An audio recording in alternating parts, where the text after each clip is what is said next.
evening, folks. December 31st, 2022, last live stream of 2022.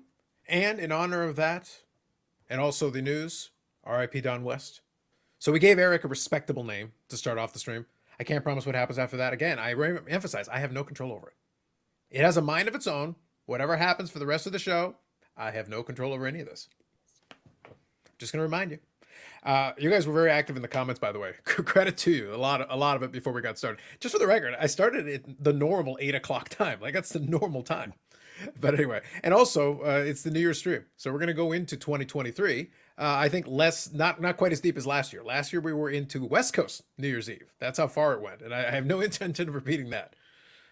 All right, so Paul here was the first one that I've got. I think Ziggy had a comment as well, but I don't see it on my StreamYard. So Happy New Year in advance to anybody who said Happy New Year that I didn't catch. So I've got it here. So does Eric have to pay for the like button for every one of Ziggy's 50 rebrands? That's the rumor I hear. Is the name now? Yeah, I'm going to move through a couple of these here. I like that. I like that they're trash talking each other, so I'm zipping through a couple of them. Dakota here being very impatient. There is a schedule, sir. A schedule that we're keeping to. So the guy retires, and now all of a sudden he's like, oh, start whenever. A's fans are going to Warriors games when they suck big time in Oakland. Yes. All right, let me scroll through. Let me get past a little bit of the A's Giants talk. But you guys keep doing your thing. And Bob Jackson, also, Happy New Year, and thanks for joining in as always. Have appreciated you. Thank you. So Orlando, absolutely. Good evening and Happy New Year. Okay, so Eric doesn't appreciate you, but the rest of us do. I think that's fair. So let me quickly scroll through here. Happy New Year, Josh. Yep, posted a video on Anonymous and the Bleecker card. Nice, nice, nice. Just like, pay up, Eric. That's the spirit, Orlando. I love it. I love it. Steven, Happy New Year. Thanks for a good year of content. Appreciate that. What hobby lesson or shift this year has had the biggest impact on your collecting? I love it. Wonderful question to start. Aussie Card Dead as well. Officially say happy 2023. Absolutely. So in Australia, they're already in 2023. Thank you for keeping it warm for us. Hopefully the year is off to a good start for you folks over there. How does that work? Do they have like a future machine? They do. And they've already implemented. So right now it's in progress. That doesn't make any sense. I don't understand. Someone needs to explain to me how. Aussie Card Dead has superpowers. Well, it kind of works like Cowboy fans. It's like it's 2022 for us going into 2023. In Australia, it's 2023, but exactly in Dallas, it's what? 1995. 95. I think 95 would probably be around the time that they'd be harping on. Yeah, I remember it. I saw it. It was 27 years ago. It's like I was watching by the early 90s. Like I wasn't as into football. I got more into football from kind of the mid 90s on. But I watched the early 90s Super Bowls. So even though I wasn't as much into football, I'd still watch. So I watched I think 1990 was, I think, the one that was the wide right, with the Buffalo and the Giants. So I saw that one, and I saw a couple of so I saw the Washington Redskins one. That Super Bowl, I think, was 91, I want to say. And then I saw the Buffalo Bills multiple attempts, all of their attempts. And it was a shame, like I said. We talk about with the one gentleman here who's from Buffalo. It's like, I got nothing against Buffalo. You guys respect for hanging in there because that was rough. But those teams were good, though. They really were really, really good. Just bad luck. And they got a good shot this year, too. I really do believe that. To be honest, the Buffalo folks, like I said, I've enjoyed going down to Bills games. I've enjoyed the tailgate. The folks there are fun. It's a good time. I hope for their sake they get one. I would love for them to win. If my team can't win, I hope they win. I would love for them to finally get something out of it, especially after all this time. I do want to cover this question, though, since it's a great one. So what hobby lesson or shift this year has had the biggest impact on your collecting? So I do have an answer for this. But Andy, please, as a guest, and also thank you for joining us. Happy New Year in advance. Thank you. What fits under this one for you? Well, I think it goes back to 2019. And I think it's who you're going to listen to going forward. It always comes down to me is just getting the right advice. And I don't, just because someone is successful in one area of life doesn't necessarily mean they're going to be successful in all areas of life. And that comes to card collecting too. But biggest impact on card collecting, really, I think it's just getting back to where we were.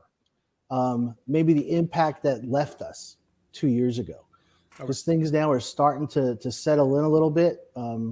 Things are a little bit crazy on other aspects of sports cards, but I kind of like where we're going as far as where the prices are settling in at, and where I think people that maybe, I don't know if you would say priced out of it before, but at least now we could kind of get back into where where it's more normality, if that makes sense.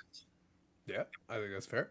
I think one thing I'll add to it, and I'll get Eric's answer as well. But one thing I'll add to it is that it goes back to kind of one of my fun tenets of the hobby that I've always had. Is like no matter what happens, it's not that hard to adapt. Right. I think it's one of those things where you just have to understand what it is you're trying to do. I think if you understand what you're trying to do, the rest of it becomes very easy because you can reverse engineer the path from there.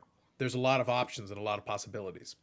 So what we'll do here is, like I said, I've got an answer for this, but I want to go last here. So Eric, I'll let you go. And Bobbles, if you're good, just give me a thumbs up.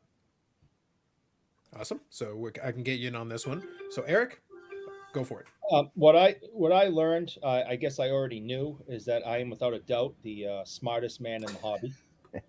I predicted absolutely everything that was going to happen this year, months in advance, and I don't think I needed to make any shifts because I wasn't going out and blowing ungodly amounts of money on cards that I knew were going to drop like a stone. Right. Exactly. I tried to warn people. I was used this platform. I used other platforms. Now, just to be clear, you said you were the smartest man in the hobby, right? Yeah, I am the smartest man in the hobby. Your name would suggest otherwise. Go on. No, it doesn't matter what you type because you're. I typed nothing. I have no control over it. I was very clear on this matter. Yes, and that is a lie, and you're a big stupid head, and I'm not going to pay attention to you. So, yeah. So I already knew. Unfortunately, you have to pay attention to me because I have the button. He's like, I control who we pay attention to, sir. Hence, once again, you are not the smartest man in the hobby. You're not even the smartest man on the screen. I proved yet again that I am. Oh, damn it. That was nice. Try it again. I am the. Oh, come on. You're so close. I am the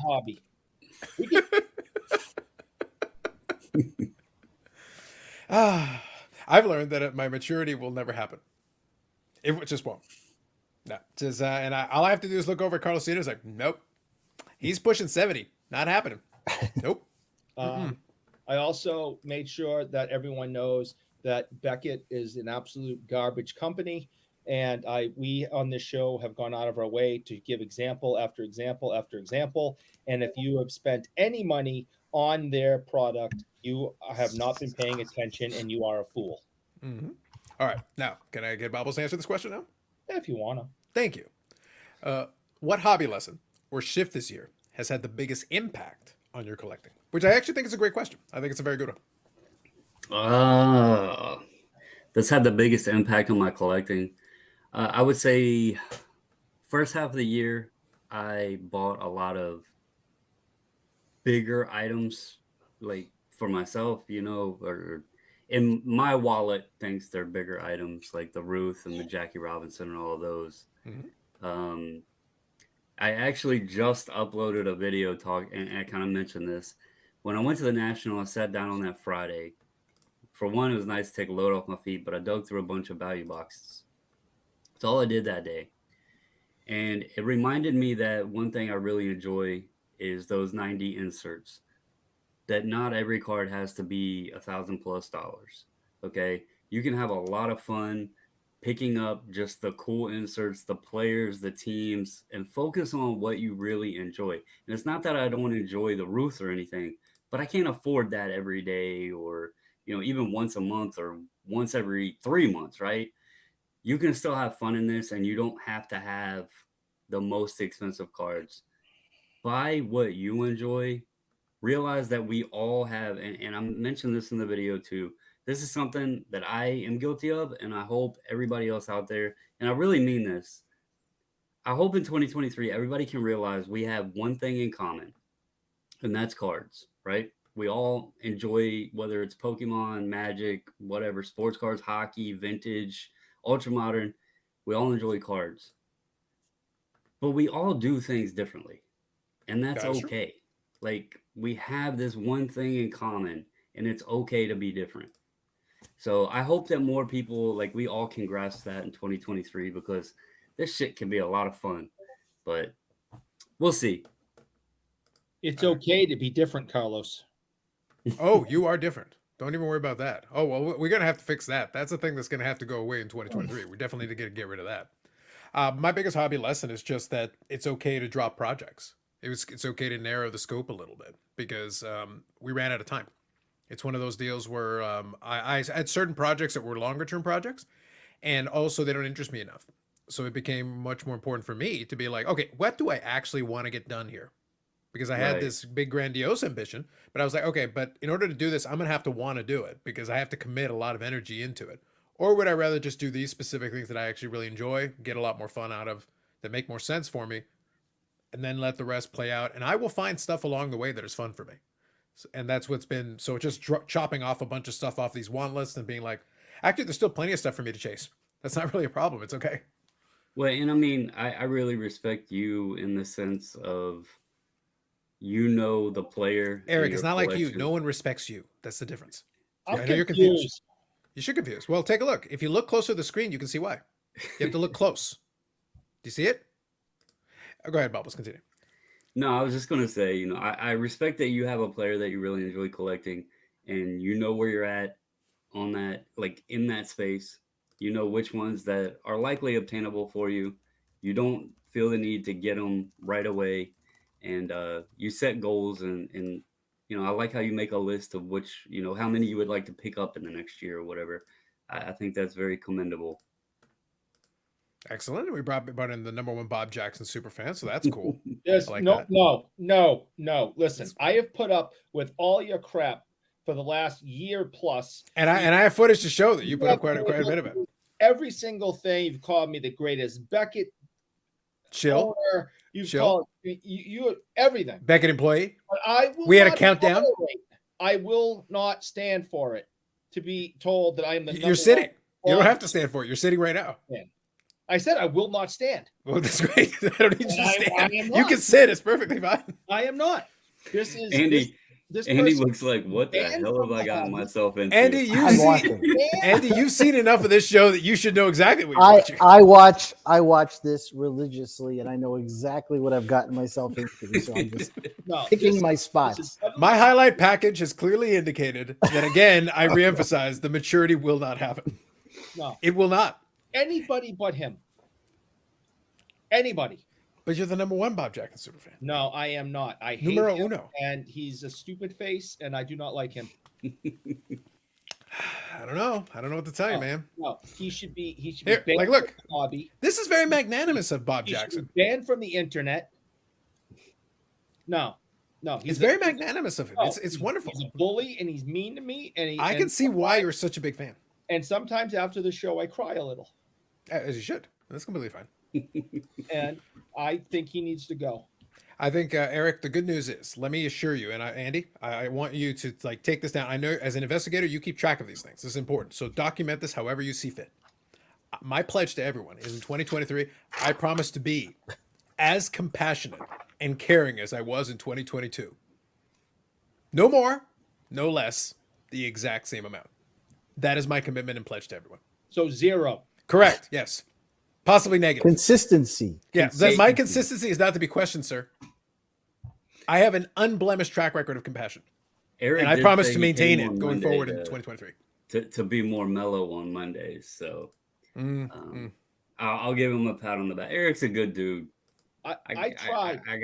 I'll give you the respect too, Eric. Almost didn't I try? I did my very best to be on my best behavior, right? To come and represent you and no, and then And you failed spectacularly. It was really great. no, because these animals that watch this stupid show followed me over there, and they were combative, and they were mean in the chat, Mostly me, And- to be fair. and I unfortunately had to resort to equal behavior, and I felt You bad. didn't have to. You chose to. I felt bad after doing Bobble's show because he has a good show, Mm. right? With real viewers, unlike this crap. Mm. And I felt A lot of the viewers are the same. I got to be honest. Like, there's a lot of carryover viewers. Like, Mrs. Bobbles watches both. Your BFF, and she I watches feel both. like we sullied the good name of Mr. and Mrs. Bobbles, who are salts of the earth, and I felt really bad. Okay, I'm going to read the next comment. I'm bored already. So, Andy, are you still holding any silence?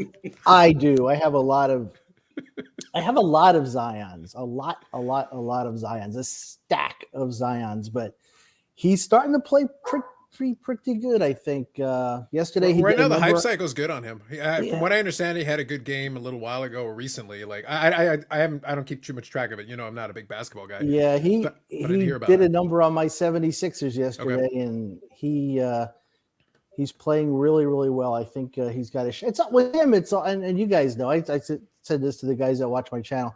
It's just about injuries with him. If he can stay healthy, he has a shot to be very good.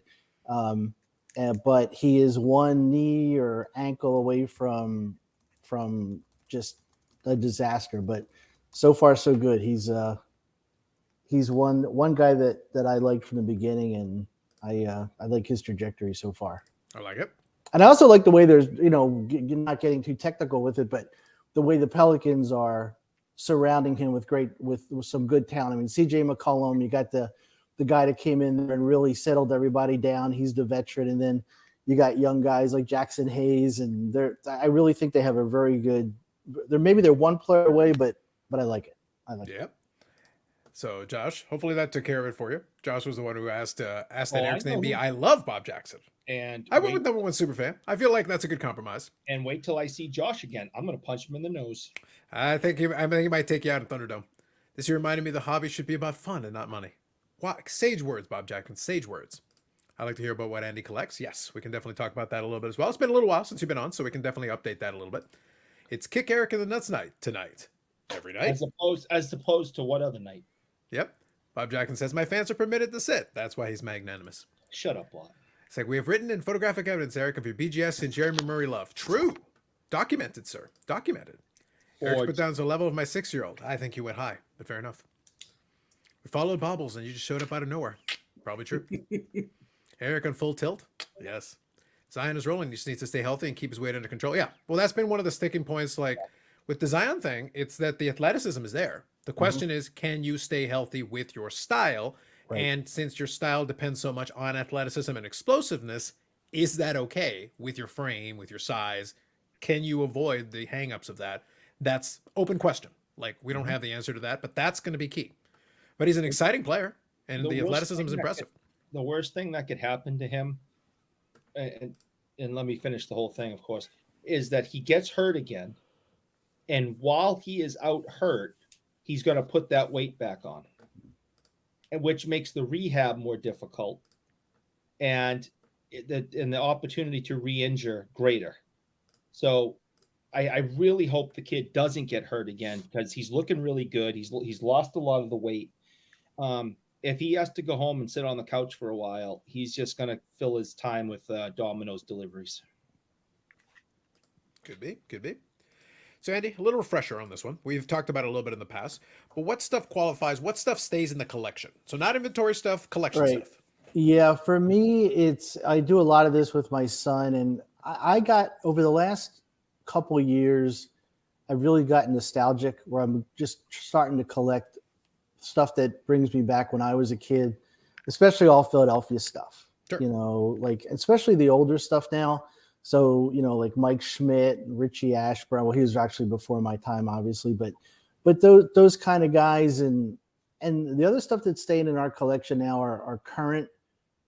Some of the current Philadelphia guys, like we have a lot of like Jalen Hurts, which again, these are all gambles. It's not stuff that, Jalen Hurts now is playing well, but you never know. By the way, correct me if I'm wrong on this. I feel like this is probably the first time that I can think of in a long time where like the Sixers, the Eagles, and the Phillies are at least competitive. They've at least had some kind of something. At least they look interesting at the same time, as opposed to one team being decent and the other team kind of being like, eh. Well, and that's like being born and raised in Philadelphia and a Philadelphia fan my entire life. We're just waiting for the downfall. We got a little scare with Jalen Hurts with his shoulder. Lane Johnson went out. So, we're all, but the Phillies did way more than we thought they would do. The 76ers, I'm not sold on them yet. I think they have a shot to be like a top 3 or top 4, but I don't think they can compete with Milwaukee or Boston at this point. But maybe they'll surprise me. But I'm right now for collecting. We're like hometown favorites. We just like collecting the older the players that mean stuff to us. Very eclectic. I do have some John Waynes in my collection, courtesy of Bobbles, but that's for another story. I don't know where you got those from. By the way, I was very shocked. A guy bought another one off of me in the last order, and he's gotten the highest grade out of any of them that have been sent in. I still don't know how that happened, but congrats to him. And it shows that even when I buy a lot and go to pick the best one for myself, may not always be the best one in the eyes of the grader. So you know what though, the ones that I got from you, that it didn't matter. Again, right? Is this going to be clear? It doesn't matter the grade. It doesn't matter to me. John Wayne was one of my favorites growing up. It could have been in a plastic case. I didn't care. It just meant like that kind of stuff is just so valuable as far as my memories and growing up that it didn't matter. So I was real happy to get it. Are these John Wayne cards? Are they Dutch gum cards? no. They're a company. They're called Studio in Print, and they were given out at different stores. The ones I picked up were from Rexall. They also have different backs. I know one of the other backs is J.C. Penney, and there's a couple other backs, but they're from, I want to say 1947. That's fair. Let me get through a couple of these here. Dakota taking the pot shots. He's obsessed with people's ages. It is very interesting. We've talked about this before. I feel like we need to workshop this a little. He seems very concerned with this. He I'm is. not sure why. Okay. Just kind of concerned. And enjoyed it. Yeah. The Flyers, I kind of keep them out of the rotation because they've had their moments. Look, I'm just saying, when we're talking about Philadelphia sports, remember, look at how many losses the Phillies have. I think they were the first MLB team. Was it to like 10,000 losses or something like that? It was some dubious mark like that. They now did. you have It to be was- around a long time for that. Exactly. That's part of it. That But you was the also one have a thing lot to- of bad teams. They won all these games, but then they go on the flip side. Well, they also lost a lot more. Yeah, because they had a lot of bad teams. That's why I say, like, it's rare for even the majority of the teams to be decent at the same time. We're not talking about winning championships. We're just saying decent. Just like, so there isn't a couple that are just horrific. Generally, yeah. it's a bit of a mix. I like the Fresh Prince of Bel-Air reference here. Oh, that's the first thing that came to my head when somebody West Philadelphia, born and raised. West Was it Philadelphia. West Philadelphia, Andy? That's the important part. Was it West Philadelphia, born and raised on the playgrounds where I spent most of my days. That's right. Look at this guy. Do you collect any Philly basketball, Dr. J? So that's an Aussie Card Dad question there.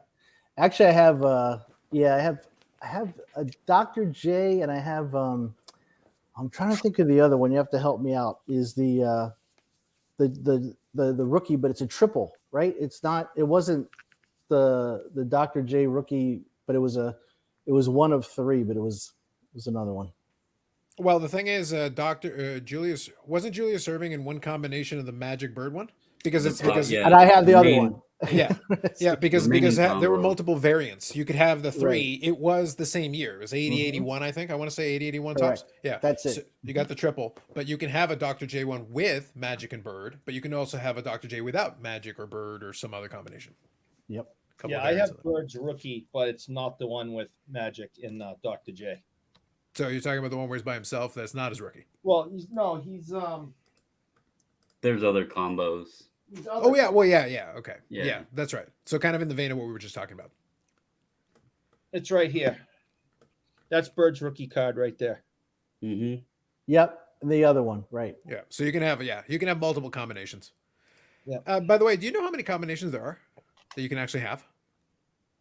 I think Bird has that one. Mhm. Then Magic would have one where he's by himself. Yeah. And then I think there's the one of them together. Okay. I think that's the combos. I think they have one individually each, and then the one together. If I'm not mistaken, I could be wrong on that. Yeah, I feel like there's a finite number of combinations, but there are a few versions that you can have.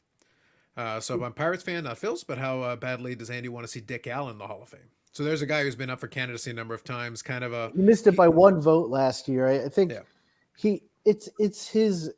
like nowadays this would be nothing. He would be in. He should have been in 40 years ago. but he just keeps missing. I mean, to me, I don't have it's I think he should be in. I mean, that's my opinion. I think he has all the qualifications to be in, but it was just one of those things where the press back then followed him, and he definitely should be in. Well, that's kind of the problem that I have with the Baseball Hall of Fame thing. That's why I don't take it seriously. Like I know the history of the Hall of Fame, the way they decided to, they've changed the kind of their criteria over the years. They've modified it over time, did a bunch of different things, and then as soon as they set a certain precedent, then everybody else just used that as the excuse for being the reason why. It's like when we did the most recent one where Fred McGriff got in, I have no issue with Fred McGriff getting in. I'm comfortable with that, but it's like, guys, Bonds and Clemens, like Correct. just get over it. Like they were so ridiculously good, comparatively to their contemporaries. Clemens, I did enjoy because he had his resurrection in Toronto, where better living through medicine. Suddenly he was on his way out, like they were literally about to retire the guy, and then suddenly he was back to back Cy Youngs. He sucked here. That's what I mean. I'm saying they're like on the verge of like retire, get out of the game. He found his wife's medicine. Yeah, he suddenly he recovered. Suddenly he recovered velocity. He recovered all kinds of things. But Bonds was scary good before, and then he went to like God mode. So it was like a different tier. It's like, guys, Bonds is a Hall of Famer. Okay, I know you don't like the guy. He's a Hall of Famer. Just let it go. He's a Hall of Famer. He was in Pittsburgh. Yeah, that's the thing. So that's why the Hall of Fame is like, I can't take it seriously. It's silly, a lot of it. I have a sneaky Dr. J side PC. Like it, Aussie Card Dad. Good stuff. Well, hopefully you share some of that on the Instagram. I do enjoy when you venture into a couple of those. Again, not a basketball guy. I can still appreciate it. I can still enjoy it and appreciate it. Timeless Cardboard says here, when it comes to history and great events in sports, what's the best city for sports? That's interesting. Obviously, New York has had a lot of teams. Like, through sheer number of teams, that kind of gives them a bit of an unfair edge. But that isn't to say that there aren't other cities that can lay claim to some of that. And I think it would depend on what we're talking about. Best fan base, best venues. I mean, but it's saying to history, specifically talking about history and great events. So like it could be great games, like legendary games. The reason why I say the New York one is because if you stick with the New York, area, whatever, you can steal some stuff from Brooklyn Dodgers. You can take some Yankees. You can take some New York Giants. You can take, the New York Football Giants. Like there's actually multiple teams in multiple sports, and you can borrow. The Knicks haven't done anything forever, but what do people go back to in that '70s team when what's his name came back from that injury and it was like a Willis big moment. Reed. Yeah, well, they still talk about it. But the point is, that's a moment for folks in Madison Square Garden. That's a big moment for them. So they can go back to that. Whether anybody else cares or not, is a different conversation. But at least they bring it up. At least they'll talk about it. Definitely. So that's why I say, like, history or great events. So New York is one, but if I disqualify them, then it gets a little more interesting. Because then you've got options. Like, where do you want to go over there from there?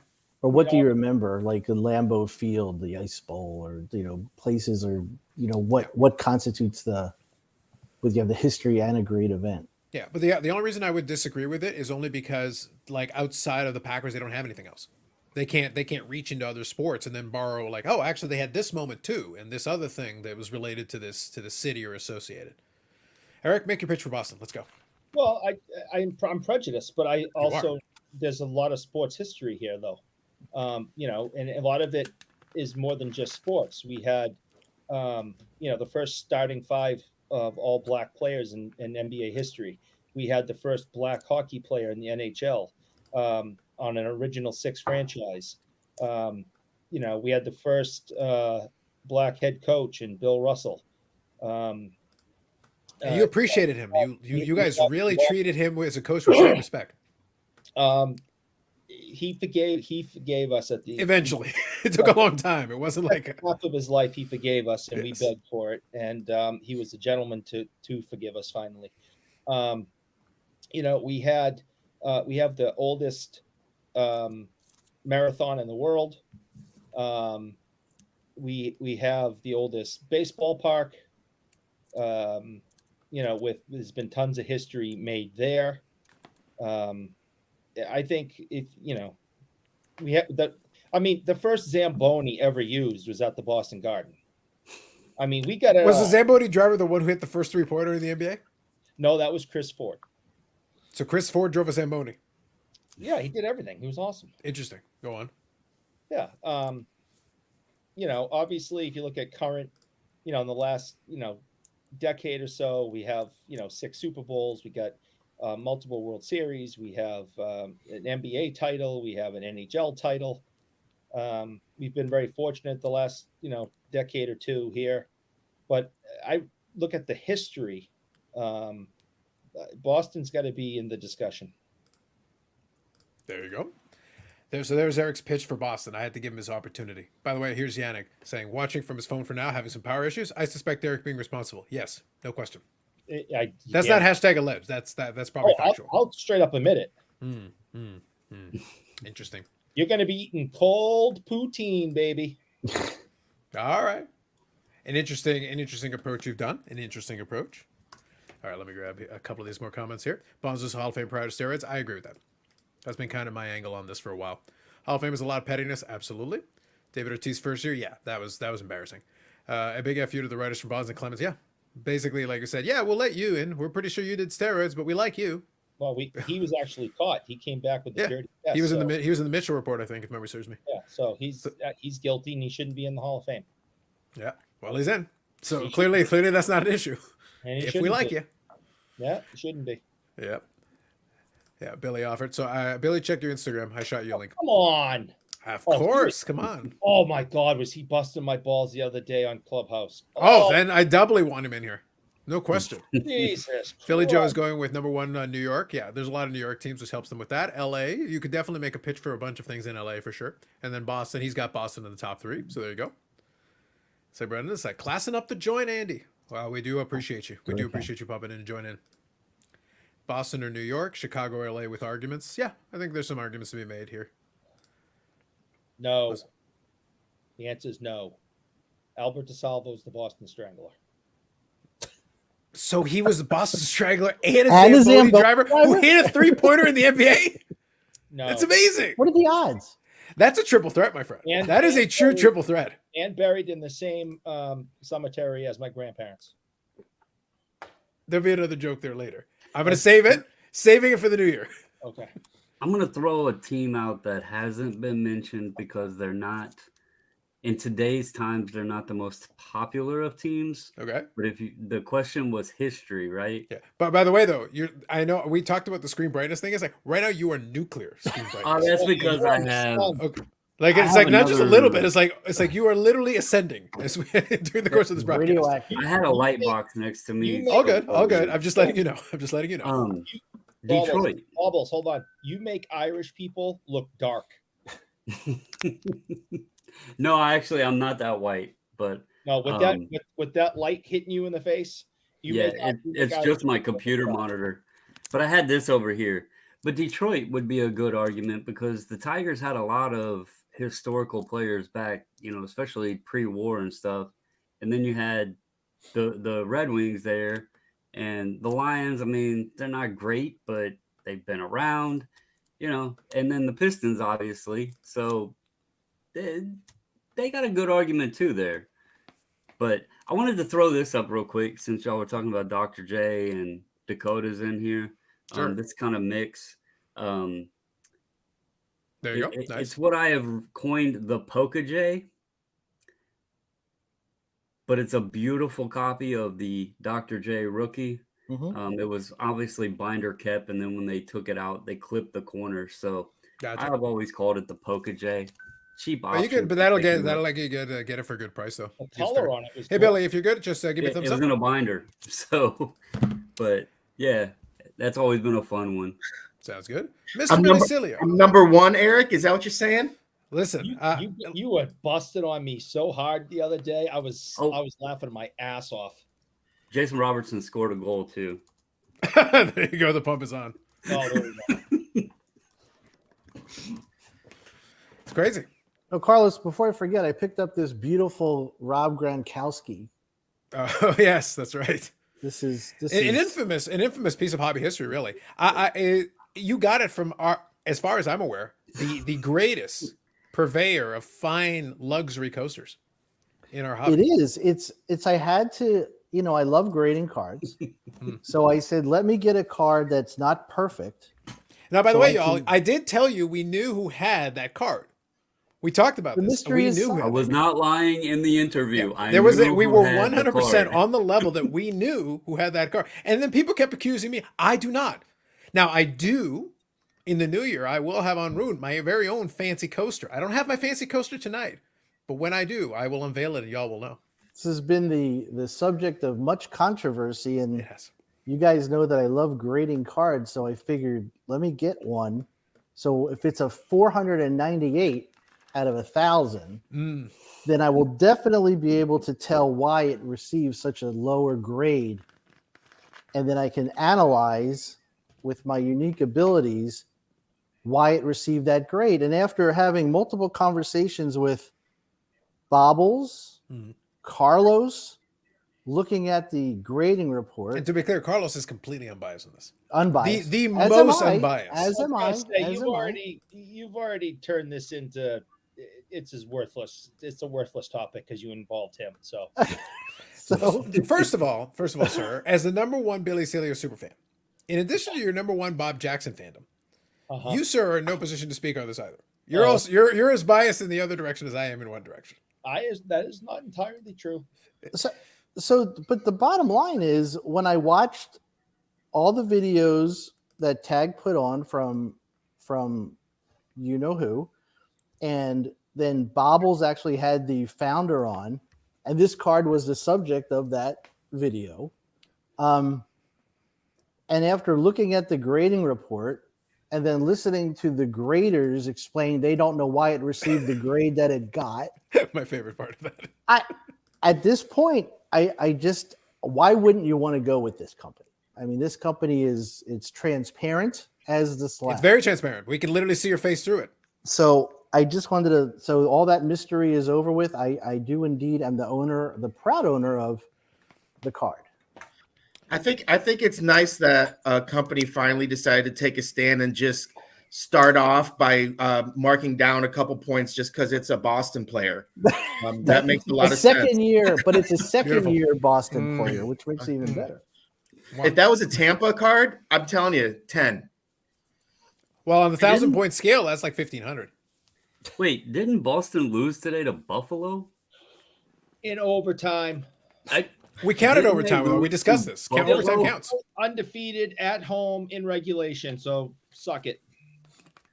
So much bitterness and anger from this man. Jeez. That's 'cause He's I just hate proving every my point person. more about No, Jason it's Robertson's overtime goals being very, very prominent.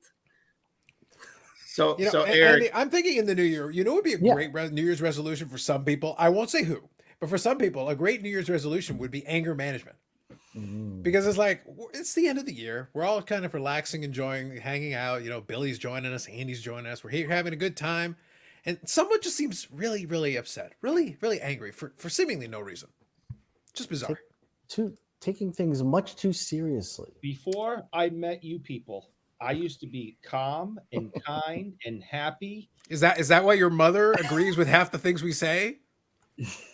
Oh, don't even get her. I hope she's not watching. She's got a list to tell you. That's what I'm getting at. Like, it seems to me this was a pre-existing condition. Don't try to pin this on us. I sir. have disappointed her many, many times in the last week, and she has threatened to tell the world. So I'm hoping she's asleep and not paying attention to any of this nonsense because she's got a list. I see. Eric, I'll have you know, I actually defended a comment that you made in Clubhouse that, but unfortunately you weren't there to hear it. So, you know, if a tree falls in the woods when no one's there, it doesn't make a sound, sort of thing. But your take on, and it'd be interesting to hear what the rest of the group says. Your take on, well, you said synchronized swimmers, but I would say gymnasts because it changed to gymnasts being better athletes than baseball players. I actually would agree with you on that statement, and they'll pick like the best baseball athlete and be like, that's great, that's one person. But from a group as a whole, you know what? I actually because they were talking about like, well, can they hit it? I'm going, no, we're talking athleticism. We're not talking about can they hit a ball in the gap. I said athleticism, and I made an argument once, and then I just decided to change the subject because there was no winning if you agree with Eric in that group. So that is correct. Yes. Yeah. But I don't know how anybody that understands the definition of athleticism thinks that, the average baseball player is more of an athlete than the average Olympic gymnast. I mean, oh crap. Good evening, Mrs. Wade. Good evening. Thank you for joining us. This is gonna get bad. So, like I said, in the new year, I'm thinking anger management. Andy, thoughts? I think anger management is so very important in our daily lives because look what we're up against.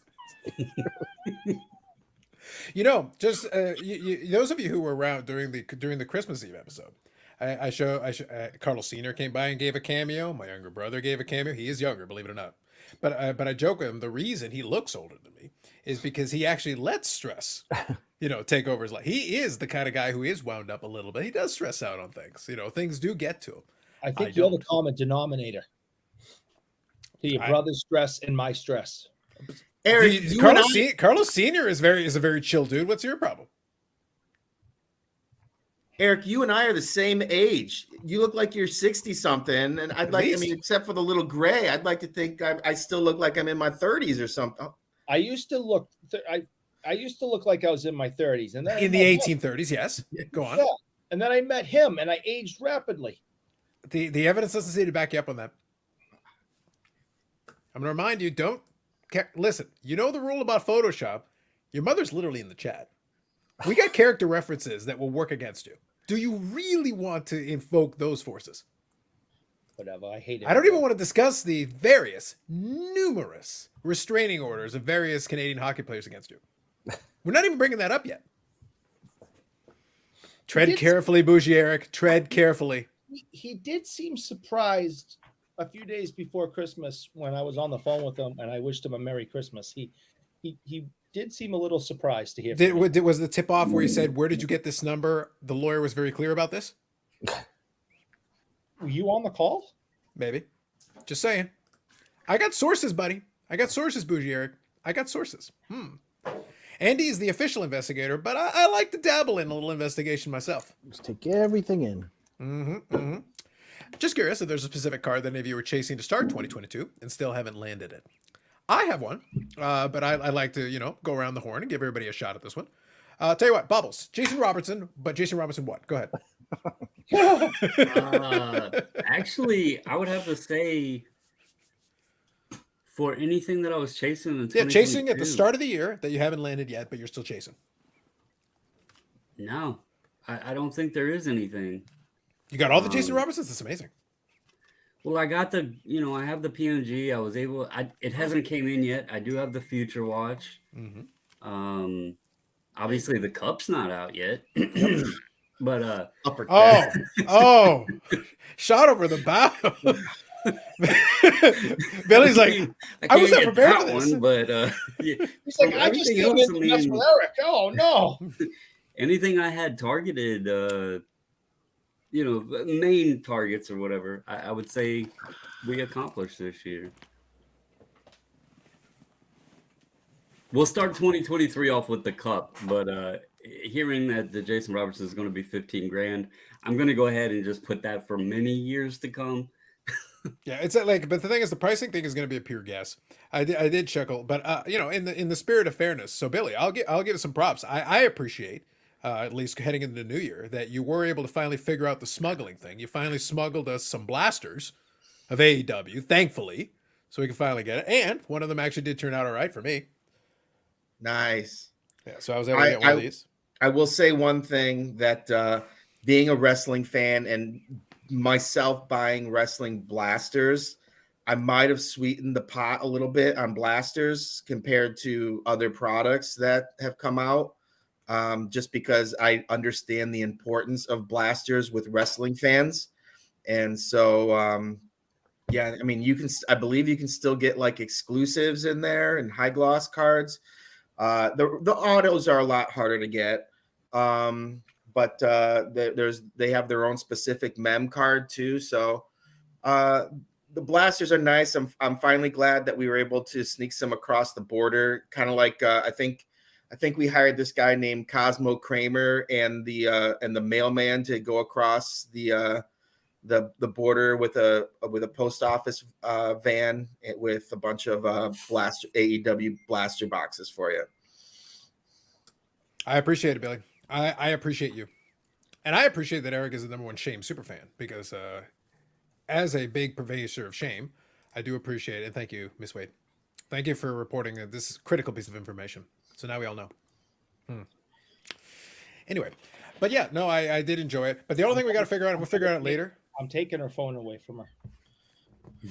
At the rate you're going, like maybe your mom is the one's gonna have to go into Thunderdome and take care of you.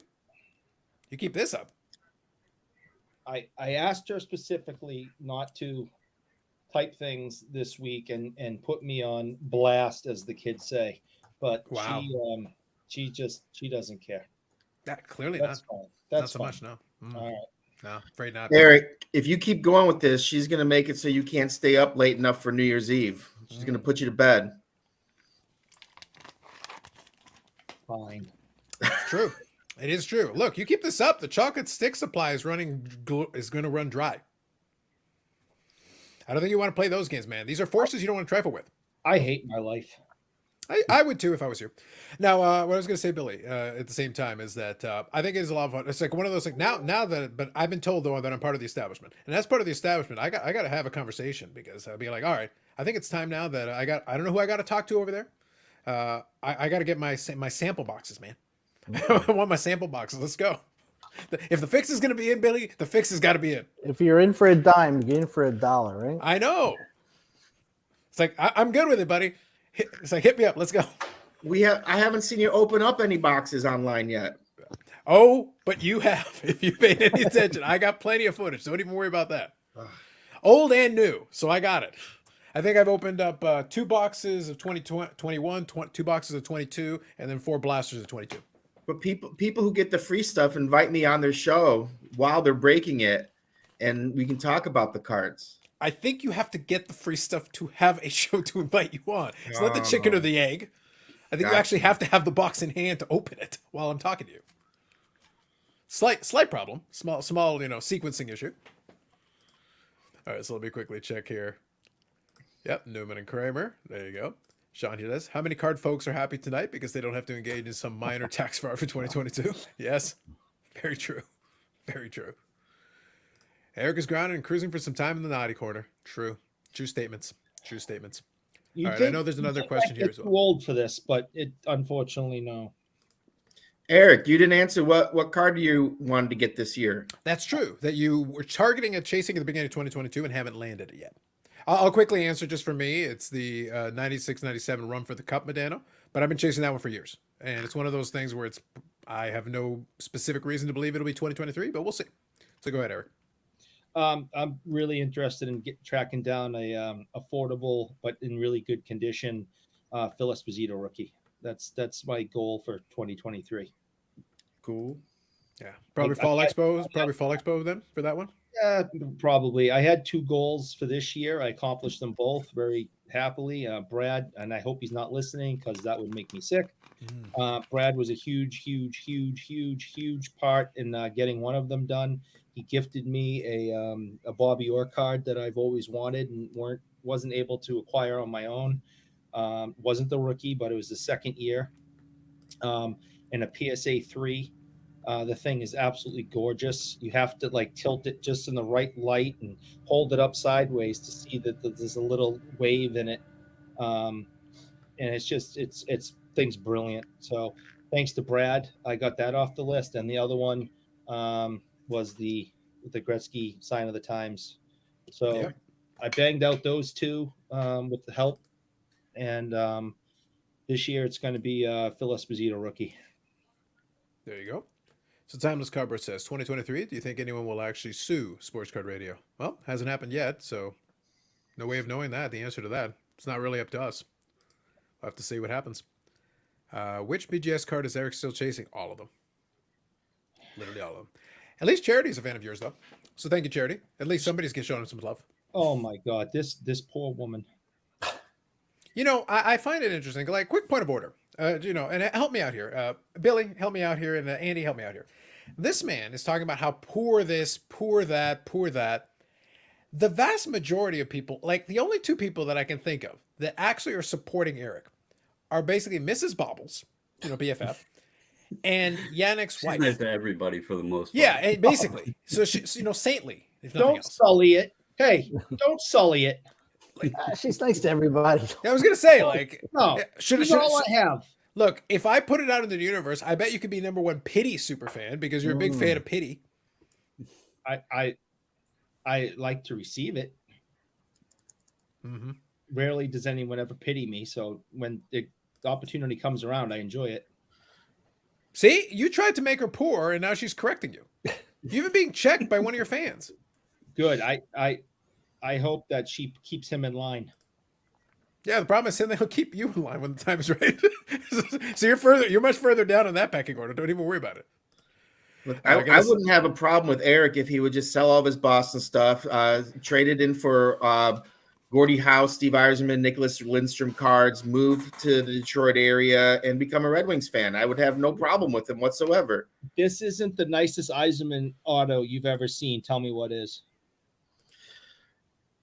You want to know what? I like the what is it? Trilogy has the ice scripts. Yeah, Those are really nice. I'm talking about the card. I'm talking about the actual auto. No, I'm saying it's a beautiful signature. You asked. I'm telling you, I like the ice scripts. Okay, because I've looked for his auto for years, and a lot of times it's not nice. It sucks because he's got an autograph that's not good for a sticker. He does his best. But, Yeah, that one it would be bad. Yeah, like Felix Potvin's another one whose autograph is really high and low, and I don't know how they put it on a sticker. Thanks, Sean. Yeah, that's something I picked up at the expo.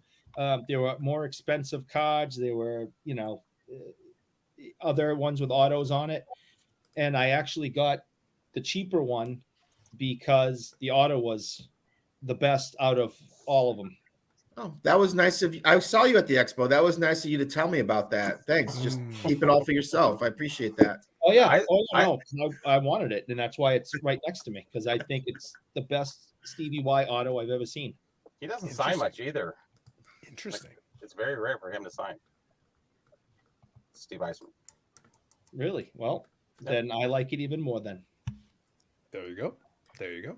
And Billy, if I find out I'm dying tomorrow, I'm going to FaceTime you and I'm going to burn it. Oh. Nice. Very nice. Wow. Wow. He'll We regret haven't it even finished in the new holiday year. season, and Eric is already in mid-season form. He'll regret Just that making tomorrow. friends, influencing people. That's what he always does. If that card was if that card was Beckett encapsulated, it probably would burn. It probably wouldn't burn as quick. Well, that's because they put them in bricks. Well, if the card was Beckett encapsulated, he'd be worshiping it like a god. Yeah, that's True. right. Different thing. He buried himself with it. Oh, no doubt. He'd bury himself alive with it, just be on the safe side to make sure no one took it from him. I'm not getting a casket. I'm going to be buried in a giant Beckett slab. That can be arranged, sir. We might know a guy. We can make that happen. Now we know what Eric's fantasy is. Mr. Bobby, how are you? Good evening. Good. How's everybody here? We're learning way too much about Eric is what's happening I right think so. You thought, like, with the highlights I put at the end of the year, we think we would have learned enough, and I was able to find the clip that was the origin story of the chocolate stick. I was thrilled. I was able to find it. I was like, yes, this is what the Got people it? needed. Oh, thank God. Yeah, it was important. It was important. And as usual, thank you to the folks in the chat. And also, for those of you who came on later, Happy New Year in advance to those of you. Obviously, the Aussies are already into 2023. So, once again, Happy New Year to all of you. Oh, yeah. Good evening, Michael Ham. Absolutely. Absolutely. In the same vein, I passed along the link to a lot of different folks. So Michael Ham, if you do want to pop in and say hello, again, it can be a cameo. Folks can just pop in and out. But I can shoot you a link. You just have to let me know. Go ahead, Andy. I was going to say, when someone comes in, they could take my spot, but I'll hang in for a while. Yeah, no worries. Enjoying your contribution to it. Otherwise, I think it'll be kind of interesting. We did allude to it a little bit. There was one question that was last night, and by the way, like I said, Eric was complaining about it, but it's like actually Dakota is the one who asked about live. He was like, "Is anybody going live? Is anybody going live?" I was like, saw that. Sure, buddy. Sure. I already had the microphone connected because I did the year-end video. Like, I don't have to reconnect it. It's already done. Sure. I don't mind doing a shorter one. Hold on. I wasn't complaining. What I said is that I was not complaining. I texted you hours before and said, should I expect you doing another impromptu live tonight because you're bored? And you said, I could be convinced. Absolutely. And I was convinced, You and were. that's what happened. And that's you what happened. were. And I just typed in, it disturbs me that I know you so well. And yet you don't even know a fraction of what you should know. Mhm. Trust me. It's dangerous. The parts you don't know is the parts you should be worried about. Right. But that said, there was a question that was brought up on that one that I think is a good one. We did talk about it already. So Bobbles already answered. I already answered. But for folks that weren't there, so for Andy, Billy, and Bobby and yourself, I actually think it's a good question. The question was, what was your favorite hobby story of 2022? Could be a good story, could be a bad story, could be whatever. I'll give you an example. My favorite one for 2022 was the Logan Paul Pokemon case. Mm-hmm. I love the outcome, the whole sequencing, the rattle Pokemon thing. I loved a lot of the sequencing. I love that Steve Hart became a complete meme lord. I loved a lot of that and had fun, did the video, did the whole thing. That was my favorite. And that's why it was my favorite. It's hard So- to top that one. It is hard to top that one, but I'm saying that's the reason why specifically. So it could be significance. It could be something particular about it you enjoyed. Whatever. It's open-ended. So who wants to go first? Dang, not me. I got mine's easy. Go ahead, Mine's Billy. super easy. Go ahead, Billy. My favorite moment was Upper Deck extending the NHL license with the PA and the NHL. That would be a, That that would be a means good one. That job makes a lot of sense. security. Yeah, it makes a lot of sense. Uh-huh. Excellent. And I've said it a million times. I don't wish ill upon Topps employees, Panini employees. I'm happy that Fanatics decided to keep the Topps employees as is. Because that could have been anybody. It could have been any license. It could have been any company coming in there taking the licenses and stuff. I feel very fortunate that we had a president that was very active in keeping the NHL and the NHLPA license, and you got a lot of employees that are appreciative of that. Absolutely. And for your case, that makes complete sense. That I don't think there's any issue or objection there, so it'd be kind of interesting. But anybody else have any other angle? Again, it can be for any reason. It does. I gave the specific reasons for mine. Again, I enjoyed it for very specific, and there was a lot of other good ones that also would have fallen into that. Yeah, Like, I'm more that hobby recent- documentary thing was a very close second for me. That's I had a what lot was of fun gonna with that say, personally. I had a hobby- lot of fun with that one personally. Yeah. It wasn't so much a story, but it kind of became one after it kind of rolled on for a little bit. It But did. that would be a very close second. and it kind of fizzled as fast as it Yeah. appeared. If you think Because about it sucked. because it was so irrelevant to begin with. It I was- just was fascinated. Well, because if you're following it like all of us were, especially like how people involved in the film who you would not think would give, not that we're not important people, don't get me wrong, you wouldn't think they would give us the time of day, decided that they had to completely interject themselves, and the hole kept getting bigger and bigger and bigger as they did it, and then poof, they were gone like most of the people in the documentary.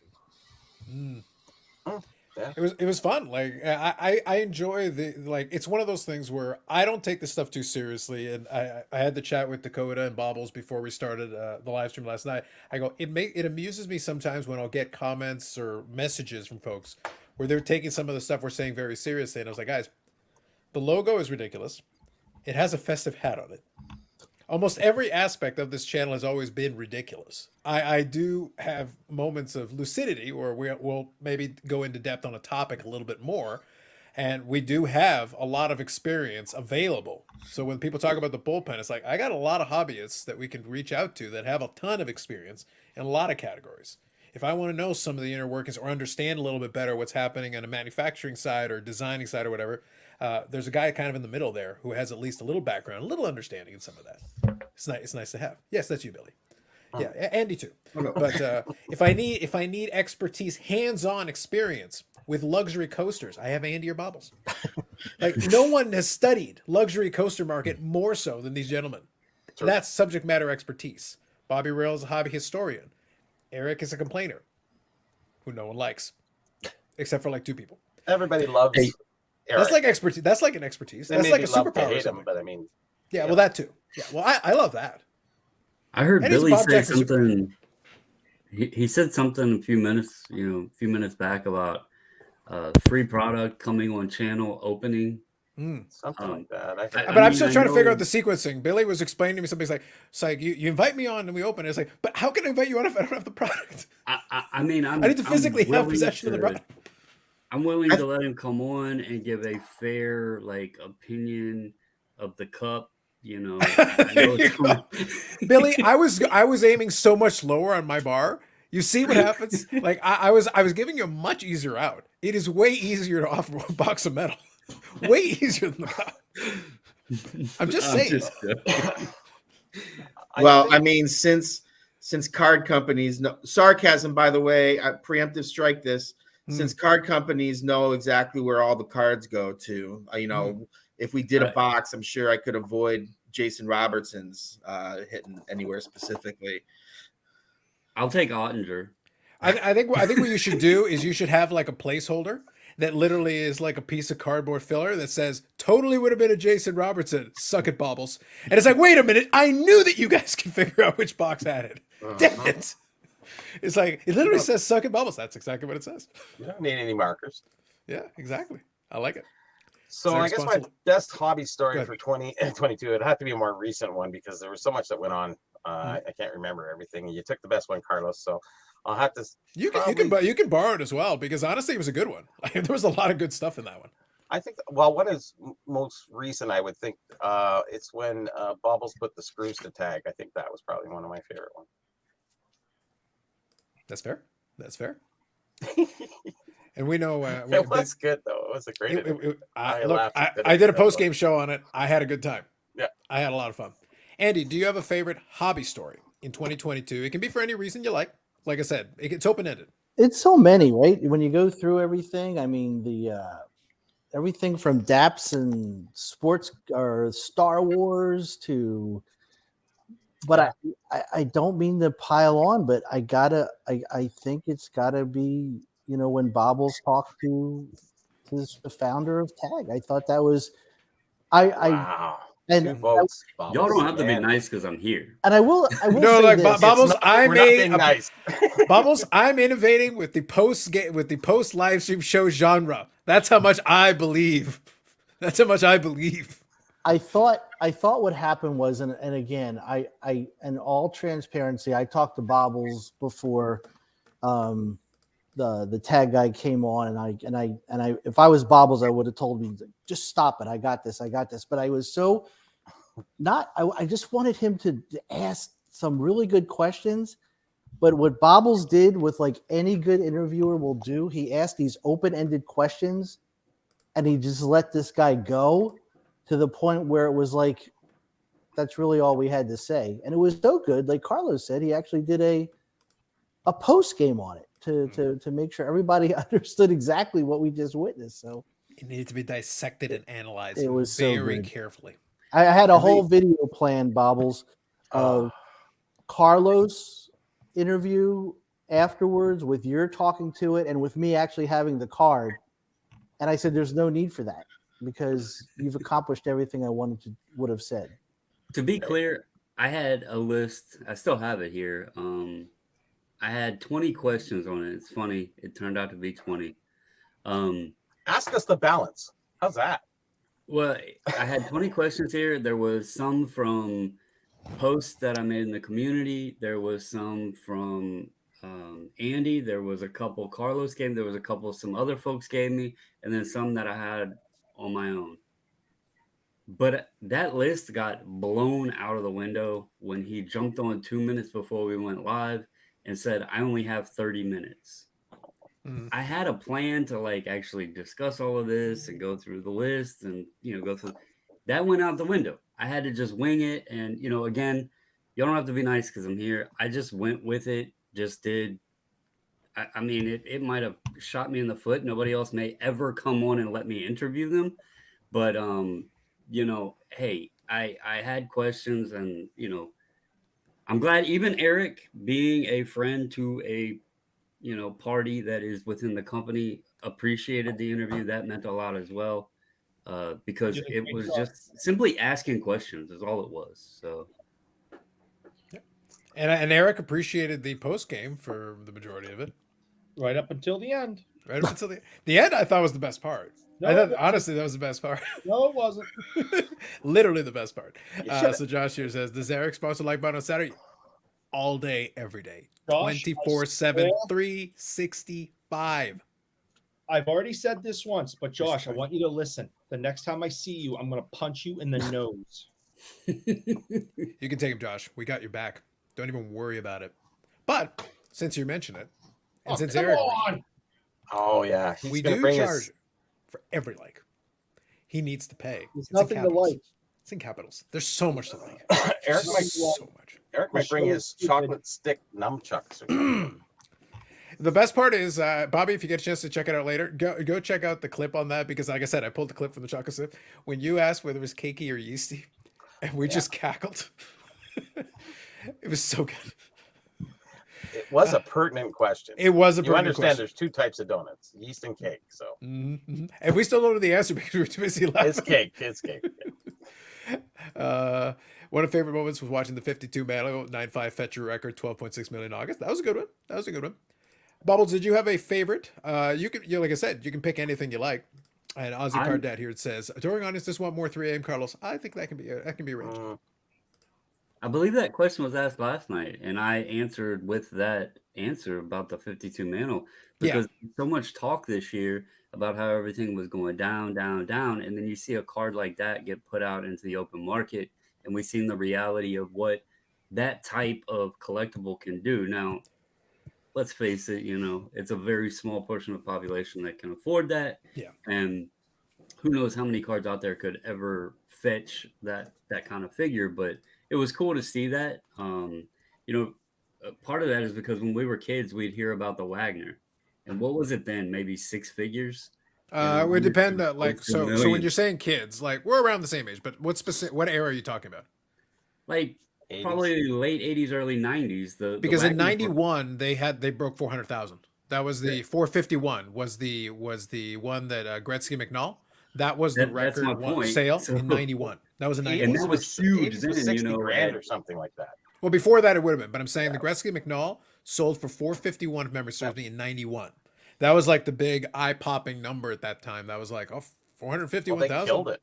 Yeah, it was huge. It was a monster number. And And then here we are, grown up throughout our life, and we're seeing 12.6 on the register. It's just amazing to see in this little hobby of the way it's all progressed. I think that's fair. Ozzy Cardet says, is there a New Year's Eve like button tax for Eric? There's all the taxes, all Listen, the fees, all the charges. No. Don't listen to him. He's talking from the future. He is Don't talking for the talk to future. him. We should listen to the guy talking for the future. He knows No. things. Don't talk to him. He knows things. No, he's got some kind of magic machine or something. He's weird. Don't talk to him. What rule are we up to, Eric? We up to 6? 5. Are we still at 5 or we're in a 6? Well, 6 is thou shalt not effort. Yeah, thou shalt not effort. 7, thou shalt not fuck with people for the future. In the year 3000. Don't mess with people in the future, Eric. Like you keep courting forces you cannot control. Yeah. Or anybody in Australia. Let's just leave it. Clearly, like for God's sake, he can literally just bring snakes and koala bears and kangaroos as pets that will attack you. You thought the raccoon was tough. Goddamn, son, you're getting it. I showed you a video of that damn raccoon. That's It's happening. no joke. It's coming. You're gonna get it. You're gonna. It's gonna be you and the raccoon in Thunder. It's gonna be you and the raccoon in Thunderdome. And as soon as you think you're safe, the kangaroo will tag in, and then you're done.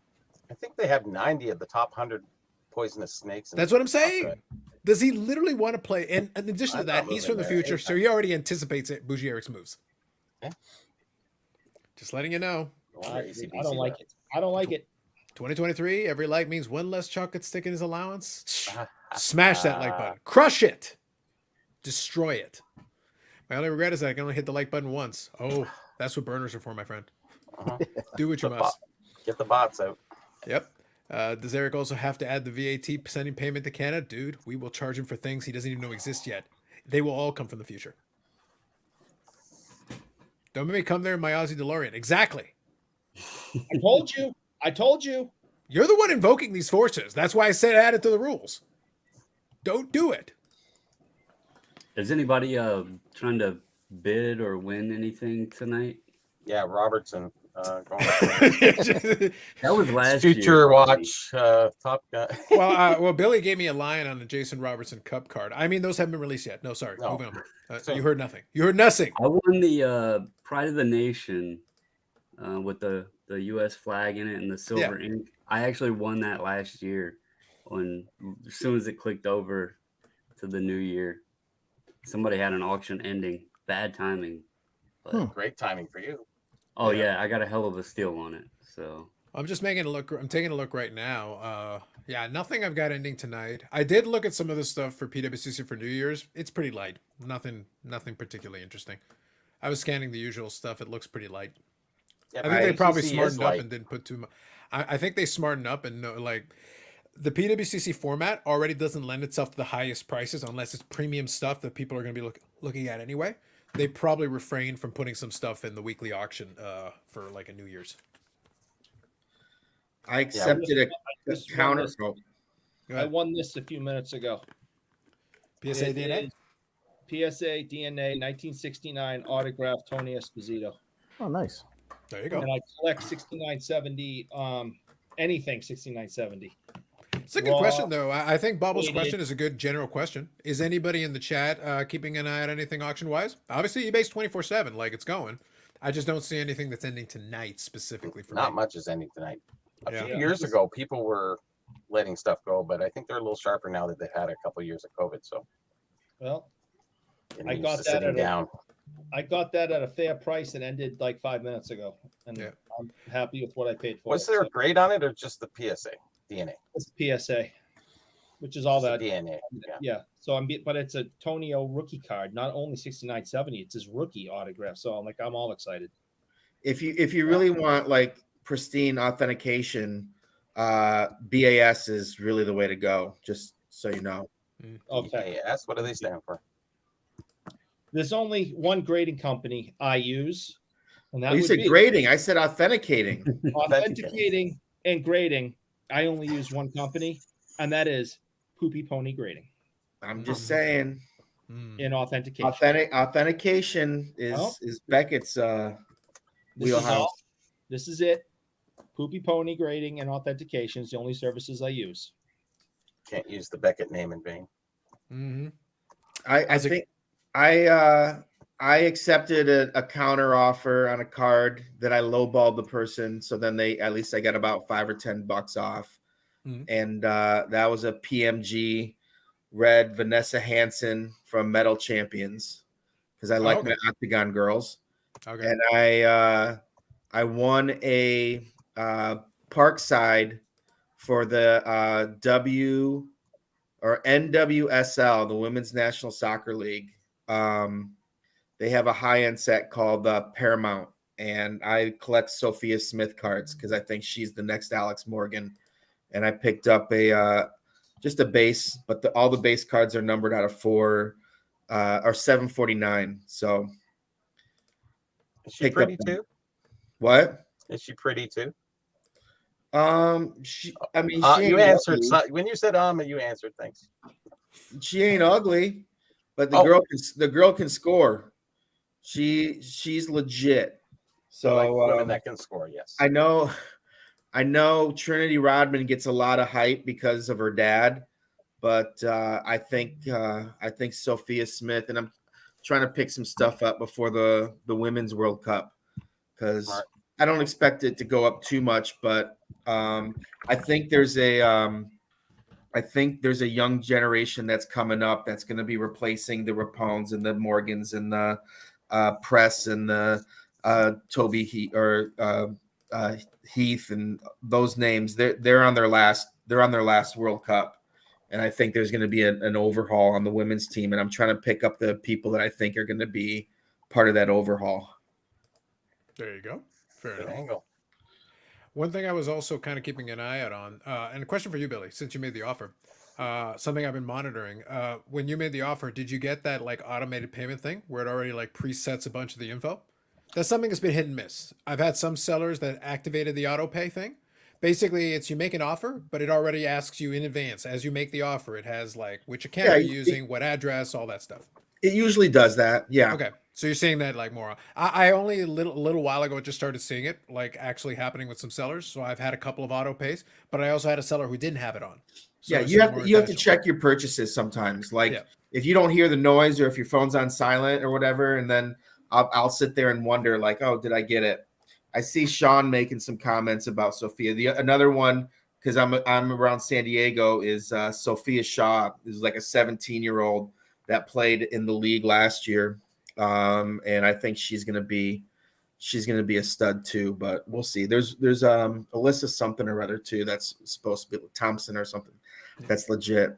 But there's a lot of really young good talent, and man, I wish we had the license. I'm not gonna lie. Parkside's had it now for a couple years, and they've done all right with it. It's nice that they put out a high-end set, and honestly, I say high-end set, but it's still $75 a box, and you're guaranteed an autograph. So that's here I am promoting other companies and products, but if it's something good, I'll be honest. There you There's go. no competition to yours. Why not? Yep. Let me read a couple of these comments here. I like this one. I think Eric is going to be doing that as part of a side business in order to pay for the like button. I think he might have to do it. Might be a good way of recovering some of that revenue. I got about it. whatever it's going to take because I am in the absolute poorhouse thanks to you. Well, look, we do what we can, man. We do what we can. 5 shows, jerk. 5 shows. Yeah, true. Yes. Spend enough Oh, I'm money sorry. for Jerk Tony is supposed. Esposito. Andy, I think Jerk is supposed to hurt me. It's like, yes, it's on my business card. I don't know what to tell you. Paul says, "Good evening, all. Happy New Year. Happy New Year, Paul." Is it too early to start the Connor Bedard Young Guns pre-sale? Yeah, a lot of folks have been very much into the Connor Bedard thing very early. They're into it. Eric will be cracking resubmitting to BGS. Damn right. Bedard going to break Lindros's record. So I haven't been monitoring. So is anybody who's paying closer attention? How's he doing? I know there's a ton of hype for the kid, but I don't know too much more. He just passed somebody. I can't remember who. It wasn't Lindros, but he passed somebody. Yeah, I don't try to project, like, especially with prospects in hockey, because even after you draft them, normally it takes a couple of years before you really start seeing the dividends on that. I'll tell you what, like, there's been some high prospects, and Upper Deck Lafreniere is one of our spokesmen, and man, it's just like, is he just on the wrong team? And is Shane Wright too young? Like a lot of these guys, like if Shane Wright were on Detroit, he wouldn't have started with the team. He wouldn't have. Like they would have put him in Grand Rapids for at least part of the year just to get well. I mean, that's kind of the Bowman Yzerman kind of way that they've done stuff in the past. But Bedard, man, I'm telling you, there's not many. Like I remember when Connor came in, and it was just like, this kid is legit and will be legit from day one. And I'm not trying to hype a product or anything like that. But I think Bedard is the real deal for sure. I think that'll make things interesting, though.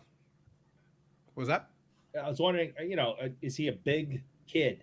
I mean, does he have like Joe Thornton, Mario Lemieux size, or is he kind of a skinnier kid? Is he a smaller guy like Brad Marchand? How big is he? What's his size like? Jason. He's not like Johnny Gaudreau, but he's not Chara either. Wow. It all comes back. We've gone into Andy, this is how bad it is. Now it's ASMR pumping Jason Robinson. Like, I don't even know who this guy is, and I bought 7 of them, so I don't know what's going on. I was gonna say, like, I just hit a bunch of buy it nows randomly. Like, I was kind of drifting off, and it's like, why do I have all these Jason Every Robinson time I talk cards? to So Bobbles, weird. he's like, I was talking to Bobbles about something. I got to go, but I got to tell you this story. It's really funny. Go ahead. There was a guy who made a comment on my video. I think you pointed it out to me. You said you made it because this guy made a comment on my video. Mhm. He then went to Bobbles' video, and then he did like 5 comments on Dakota's video. Okay. And one of the comments was, basically, I can buy a card for. I'm paraphrasing, but I could buy a card for $50, and if he has 5 good games, I could sell it for $100. And I said, well, maybe in 2019. So I said, Bobbles, before I comment on this, you are way more into this every single day. Is there anyone that I could buy a card for $50 and then he has 5 good games and I could double my money? And you'll never believe who he said. Jason Roberts. And did it happen? You sent it to me. I said, send me the proof. That was it. Look, I'm appreciating the shamelessness. Look, if you know nothing else about the show, once the shamelessness reaches a certain level, I actually appreciate it more. Not less. Hey. I appreciate it more. And we have now passed the Rubicon, ladies and gentlemen, of the shamelessness, where now I am appreciating. All I'm gonna say is this: ASMR Jason Robertson? He's sitting here. The UD rep is sitting here. I would have way more Jason Robertson if the products weren't delayed. Now I know there was a lot of shit going on in the world. It's not so I delayed. can't Billy throw- shipped it over to my house yesterday. It's here. I got them all. What do you I can't want? place all the blame there. But man, I was so right on a guy, and then it sucked because all the product was delayed. Look, if he was in AEW, he would have had it out. Sorry. No, if he was in AEW, if he was in AEW, it'd be like, so he's on year 4. It's only delayed a year, though. It's been about a year. Yeah, that's about right. Well, look, we had when I went back, Billy, when I went back through the calendar year and I did my year in review thing, I chatted with you 3 different times. We did 3 standalone conversations over the course of the year. But in the first one, we talked about 2021 AEW. Then the second one, we chatted about the upcoming, because Spectrum was about to come out, or it was just after. I forget the timing on that one. And then the last one was talking about the stuff going into next year. But we technically talked about 2021 flagship and 2022 flagship in the same calendar year. And that's just the way it worked out. I can't control what our vendors can put out in the time periods that they have. I wish I could. We've had this discussion a million times. Yep. But I will say, if it makes you feel any better, when Metal Universe, the last Metal Universe came out, I was picking up those Jason Robertson Spectrum like stacking achievements. Like if you stack like 5 of them or 10 of them or something, you get like a Spectrum version of it. Just picking those bad boys up for like $1 or $2 each. And I knew, I knew, just like I would tell my boss, look out for Jason Robertson and look out for Josh Norris. And if Josh Norris wasn't hurt, I bet you some people would be talking about him too. And you picked a good one. That dude's a stud. But hey, Carlos, thanks everybody for the invite. I gotta run, but thanks so much. Happy New Year to everyone, and I'll see you guys soon. Happy New Year, Andy. Happy New Thanks for Year. popping Happy in. New I Year. appreciate you. Good stuff. Jim in Florida seems to have a very negative review on a lot of these guys. So Bernard ends up in a pathetic beating down Chicago. We haven't had the draft yet. How do we think that's going to go for the next 5 years? I don't know. We'll have to see. I think with the way it's a draft lottery though, isn't it still? You've got a couple of different places you can go, but Jim already has it figured out. Maybe he's got Ozzy Card Dad's DeLorean, so he already knows where Bernard's going. It's a real thing. Don't joke. Hey, listen, man. I plan to take him. Look, I'm on the right side of Ozzy Card Dad and his time traveling powers. You're on the wrong side of it. Just remember that. Lottery will be rigid. Too much money in Bedard stock for the NHL. So you mean rigged? Rigged, allegedly. I think having him go to Chicago would be great, but From a market, sure. From market to sure. And the thing is, they're not like 100 years removed from when they were good. It's one of those things where like we'll have to see. So here it says right now he can only wind up in Columbus, Anaheim, or Chicago. Stop it. Ooh. you don't want to send the next superstar to Columbus or Anaheim. You want So you're suggesting that we need to rig it? Go on. Not fine with me. Send him. Oh, I don't Like, care. you ain't going there. It's It like, Send what? him- worked for the Canadians all those years. Ooh. I'm fine. I'm fine with the Bruins losing every game from here on out to try to get him. Tank for Bedard. It's the way to go. Just to be clear, will he be eligible for this draft? Is that the draft that he would be Yeah. eligible for? Okay. Just making sure. Like I said, I watch at this point. I'll watch very casually. I get most of my hockey updates from Bobbles telling me every time Jason Robertson scores. Those are the hockey updates I receive. I get them on Discord. I get them to my phone. They come through in an Amber Alert for some reason. Like, it literally just comes through. Like, I can't even block them. It's weird. It's bizarre. I was trying to block him. It was bizarre. It was like, all right, I don't even know what's going on here, but apparently he scored. Yeah, Bedard and Zegers would be fun. There you go. Hey, there's one thing though. Mhm. At least you know I am following and watching the games. You are indeed following and watching the games. These are facts. That is facts. That is facts. So here's a question though, like a more serious question down the line of it. Obviously, we do think and we'll use Robertson as the example just because it's funny now. But in reality though, obviously the Cup RPA and all that will be like the most expensive one. But generally speaking, when you've got a rookie player in a lot of those products, you've also got other subsets and inserts they go into.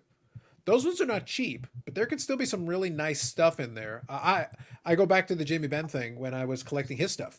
There was the Cup RPA, absolutely, but there was a bunch of other stuff in that Cup year, patches and autographs and certain things in there that are actually pretty good. That yes, were still expensive, but not as much.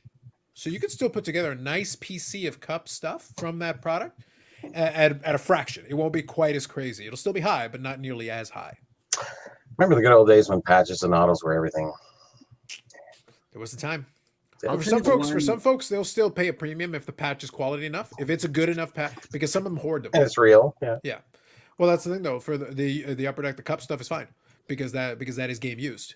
But Sure. there are the folks that do the sets. Now, what happened with those ones is because the hockey folks hoard, you've got the folks that are doing the set. Then you got the player collectors who also want that specific one. So all of a sudden, the supply dries up really, really fast, and it's like because you've got set collectors and player collectors and maybe team collectors occasionally to throw It's a a little smaller bit of market too. Yeah. Yeah. So you run out of the stuff pretty quick. If I can't get, obviously the RPA is going to be probably thousands. Yeah. There is one, and I'm hoping that Robertson has a card in it. The Brilliance autos where they have like the team logo and like that metallic looking emblem embedded on the acetate surface. I don't know if you guys know which ones I'm talking Well, about. that was done. That was a bit of a different one. I had that. I don't, Billy. Am I wrong that I think that I was have the first no time I remember clue. seeing that one? I'm not No, allowed to say. but my question is not talking about the new one. I remember the Brilliance one he's talking about. I feel like that's the first time I saw that subset because I don't think I remember it previously. No, Brilliance has been out for a few years. It's Yeah. at least With the same acetate thing as well. It's I have a acetate. Kale With, Makar of it's it. acetate with Spectrum Deco foil, and they Okay. usually look really nice. Okay. Yeah, I have the Kale Makar from 2019. Okay. They're really awesome autos, and they use like a colored marker for the Yeah, autograph. maybe the reason I don't remember it is because Medano wasn't in that subset before, and in this past one he was.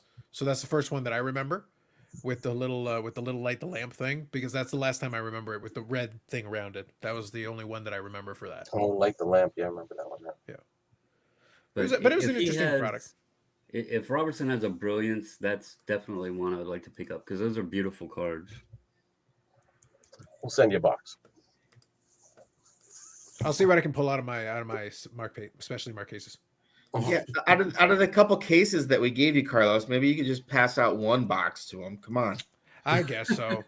I'll give you. I'll hook you up with the one baubles. That's all you're getting thoh. That's But one. You're paying the shipping though. Oh One yeah, box damn right is you are. like what, 1,500 or something like that? Hell, I'll take it. I'm gonna be I greedy. bet you would. I bet you would. Yeah. It's gonna be fun to see like when it does come out eventually. It's gonna be interesting to see how the market reacts to it because with the delay involved in that, and because now you've got some players like Robertson who now have a built-in Kaprizov, price point. Stutzel. Yeah, you'll have some folks that'll be chasing that right out of the block because it's like, all right, you're not guessing as much as you would have initially under the normal release schedule. Yeah, some of the rookies have kind of it's going to be flipped. Like you said, you got Stutzel. You got I still think Norris is a great name. You got Robertson. You know, and then there'll still be people trying to collect Lafreniere. There's it. The goalie There's- for Edmonton. Yep. It'll be strong. It'll be strong. That's about all you'll get out of me. Is Yeah. I get it. I get it. I believe you. I believe you. I'm thinking now, though. Let me take a look. I'll have to see. Now, one question I was going to ask you. So, kind of playing off of what we talked about already. We did talk about favorite hobby stories, so that was a fun one. Now, one of the things that I was kind of saving, we touched on it a little bit the other week, but I want to kind of elaborate because now is a good opportunity. There's always the year end, like, okay, so what do you think is going to be like hobby prediction? And it's and there's a lot of different ones you can add. It can be big prediction, small prediction. You can play a little bit safe. You can go a little bit out there. What would be your hobby prediction for 2023? And it can be whatever you like. Did we do hobby predictions last year? What's that? Did we do the hobby predictions last year? It was a 6-hour live stream, Bobby. Probably did, but I don't remember. I think we should see if any of those came to fruition. I can go back through it and check, but yeah, I started scanning it actually. I started scanning the beginning of it and flipping through a little bit of it, but it wouldn't have been right at the beginning. It would have probably been somewhere in the middle-ish somewhere. Gotcha. Okay. Yeah. Initially, remember you and what I I were said chatting. now, so. I know initially last year, you and I were chatting for a bit before everybody else started to join in, and then we had quite a group of people join in at certain points. Yeah. But and I'm sure by the time we had a bigger group, I'm sure then probably we broached something like that. Yeah. I'm pretty sure the predictions I made last January That was July. all came true. Is that what you believe? Do you have footage to this effect? it was a 6-hour show. I mean, You might have to go to it on like half speed, just to double check, make sure. I'll, You know, I'll spend all day tomorrow doing that. you probably should. Probably would be what you need to do. Carlos will appreciate that. I know I would. The watch time counts. You do it at half speed, it counts the whole thing. It's That's like twice as much. 12 hours. Yep. That's half a day for next year. That's Eric. Thank you. There you go. I'm just trying to check here. Let me see. What was the year? I'm just doing a quick scan on ComC. Ottinger is also a rookie in the same year as the same rookie class as Robertson, though, isn't he? Yeah. Yep. So there'll be an Ottinger Cup probably too, of some kind. There, I think Kivaranta also. I think it's Kivaranta is also a Dallas rookie in that Look class. at this guy having all our Dallas rookies nailed down. He's ready to go. Yeah, the only hockey player my wife knows is Robertson, only because his mom is from the Philippines. Yeah.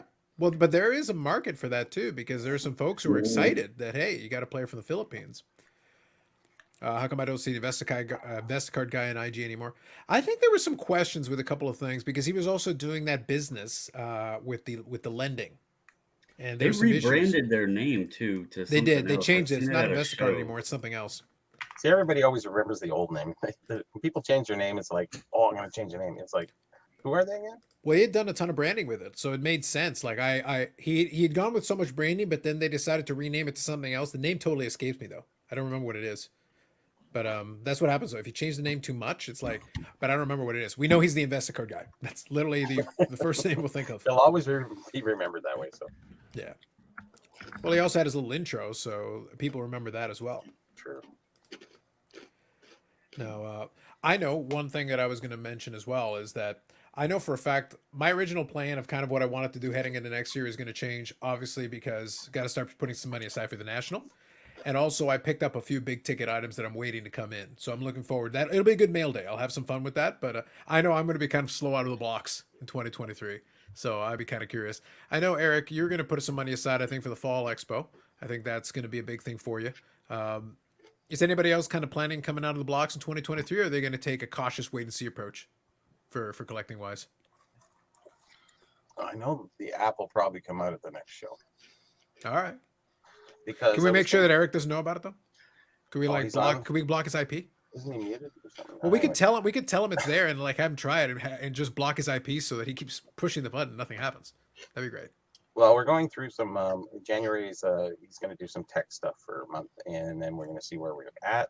Everything's working really well and going really well. Just so many pictures to upload, and like I said, he's got to do a 16-digit code for every picture, and I just sent him like 2,000 pictures in the last month. So, and then we're into February, but the show is a little earlier. So February, we launch in February. We might as well wait till April, and then we'll have everything to the point that I'll be even satisfied. All right. All right. So that could You're be, a that could be liar. something. What's You're that? a liar. You're a liar. No, I wish you guys could help me, because then it would, maybe if you take some of that money, we can hire somebody to do some pictures. And, that click money, like money, maybe. I don't know. Just thinking out loud. It's so much work. It's more than you'd ever even want to even do. I'm I'm just at that deeply point. disturbed It's that forcing myself to do it. It's bad. I just find the lack of Bougeric's faith in the Burrell disturbing. Yes, it's only been about a year and a half I've been saying it. Liar. Wow. He was very strong on that. Was I Billy, wrong? Billy, is he like this angry like a clubhouse all the time? Is like, what's the deal with this guy? I don't know. Usually he gets sent back down, like to the bottom when he starts mouthing off. He's used to that. Eric, do you want to be sent down to the bottom? It'd be better than being here. All right. There you go. You're at the bottom. All right. No, Eric's not too bad. I don't want to say he's one of the normal ones, but there'll be no arguments for Eric being the normal one. Let's just say there's some that are just like even. I don't want to say even worse because it's not even worse, but there are some characters in that group, and that's why it's so much fun. That does not shock me. I also don't have the same shtick in that group that I do here, so no chocolate. That's why I may come across a little more quote normal, as Billy said. Mm-hmm. Well, no, when Eric talks in Clubhouse, usually all of a sudden the room just stops talking, and then everyone leaves. That's the effect he usually has on the rooms. It's happening. And I joke about it, but it still happens. Yeah, it's like here we go, another Boston rant. That's all I need. No, I start talking about hockey or the fact that baseball players a bunch of fat, non-athletic people, and then they all leave. It's not a hockey crowd. Like if you can get 3 sentences out about hockey, you've already doubled the amount of hockey talk they probably had that day. You have to start your own group. Yeah, I was going to say, you Mr. Clubhouse, you should start your own thing. Now, I did make sure to include the message there about the Ovechkin hat trick. Bobbles did mention that as well. So, chipping away, slowly chipping away. Tonight. Yeah. You might have to list them tomorrow. It'll be interesting. Like I said, now we talked about this already. I expect it'll quiet down, but it's good. Like him getting a hat trick and keep chipping away at it. That's going to be fun. It's still going to take some time. It's going to take a while no matter what before we see like another big surge of attention for him. But as the countdown thing is happening, it's going to get interesting. It's going to take a couple of seasons, like no matter what. Even a great finish this year. Maybe another season. So well, look, I made the joke already. I would be thrilled if he just, studies at the altar of Brett Hall and it's like scores 75 goals, but it's just from one spot. It's like, just do it, buddy. Just fire away. And then, you know what? Empty netters. Let's go. I was saying the whole team is giving him every empty netter. They had to force feed him the last empty netter. It was hilarious. Fantastic. I am all for it. Hey, I would like him to score his next 100 goals as empty netters. Let's do it. Yep. Hockey 66 says Eric is a ladies' man. I'm just leaving it there. Take the man off the end, and I think you got a right sentence. I'm gonna go and get myself some Cavatier, and because I am the ladies' man. Wow. Yeah. That was an accent. It was an attempt. I at least appreciated the impression. Thank you. Was it from? That's from Saturday Night Live. Father How No, it was the guy from Saturday Night Live, right? Yeah, Tim Meadows. Oh. Yeah. Okay. Yeah, that was a character, ladies' man. I think he had a movie, didn't he? They gave him a movie. Yeah. Oh, he did. Yep. Yeah, I don't remember too much about it. I don't think it was. Decades I didn't watch it and did watch it. Most of the Saturday Night Live movies aren't very good. Most of them are not great. I didn't even know they did movies. Well, Wayne's World. Oh, okay. Yeah, so like you got that. Night at the Roxbury. That was those are Saturday Night Live characters. Dun, dun, dun, Yeah, I know. That was another one. That was bad. That was amazing. I love that movie. It was so much fun. The SNL movies that are good are the ones written about that one? Are the ones written by. Oh crap! I didn't look at the score. Good thing I didn't bet on that game because I was going to. The SNL ones that are good are the ones that are written by SNL writers but don't include characters from Saturday Night Live. Probably true. Like yeah. Tina Fey was great at making some movies, but don't include like the characters because the joke of the characters has already been done.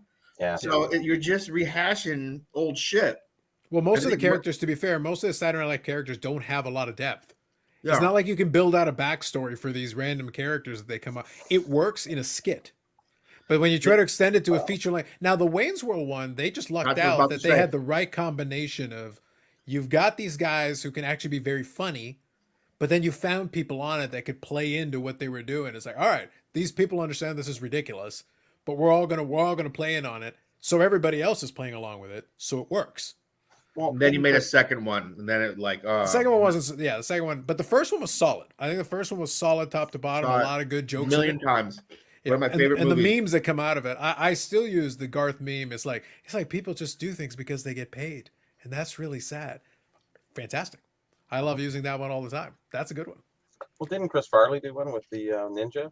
Wasn't that sort of one? A spoof on one? Was that a Saturday Night Live skit though? That is found out? Well, it was. He played the kind of character, that he plays on Saturday Night Live. So The only one that I would have been interested in if Chris Farley had done it is I would have liked that where he did that motivational speaker, the guy who talks about living in a van down by the river. oh Yeah, yeah, okay, that one. Yeah. I'll Wait a minute. bring you in just for that. I'll bring you in to do the down by the river line. Did someone say the Red Wings lost to Ottawa? Because I'm looking at That's what Billy says. Billy, no, it says Billy's just beat the Senators. Billy was Oh, just yay! I There we should go. have bet on it. Damn it! I thought it said the Wings lost the Senators. I don't know what I was thinking. Josh there. is reporting accurately, Billy. Josh is reporting accurately. I appreciate it. Charity's asking you a question here. What are you writing, Eric? I'm writing a list of all the reasons I don't like Yannick. Hmm. Oh. Are you up to 2? I'm on multiple pages now, unfortunately. Are you up to 2? How many? How much is 2? 2 is more than 1 twice as many as by one. a factor of 2. One's quick. Now you're just confusing me. I wish you'd stop. Well, you needed the space for the math. You got to run the numbers first. No, I don't know. Michael I Ham just says. made a list of reasons I don't like Yannick. Probably mine is 2. Michael Ham says, does the upper deck market with hockey teams? I've never seen an ad. Hockey lacks mass media social marketing. There isn't a lot of advertising. We don't we've need been, it up here in Canada for sure. We've been on ESPN. We have like a card segment now on ESPN where they'll Oh, do sit they? there and open up packs of cards on Nice. hockey night and stuff. So we're doing more than we used to do. Yeah, and I've definitely Canada seen. doesn't need it though. Like the news. I think the is on. league. We I think don't- the league though has a lot to say in that because when Billy and I talk about the AEW thing, AEW actually markets the cards. They'll actually put like a little ad there in there, so which was a good thing.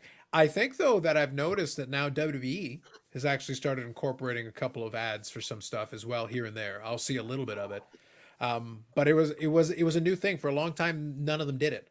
Like they'd have the cards, they would exist, but they would like never mention them. There would be no discussion or anything about it.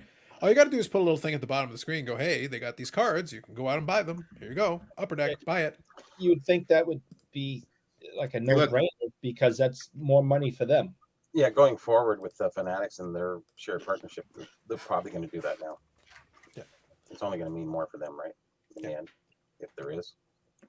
I personally don't have access to calling up ESPN or calling up the teams, but I go on as many of these things as I can to do my best to help the company market Upper Deck.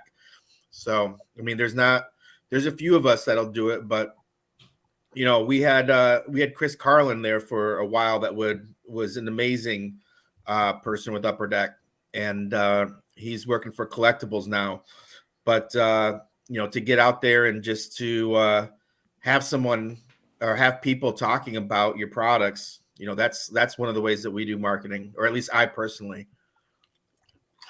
That's about what I can offer. Well, I hope you do it on other shows other than this because nobody watches this. So you're not getting your message out. You should probably double check the amount of responses that we're going to get about your slanderous ways. Hey, now. Eric, you shouldn't just look at the viewers of the shows that you're on. I know You clearly. should look at the viewers of like his other shows when you're not on it. And Oh, how huge. higher it is. Huge, and the quality improves, and like Mhm. the intellectual discussion like elevates several notches. It's unbelievable. It's like a Well, Mensa meeting when Boston, you're not I'm around. wicked smart. Interesting. Yeah. I like to think though, like look at it this way, Billy, and I think you'll appreciate this. I look at it this way: is that I still invite Eric for a very important reason. I believe in trying to elevate and giving a helping hand to the unfortunate. Carlos, you mean less fortunate? No, I mean unfortunate. I meant what I said. And I try to elevate, help this poor young man. Like this poor man needs help. Not only does he actually believe hockey exists, which is sad in and of itself, he actually believes the Boston Bruins are an actual team. He believes they exist. Like, look at all that shit they were able to sell him on Alibaba, pretending that was a real thing. Yeah. You would think that would tip you off, Alibaba. Yeah, Boston Bruins. Sure. I thought he got it just because of the B on it. Well, it's cross promotion for you. Like honestly, that's all I've seen out of this. It would be nice to have during intermission if there was a 10-second ad. I agree. I think that's a fair point. Look, we make the joke about it, but like I like inviting Billy over because we can talk about that stuff at some length. Obviously, he does promote the stuff, which is really good. I tease about the whole product promotion thing. I was doing some scans for box breaks and stuff. It's not like Upper Deck never gives out any boxes to do that stuff. They do have. I saw one that the lady that did it. Now, I can see why they would do it because she had a lot of followers and views, so I understood. She was actually given a box to open on it. Now, that's the only time she actually opened a wrestling box, so I'm not sure if it carried over to that specific audience, but at least you got eyeballs on it. So she opened the product. I don't remember the name, it escapes me, but I think she does mostly like cosplay and stuff for like other things, but it's one of those things where like, I get it. I understand why you would do it. And she actually seemed like she knew the product, which to me is already good. At least she knew who the hell the people were. So that's a plus. Are you talking about Allie from Titan? No. Okay. There was somebody who actually got a box for like reviews / whatever. Gotcha. At least that's what she said on the video, and then she opened up the box. But that's the only box break I'd seen her do of any kind on that channel. You just said cosplay, so that's the only breaker or whatever I know that does like cosplay and stuff. There was another one there. The name escapes me, but I literally was scanning for box breaks in general, and I came across it. I was like, what the hell is this channel? Why does it have a box break? I was like, okay. Is that the girl with the glasses? Well, that's the one. That's Allie from Titan. This is the one yeah. that he's talking about. No, it was somebody else. I The saw name her, escapes me. yeah. But the thing is, it got views, which is good. The product got shown, which is good, and she seemed to actually know who they were, which again is good. So I don't think it was a waste. In that situation, at least you got it in front of people in audience, so that's a good thing. Hashtag scholarship is right. But yeah, promotion for sports cars is tricky though at this point. It's not like the old days where you used to be able to like throw just a random commercial like on something. Like, yeah, just put a commercial. Here you go. Cards. I don't know if that would make sense today. I think you got to be a lot more targeted to get to the right audience is really what you're shooting for. And I think that's where the stuff that Billy does, where he does go on the podcasts and on, different videos and stuff, I think it does help because at least it gives people, like the last discussion we had was really good. I enjoyed it, Billy, because we at least got to look at some of the future products too. And we got to talk through some of the stuff in it, which was fun and stuff that I think will be fun to look forward to. But it's going to be a while before we get a chance to really see it in the flesh. But at least we got to just talk through it a little bit. Plus, we got to talk about the ice cream bar cards. Everybody appreciated that. Yeah, it's hard to have commercials for people who really don't collect and to really understand what's going on in the marketplace and B&Bs and autographs and all this other stuff. So it's not like an old commercial from the 80s or 90s. It's a little different in today's market. So, preach to the choir is fine, but otherwise, I think it's a hard go.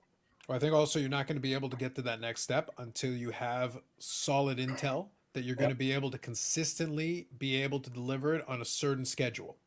If you know going forward, like if the logistics thing finally clear up enough that you can say, all right, guys, this is the window we're shooting for. I think we can actually hit it without having to worry about the release date moving 4 or 5 times.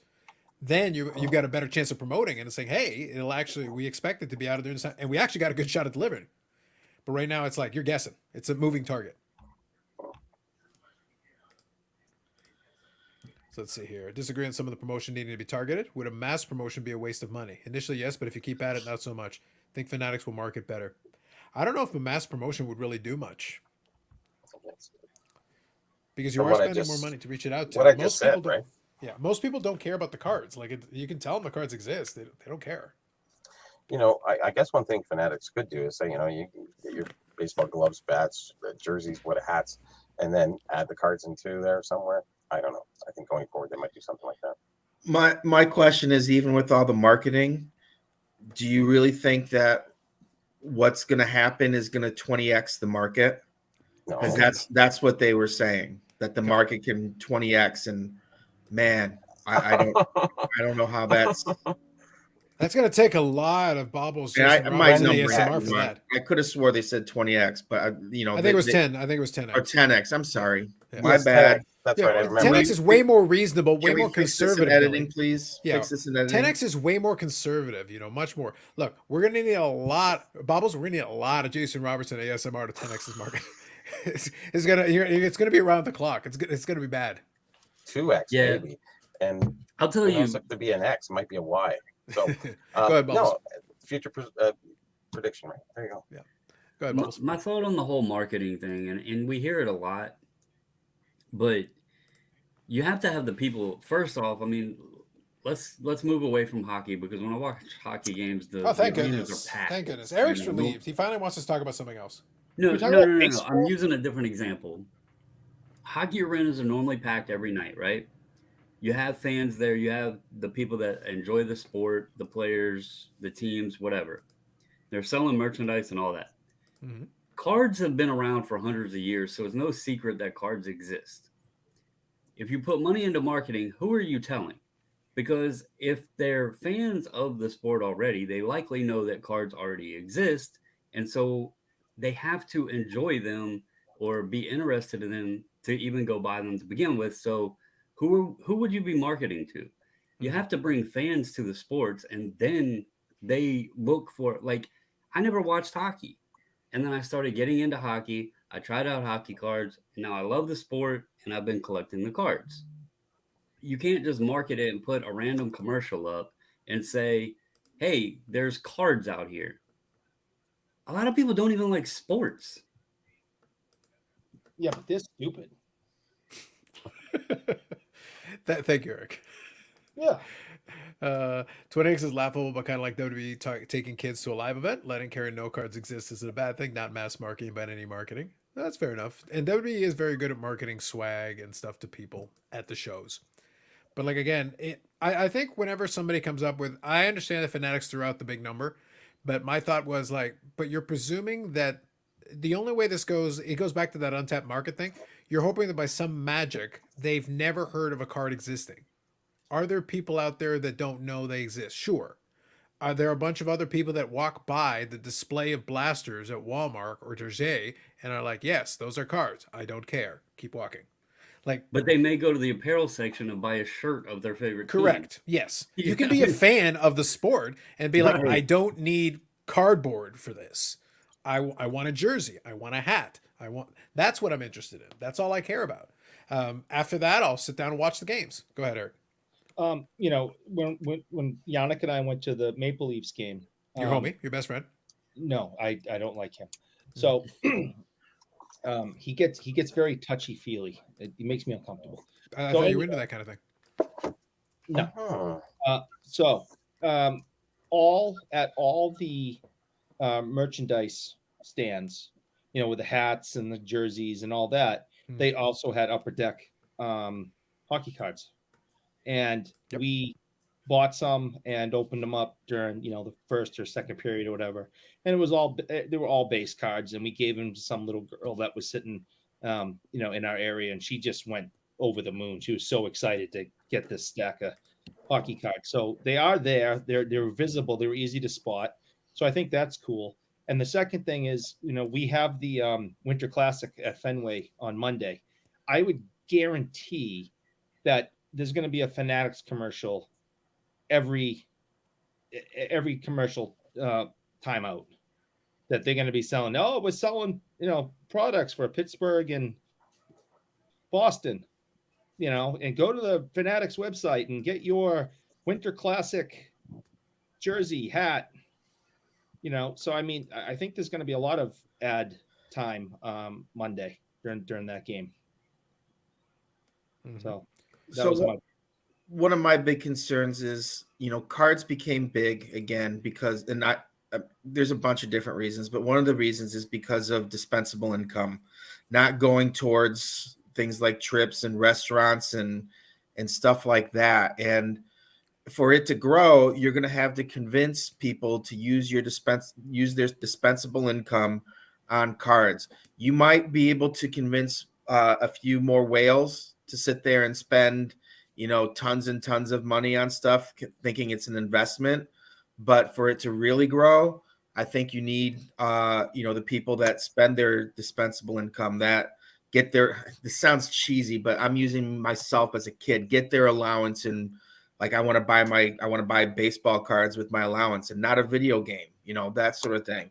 Or Pokemon. Yeah, you're competing against Pokemon, to be honest with you. It's dispensable income, and you're seeing prices, go up and up, like go up so much. Dispensable income. Do I want to take a trip, or do I want to buy a card? That's a choice people are now having to make.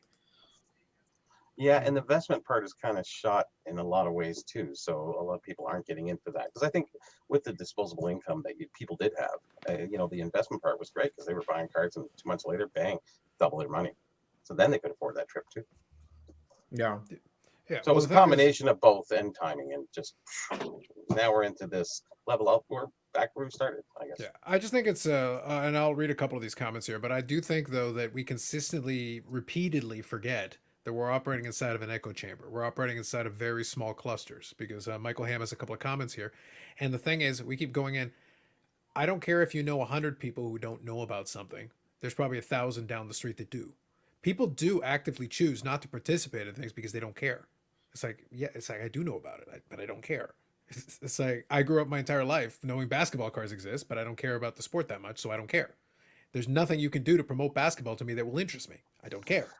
And the Pokemon cards, not my generation, but not far removed from it. It's not like a million miles. I wasn't in my 40s when Pokemon came out. I was in my teens.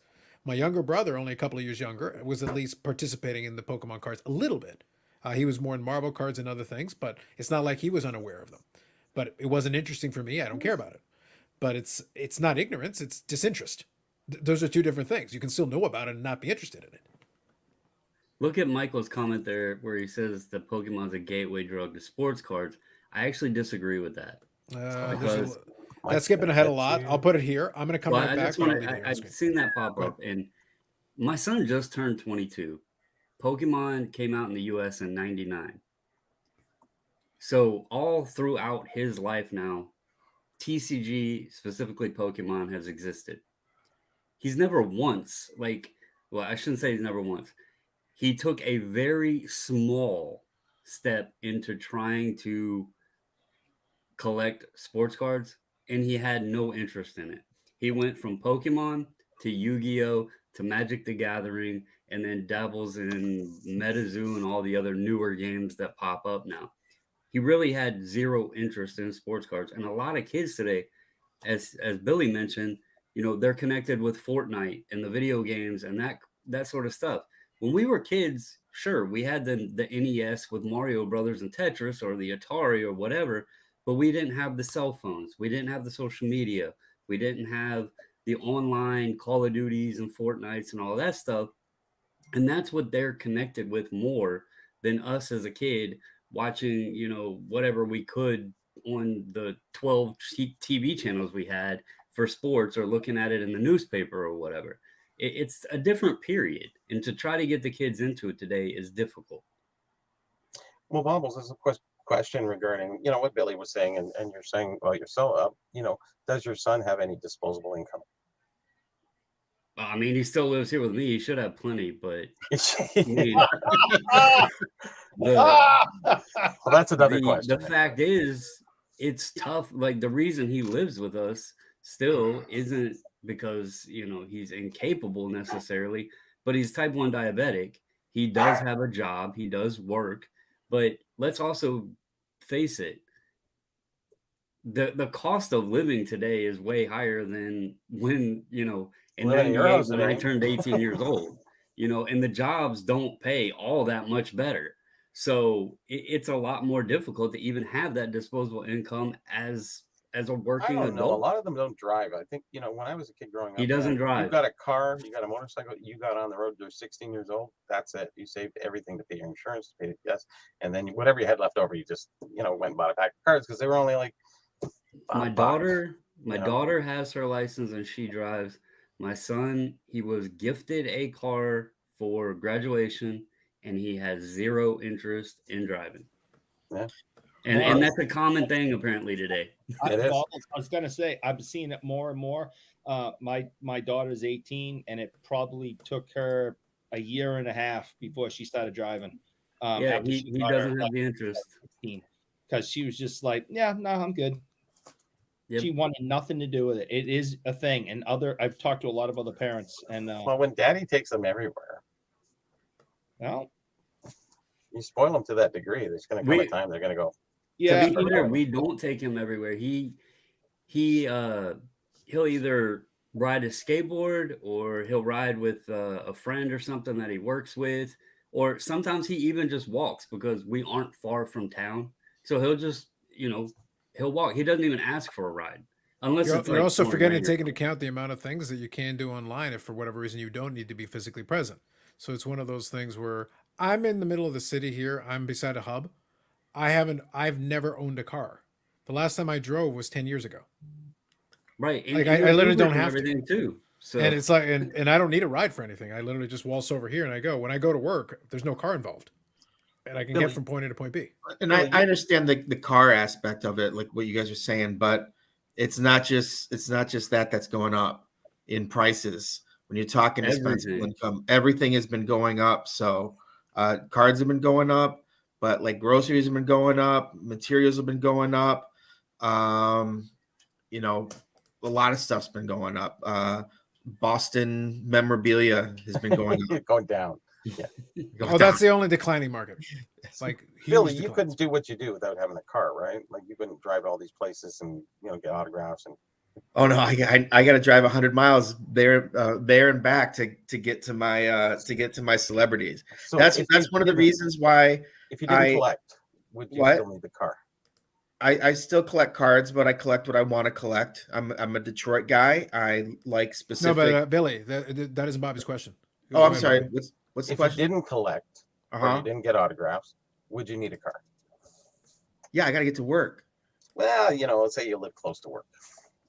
If I lived close to work, I'd be paying more rent. want.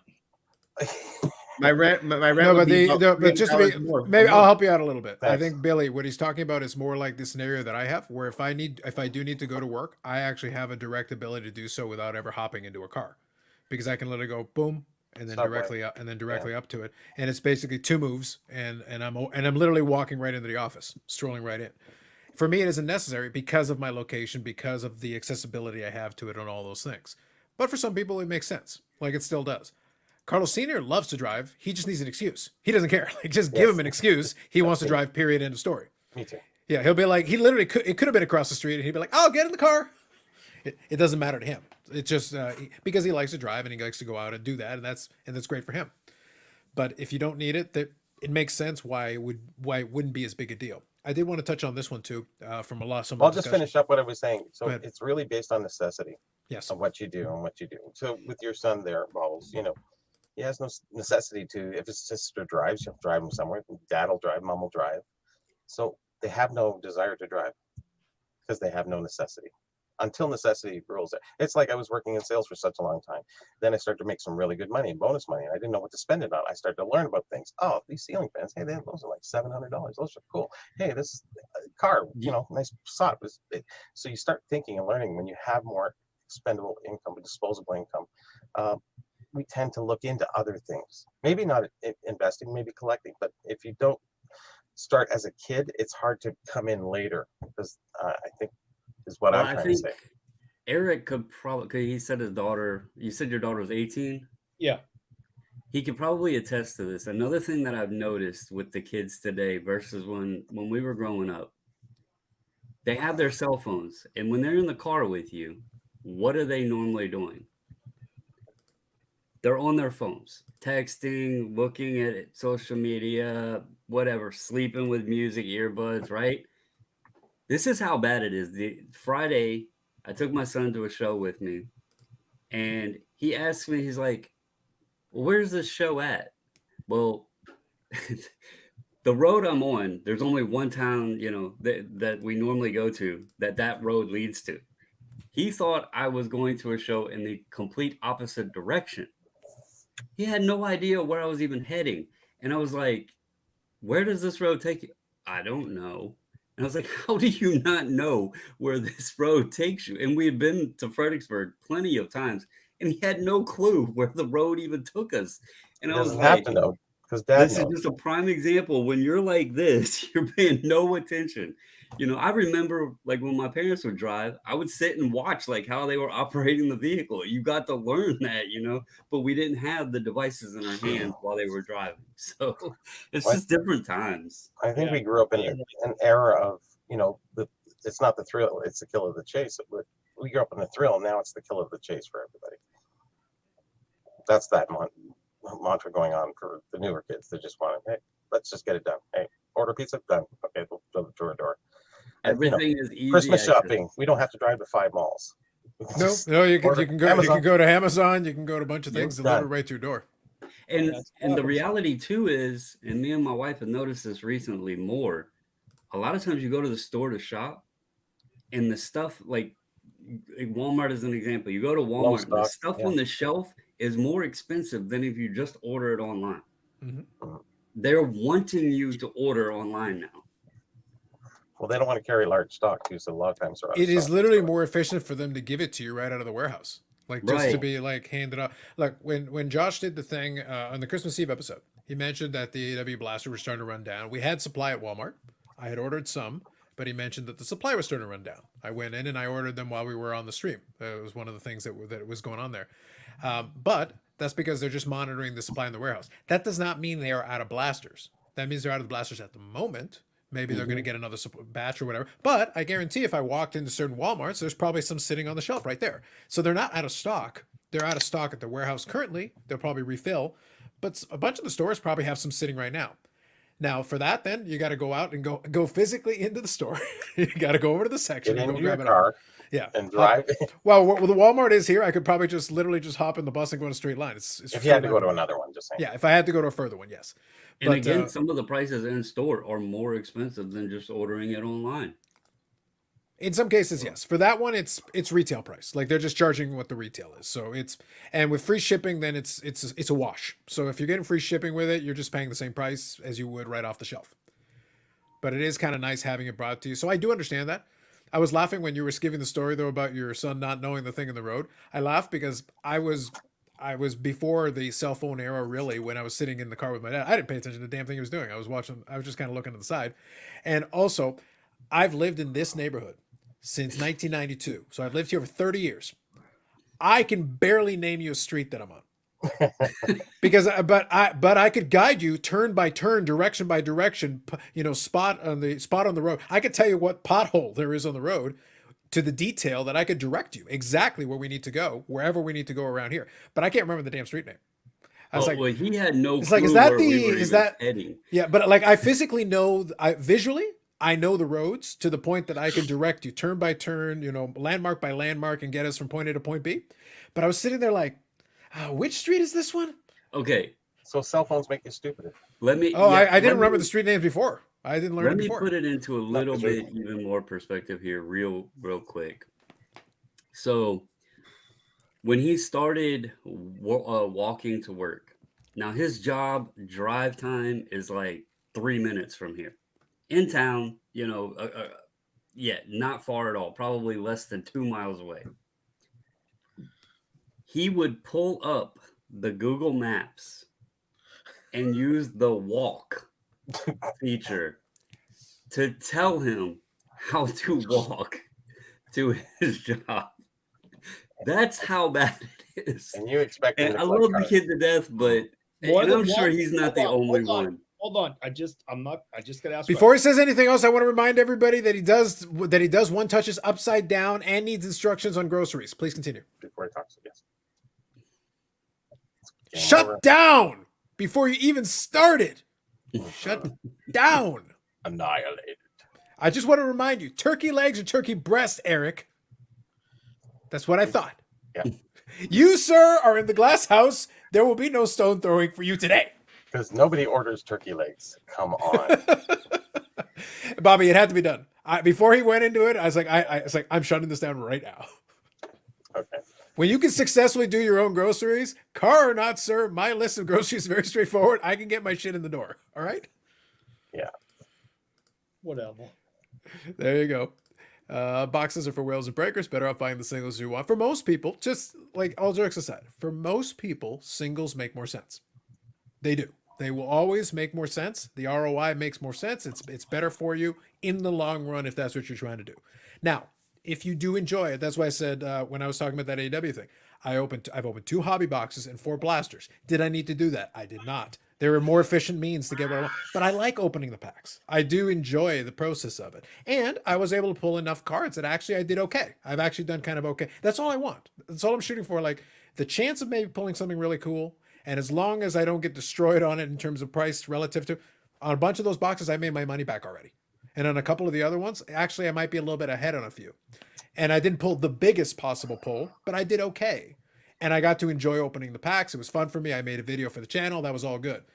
But if you're talking about efficiency, it's way more efficiency for me to go get the singles. Way more efficient, no questions asked. See, there's a I hobbyist. don't Now know you how. have the thrill of the chase, which is opening the packs, or the kill, which is just buy the card. And for the tougher Thrill of cards, the the more chase. expensive cards, I will probably have to go get them directly course. because, I'm not going to open 500 A little bit of boxes to both, take a sure, shot of at. Yeah, course. we're not going to do that. That is entertainment. Yeah, exactly. 100%. It was entertainment, and anything that came out of it is a wonderful bonus. I'm happy. That's great. But I wasn't going in with my expectations were, I just want some entertainment, and maybe something cool will happen. We'll give it a shot. We'll see what happens. I have to give Upper Deck credit Ooh. because right now, Billy, It's like, should I even be In here the right now? States, I don't know what to do and with my again, hands. I can't speak on the other genres that they do with the wrestling stuff. I'm not familiar with the wrestling cards or the return on those. Well, there was a visionary who developed the first couple products, really ahead of his time, almost in Australia. That's how far ahead of his time he was. But what I wanted to say is compared to the other manufacturers out there right now and products they're putting out and price points they're putting them out at, I have no problems ripping, especially Series 1, Series 2, etc. hockey at the price points you can buy the hobby boxes at, even the retail, and knowing that I can have fun, but also come close to the return on what I'm paying for them. So props to you guys on that because it's still a product that is affordable, but also does have return involved with it. So I mean, we're not trying to milk people for every penny they have. Like we understand that there's certain price points that work with products. UD1 Series 1 or 2, like next year, someone made some sort of comment on how much they think next year's Series 1 and Series 2 will be because of Bedard and stuff. We're still we build it like we build it. The price point is the price point. It doesn't change that often. If it changes, it's because it just costs more to make. That's the one thing that sucks is all of our price increases really have nothing to do with us wanting to milk everything for every penny. It's about the cost of goods and the cost of the vendors of building the cards. And unfortunately, those costs, like we mentioned earlier, have gone up, but we still want to keep it within a certain price point. So if that means maybe less packs, or if that means maybe less content and the price stays the same, we've kind of taken that route as opposed to just jacking the price up to $300 a box for Series 1. Like that's just doesn't make sense. well, the other fact too that a lot of people in the card space now has like the thought behind it all. You can rip like Series 1 and the folks doing it, they're not hunting autographs. They're not hunting memorabilia cards. And that allows you guys to then save some money because you're not having to pay for those autos and the relics and all that other stuff. But the product is still a good product without the need for that stuff in there. Like the main meat and potatoes of it is those 6 Young Guns. And then that chance at the exclusives or high gloss or, clear cuts or what have you. It's not about chasing the autos in that product. And that helps with the price point. All the other products, it's auto or bust. Well, we're going to see Still not getting real a quick, free Billy. case. Before you add anything, I want to say one thing. we're gonna see what happens because, like I said, I have now gotten more in tune with the wrestling side of the market. I've been paying attention to it. Billy and I have had some kind of chats offline about this as well. I listen to a lot of the podcasts and things, and some of the folks struggle with this idea of what Upper Deck has done, in contrast to what Topps was doing prior, and in contrast to what Panini was doing with the WWE product. Because for them, a lot of them are at the point that they would rather argue with having a $5 autograph included in it, just to say there's a $5 autograph included in it, versus and they'll push back in that way. And there is a segment of it that is very vocal about pushing back. They're like, well, why don't I have hits? Why don't I have a hit? So you're getting both sides. You're actually getting really strong arguments for one and really strong arguments for the other. I really like the inserts. I appreciate that the autograph pull means something. It's actually really hard to do, and you get value. So these characters, comparable characters between both companies, the AEW one would sell for more than the WWE one for no other reason than this one's tougher to pull. Go ahead, Billy. So I'll answer for both types of products. Yep. Did you notice that there's no jersey cards in UD1 this year? I did, and I do notice that there are autographs that are just sticker autos on the base cards. But again, as Carlos alluded to, they're tough as hell to pull. Yep. And I'm cool with that. I don't need the Okay. autos. The product is awesome. Did you notice that the inserts looked a lot better this year? I did. And Big Scott, if he's still on, he was talking about the inserts. And I actually said I liked the inserts a lot. I love the freestyles. That is a sweet insert set. I love that it's only 1 in 3 or 1 in 4 boxes. I like that you guys put the gold parallel on those that are 1 in 1,400 packs or whatever it is. That adds another chase element. I don't think people are appreciating them enough yet, but they're awesome cards. They look really nice, and I like that. I'll tell you one of the frustrating things is we come up with really cool inserts. Stuff like Day with the Cup, stuff like the Fanimations, stuff like even like you were saying, the freestyles and stuff. You put Stuff that like the in glow in the dark that y'all put in there. Yeah, the home ice cards too.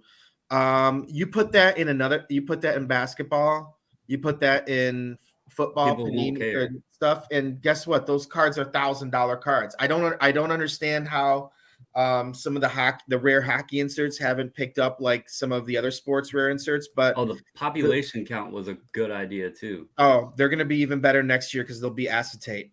I love that. Like, people want numbered cards. Well, that's a sneaky way of making numbered cards without having to spend the money to cut the cards a different way, and which is more expensive, and to put foil numbering on the cards. That was my sneaky way of making numbered cards. I pulled the Boldy out of 50. Oh, nice. Very nice. So yeah, I mean, we're trying to put the autos and the mem. We're trying to put more of that into the technology and the cards, and you guys are in for a treat for next year. It will be, in my opinion, the best Series 1 hockey. I say that every year, but I think this year is one of the best Series 1 hockey, excluding Young Guns. I understand a Young Gun checklist can make a series really good or really bad. I'm talking from a content standpoint of inserts and stuff like that. I think this year's was great, and next year's is even better. And there's some serious changes too that I can't talk about, but there are some changes, but that'll be fun. As for AEW, Carlos, you talk about the difference in value. Like, I'm here spending $70 on a base auto of my girl Ty Conti, and I can go buy a Becky Lynch auto, who's arguably one of the best women's fighters in WWE, and I could probably buy one of her autos for $20. Yeah. Same and with also consider the amount of promotion. That's why I gave that comparison. I just said you've got characters that have fans, but in comparison, it shouldn't make sense. Like comparison, but it's because of availability. Dude, so Aubrey, yeah, the female official. Go look at her sales on Spectrum. Their autographs are selling between $80 and $90 for an official. Like, show me that in WWE. Yeah. And yes, the content is different. I believe this year we added more numbered cards for the consumer, and different parallels. Next year, I think next year's is going to take a turn even closer to what Series 1 like hockey is. And we might even pull back more, but we're going to give you a lot more content, a lot more inserts and stuff like that. I didn't build next year's AEW. The only one that I'm building going to continue on building is Metal Universe. So we got some fresh eyes, some fresh blood making some of the AEW products, which is fine. We got some big AEW fans in our office, so I was a little greedy at first and told some people I wanted to, make some of the sets, and I got the first 5. Now we're gonna kind of spread the wealth, I guess, a little bit. But our idea for AEW again is to give value to the big hits. And because what kind of big hits, unless it's a card numbered out of 10, are you finding out of competitor products? Well, like a Brock Lesnar or some of the big names. But If you pull the right name, because they would also probably sign less, you will get the comparable adjustment. You'll get the similar adjustment. So let me go 2 questions for you, Billy. So there I got 2 direct questions for you. First one is, I think my understanding is all the AEW products will eventually find their way to EPAC. That's my understanding. Yeah, usually. Yep. As far as I know, Spectrum will be there eventually. I think we're really close on that. And you'll see 2022, not to be confused with what people call Series 2, because it's not Series 2. It is 2022 AEW. Yep. But that will be out. I don't know how soon, but sooner than later. Yep. Aussie Card Dad here for you as well. If Upper Deck's been using store jerseys for the rookie relic cards. For rookie relic cards, what kind of jerseys usually get used for that? Store jerseys? You mean like going to Dick's Sporting Goods and buying a jersey for like that's $80? Yeah. Basically, yeah. No, we buy the official jerseys. We buy official jerseys. They're not cheap, and then they show up at the rookie photo shoots and whatnot. Yep, that was perfect. I wonder if that question stems from the video Dakota did. What was it, yesterday or the day before, about the jersey thing? I actually messaged him about that because there was something I thought of on the Panini thing. They never put until 2022 on the collegiate stuff that it was the wording on the back says the memorabilia enclosed in this card is authentic, or the authentic memorabilia enclosed in this card is certified by Panini or whatever. Prior to that, they never put that statement. They would just put player worn, used, or whatever. And at that element of it, they could have used anything, and as long as it was material. So I don't know if that was something of how they got away with it before, because if the player wore it, the player wore it. But I do know in the 2022 product it says authentic memorabilia. Look, we have our rookie photo shoot, and these players wear the jerseys. And that we even have inserts in, I believe, Series 2 that are like vintage, because we don't throw it away, and it's just sitting there. And I'm like, well, let me make some vintage, rookie cards. So we'll take rookie photo shoot jersey from a couple years ago, but it's not used in any other cards. It's just sitting there, and we needed to clean out our warehouse, and they're like, do you guys have any use for this? And I'm like, I'll make a vintage insert, just kind of a flashback. That's what it was, is because we take so many unique photographs from the photo shoot. I believe like the first year we did this, it's like Connor McDavid playing bubble hockey. These are kind of like interesting, almost like canvas style imagery, unique imagery. And it's just like, well, let's use some of this unique imagery and try to use some of this rookie photo shoot jersey. And because otherwise it just sits there. It doesn't get put into any other cards. It doesn't get put in as a game used later down the road in their career. Right. It's the rookie photo shoot is stored as rookie photo shoot. Oh, sounds good. Let me read hold on. Let me read a couple of these. Let me get caught up here. So first one is Paul says, can YouTube add a second or third like button so he pays more? I'll get my people on this. Oh, come on. I see potential. I like where he's going with this. I like what you're thinking, Paul. I like where you're thinking. So Michael Hams here says it's because it's hockey. Basketball cards outsell football as well as baseball. The baseball, you can choose the international market or you can choose Wales. Choose your adventure in terms of the explanation that you prefer. Or basically Bougie Eric buying all of it in the background. He's really the one secretly behind it, which is why he can afford the like button, because he's got all the monies. I have Moving on. none of the monies. All the monies. So great insight, Billy. Show Thanks. me That's the from money. Orlando. All the monies. Great insight, Billy. Thanks. That's from Orlando. Thank you, Orlando. So Michael Ham here. Well, let me read this one first, and then we'll get to the question. I have an issue with fake jersey cards out there today. The wording is legal jargon. Yep, that's fair enough. We addressed that. Good, glad to hear it. Panini's been using jerseys that aren't associated with any player or game use for a few years now. That's not even player worn. Yeah, and they'll use the number 88 to get maximum patch availability. That's been a thing that's been a concern for folks. So Michael Ham here has a question. Will metal, so since this goes into your wheelhouse here for metal, get back to the 90s style of artwork on the card? The only thing I'll point out is that there weren't a lot of years where they used that type of artwork. It's not like there's a lot to draw from, but I'll leave it open-ended. Can I interrupt real quick? Go ahead. Yeah, go for it. I'm going to hop off and Sure. go spend the rest of the evening with the missus, Sounds close good. out 2022. But I just wanted to tell everybody, thank you all for a great year. Thank all of you guys. Always awesome to get on, hang out, talk the hobby or about Eric or whatever. Yeah, But, you leaving, the Eric percentage just went up 5% with you leaving. Thanks a lot.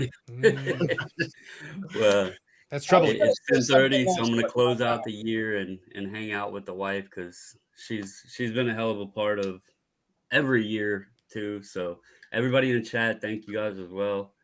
Happy New Year from her and myself, and let's go kick some ass in 2023. So Sounds good, Bobbles. Happy New Year. And also tell Mrs. Bobbles, give her a Happy New Year from us as well, except for Eric, because Eric is questionable at best as a BFF. I At best. appreciate you guys, man. Have a great Have a good night. one. Be Take it safe easy. out See you there. later, buddy. Perfect. If All right.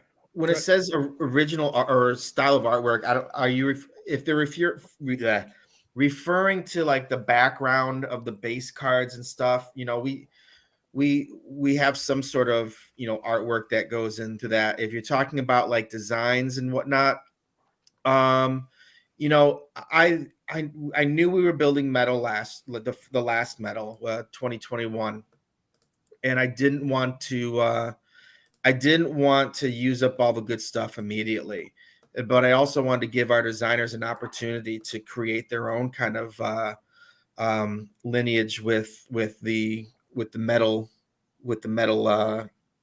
name. Mhm. So it was a little mixture of both, and I kind of had a 3 or 4 year plan for metal of different inserts that I want throughout each year. I've already built next year's metal, and this year's metal I think comes out in a week or two. Yep. And you'll see more new designs, both picking up old designs and creating new designs. And usually I'll pick up a design 1 year, like the first year, and then if I want to continue with that insert, then I give my designer their chance to kind of make their own design on it. But so you'll see there's some 90s style inserts in there for sure. We want to kind of stay true to the brand. It just kind of varies throughout, and I'm noticing that Eric has been nice enough to cover up his face, which is probably we all appreciate that. the best. Yeah, much appreciated. It's worth a couple of extra likes, I think. Exactly. Exactly. Oh, one of the things that You notice that when he did the face, he did like one of the more creepy faces he could have done. Like he's really adding to a lot of the questions we have about him. I was just showing some original metal. yeah. The original. Well, from one thing I'll say with 96. like metal and with some of the inserts that are going to be an extended and maybe another set that hasn't been solicited yet, so I can't say anything. Mhm. One of the things that I noticed about the 90s style cards is, like Eric just showed, there's 2 separate photos on the cards.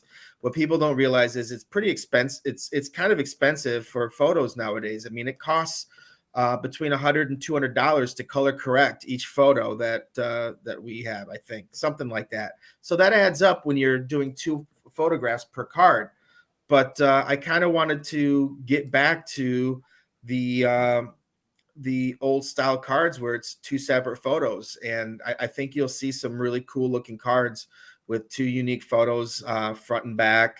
And like I said, I think some of the designs that our design team has come up with amazing direction. I'm just kidding. No, I draw stick people when I give them direction. So that's they do all the hard work when it I comes already to. told you the next thing is going to be where they do the parallel, where it is your stick people. That's literally what people get. Like that's the parallel. The parallel is your stick rendition of what this card would have been. Telling you, friend. if you want to see original artwork, just get ready for next year's Series 1. I can't talk about it yet because it hasn't been solicited, but there's we put some money into some artwork, and the cards are amazing. I'm already getting some of them back. Go ahead, Eric. I just want to be serious for a quick second and just say I think it's great that you're actually putting time and thought into the back of the cards. One of the things I realized and saw daily over the last couple of years is that people are cracking boxes and they're looking for the hits, and because that's what it was the last couple of years. And I'd ask people, what do you think about the backside of the card? Like, I don't even know what it looks like. Never look. I still like flipping the card over. I still like reading the back. I still like seeing the other photo. I think cards that have two different photos are a lot better than ones that just throw the same photo or nothing on the back. So I just think it's great, Billy, that you're actually thinking about that and trying to, keep that in play. I wish that we could also get back to some, just like the old vintage ones, and give a little information about the player. Nothing, you don't need to write a book, but you open up, you grab a card, back from the 60s, 70s, and they'll tell you, they're in, on the off season, they own a horse farm. They like betting on race. Jerry Chivas, likes betting on racehorses. It'd be really funny, Billy, if we were going to go down this route. I would like to personally consult on the back of some of them. It's like, what do these write-ups have to do with the player? It's like, he's a righteous dude. What does that even mean? It's like that's a Ferris Bueller reference. Oh, yeah. I will say that it takes time, and it's just like, how many things can you say about a player? I think that some cards should have it, some cards shouldn't. I got a question for you, because I think this is very unique and interesting. And I just don't know how, I don't want to say mainstream sports fans, because soccer is a mainstream sports mainstream sport, in my opinion. I played it. But one of the things that that Parkside did, and I'll try to hold it up to my camera. I don't know if you can see it. All right, hold on. Let me zoom in a little bit here. Let's see if we can help it out. Scan for statistics. Okay, gotcha. Okay. With a QR code. Okay, gotcha. With a QR code. I was like, that's actually really interesting. If you want to take away the space of where all the statistics are, it also can take you then to a page that maybe is, upper deck, or if we ever decided to do something like this, but it could take you to a page, an upper deck page. Freudian slip. And what? Freudian slip there. Oh, it could take you to an upper deck page. Yeah. Okay. And I thought it was very interesting, and I don't know how my higher ups would feel about something like this, and was just curious on maybe you guys seeing that for the first time, what your thoughts on. I know you were saying more room for like stories about the players, but if you have a little place to scan for stats, now granted, it'd be a little tougher to play Pack Wars now, but I thought it was kind of interesting. You guys have any thoughts? That's a great idea. My thought would be to go back, like I said, to the old vintage days with some information and something fun and interesting, but have that also that would bring them to a statistics page, for a Korea statistics page, and even more in like doesn't have to be a Wikipedia page thing, but something that's going to give you all the information on this player that's possible to have. Again, and here's just a quick example. I mean, most people know what I'm talking about. I just grabbed this old Eddie Westfall 1976-77 card, right? You flip it over, you got the cartoon there talking about how he likes to fly, on his own. He talks Yeah, about like fun facts. yeah, he's one of the 3 remaining members of the first Islanders team. He serves as the team captain. He's a hardworking forward. I mean, and then you have the statistics from that year, his height, weight, where he was born. I mean, I like stuff like that. I miss stuff like that.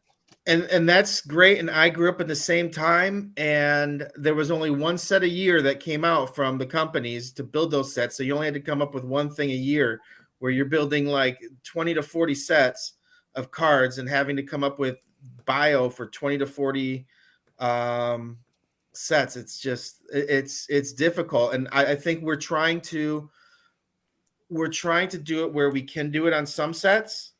In other sets, if it's going to slow down the process of making the cards and getting it out in time, we might just show the stats instead.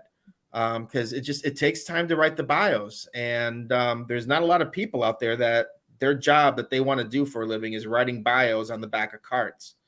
I do, but they won't be accurate. I'll have my fun. But like, no, I'll do it. Literally, one at the back of them will be like, "Don't read the back of Sidney Crosby's card; it lies." Whoa, Dude, whoever whoa! AEW actually helped us out with the back of the first set, and they were amazing because like the Orange Cassidy cards, it's just like the Orange Cassidy. It's like he thought about doing something today. That was it. Yeah, Eric, that could be on the back of your card. Thought about doing something today. Yeah. Thought about it. Didn't do it. Didn't do it, but thought about it. Yep. Again, old SNL. Thought about doing it. Didn't do it. Not gonna do it. Not gonna do it. I'm deeply concerned that Orlando got too far into the alcohol too early before we got to midnight. I'm deeply concerned. Well ahead of schedule. There is time. Like, we're pacing ourselves. There's a reason I started with cola first before I opened the first beer, and I'm taking my time. We can pace ourselves, folks. We can pace ourselves here. Agree with Eric. Let's stop picking on until next year. I'll tell you what. I'm willing to commit to that. I will begin that in about 80 odd minutes. And for the remainder of 2022, I will not pick on Eric. But I'll start that in about 80 minutes. Nice. There you go. You're a gentleman and a scholar, sir. Indeed. One of those two for sure. Parkside has done some great work the last couple of years. I only wish this year's QC from the printer was better. That's fair. Should bring back some of the picks of players in the card in terrible clothes of golfing, fishing, as they did in a few years in the 90s. Those are fun.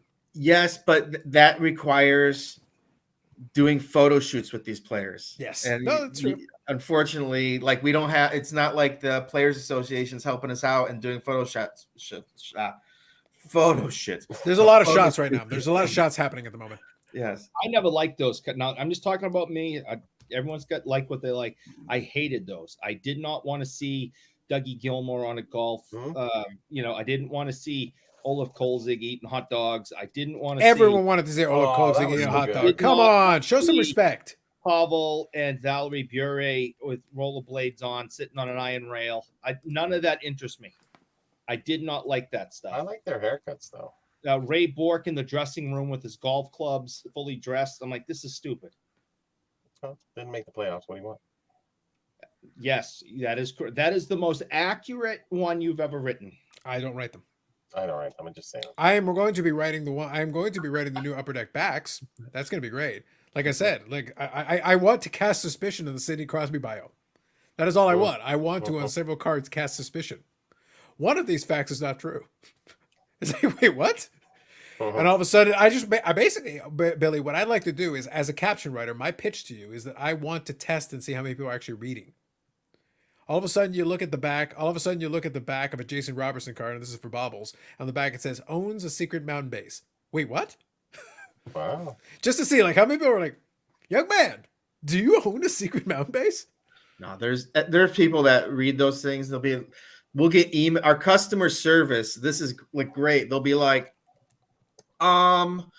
Jason Robertson's plus minus was actually +7, not +8. Are you guys going to correct this error, or is it an uncorrected error? We're like, you really? Do you think we're going to reprint all these cards for there's some people that definitely read the back of cards. You can say it. It was Eric, wasn't it? Yes. It was pretty much Eric. Hey, get your shit right, or else I'm going to call it out. Okay, Well, this is what Eric was pitching for. This is what he wanted. He didn't want Dougie on a golf course. Mhm. There are other things he did want. He's just angry because he didn't get his original pitch. I'm just saying. Hidden icons in the border art. Why is it so hard to get Michael Jordan and Gretzky images on as well as the others of the cards? They have thousands of images and their cards are important. Which if you're referring to Goodwin Champions or Goodwin, it's because it's an unlicensed set, so you can't use pictures of them in their NHL or NBA jersey, and we can't show Jordan. We can't show an NBA jersey anyway on a trading card. We can only do it on UDA items for Jordan. There you go. And Bob Jackson's back. Welcome back, Bob Jackson. Oh, I was hoping he choked on dinner. Repaint all the Peter Klima base cards, Billy, just for Eric. Make sure he mentions a certain goal he scored. I like it. Mm-hmm. That's worth it. That is true. That is true. I agree with that. Oh, once again, the name adjusted itself. I think I appreciate that. I like that. Interesting. Hits and checks. Billy is a legend. 4 exclamation points. I like it. What is an Upper Deck ad with a QR code compared to me searching Google? I think, actually, so Billy, to answer your question, I'd have no issue with the QR code thing. The only thing that I think would be a challenge would be who would maintain the site. Now, if it linked it to something like Hockey Reference, for example, you could probably get away with that because then at least it's a site that exists. So that's cool. I'm less so in the camp. I appreciate Eric's points to it. I don't read the back of the cards. I don't really care. And if I want to look up their stats, I'll look up their stats. I'm probably not going to look at the back of the card to see their stats. Those days are gone. We have the Google. We have these. I can look it up. I can look up somebody's stats in 4 seconds. But I do think the QR code thing is an interesting twist. And if it does give you the chance to put in some kind of a bio, again, I'm teasing about the background. Although it would be kind of fun to put some wacky kind of like, are you sure is this a fact about this person? Look, his secret underground volcano base, he didn't want y'all to know about it, but the back of the card knows. The back of the card knows. So Billy, I know this would it's impossible. It costs tons of money, but stupid idea, right? And Billy is an executive, so he is an executive of the card manufacturer. Get the QR code. That's what it says. It brings you to a video of the player himself sitting there holding the card, saying, "Hey, thanks for picking up my card, guys. They've asked me to tell you a little bit about me. One thing you might not know about me is blah blah blah. All right, take it easy. Thanks a lot." And Eric obviously has no clue about spokesman fees or what people charge for an Instagram post or any of that sort of stuff. Billy, what you need to do, Billy, see how many of them you can convince to open a Cameo. Just get them to just buy a Cameo. No more free ideas for you, Billy. Screw. All right, no more free ideas for you. You're dead right. to me. I haven't used any of them yet. True. No Phillips Mazzino with plaid pants. There you go. How about a shadow box special insert card similar to custom cards? So there are shadow box ones. There have been some shadow box insert cards. I forget which brand had it. I actually had a Miro Heiskanen that was a shadow box. I think they do it. Isn't that SPX or something? I forget now. So, and I might know what he's talking about a little bit too, because I follow a lot of these people on Facebook and Instagram that make these custom cards, and they look freaking sweet. But what they don't understand is these cards have to go into feeders, and they have to be able to shoot like this. And a lot of these like really cool shadow box die cut, this and that, pointy edges, whatever. They can't. It'll catch, and then you'll start getting bent things, and it'll be a problem. But there are some really cool shadow box style looking cards that people have made for custom cards. This is the one that I was referring to as well. SPX has a shadow box. So there's like a shadow box like insert or like I think it's an insert. Which again, I think they're just called shadow boxes, but they're cool looking cards. Like they've got an interesting look to them. They're kind of fun. I've seen a couple. I have one that I picked up on ComC some time ago. It was kind of fun there. Champions Row, was it a basketball jersey or is it just that Goodwin can't have it? But even the Champions was disappointing. Just asking to understand. Just use a cool picture. You're preaching to the choir. I don't choose the photos. I don't make Goodwin Champions. My counterpart, Tony, who I think has done a really good job of turning a kind of a oddball, wacky card set into a set that that has top prospects in all 4 major sports and has some really cool inserts and whatnot. I think he's crushed it. But for photography, you know, there's so much out there. We've been doing Jordan for years. I think this year a lot of the images, there was a the last game that was played at what's Chicago? What was Chicago's is like Union The arena? You talking about the what? arena? You mean the Whatever United the Center? arena where Jordan The United played. Center? United Center, thank you. Yeah. The last game that was played there was actually a Scottie Pippen charity game in which Jordan played, and it was like this white jersey with red trim and everything. So I think they took photos from that game to put into the cards, but there's so many legal things. You know, do people want to see older Michael Jordan from Hanes commercial pictures, or do people want to see younger Jordan commercials? And you know, it's a tough. No it's a judgment, tough by choice. the way. No judgment. I'm just merely pointing out facts. But you know, I think they've tried to do some younger images, and to do younger images, it's hard to find images where he's not wearing an NBA licensed jersey, and we've done the best that we can to accommodate that. I would like to see him. I would like to see a Jordan one where he's clearly gambling just before the NBA suspended him. I mean, he retired just before his retirement, where he was totally not at the casino gambling. I think that's what we need. Do not talk about our spokesman like that, please. If one of these guys that makes custom cards and have them make a bunch to put in the set. Well, the thing with the custom card guys is they're always operating in legal gray area, because it's one of those things where if the right person who owns the rights to picture or whatever, or maybe a design element or something, if they decide to go, we talk about the whole being litigious thing, they do have the right to defend their property if there is something that's being used. Somebody who makes a custom card is kind of skirting that a little bit. You can be assured, to my knowledge, I don't think any of them have ever asked permission to use these things for these custom cards, but the volume on that's so low that they normally don't have to deal with the issues. And I understand what he's saying about like comparing them to sketch cards, because we do in entertainment have sketch cards where the people kind of draw their own card of the Marvel character. United Center, thank you. Draw their own cards of the thing. The thing is, what people don't realize is every single one of those sketches has to be approved by Marvel.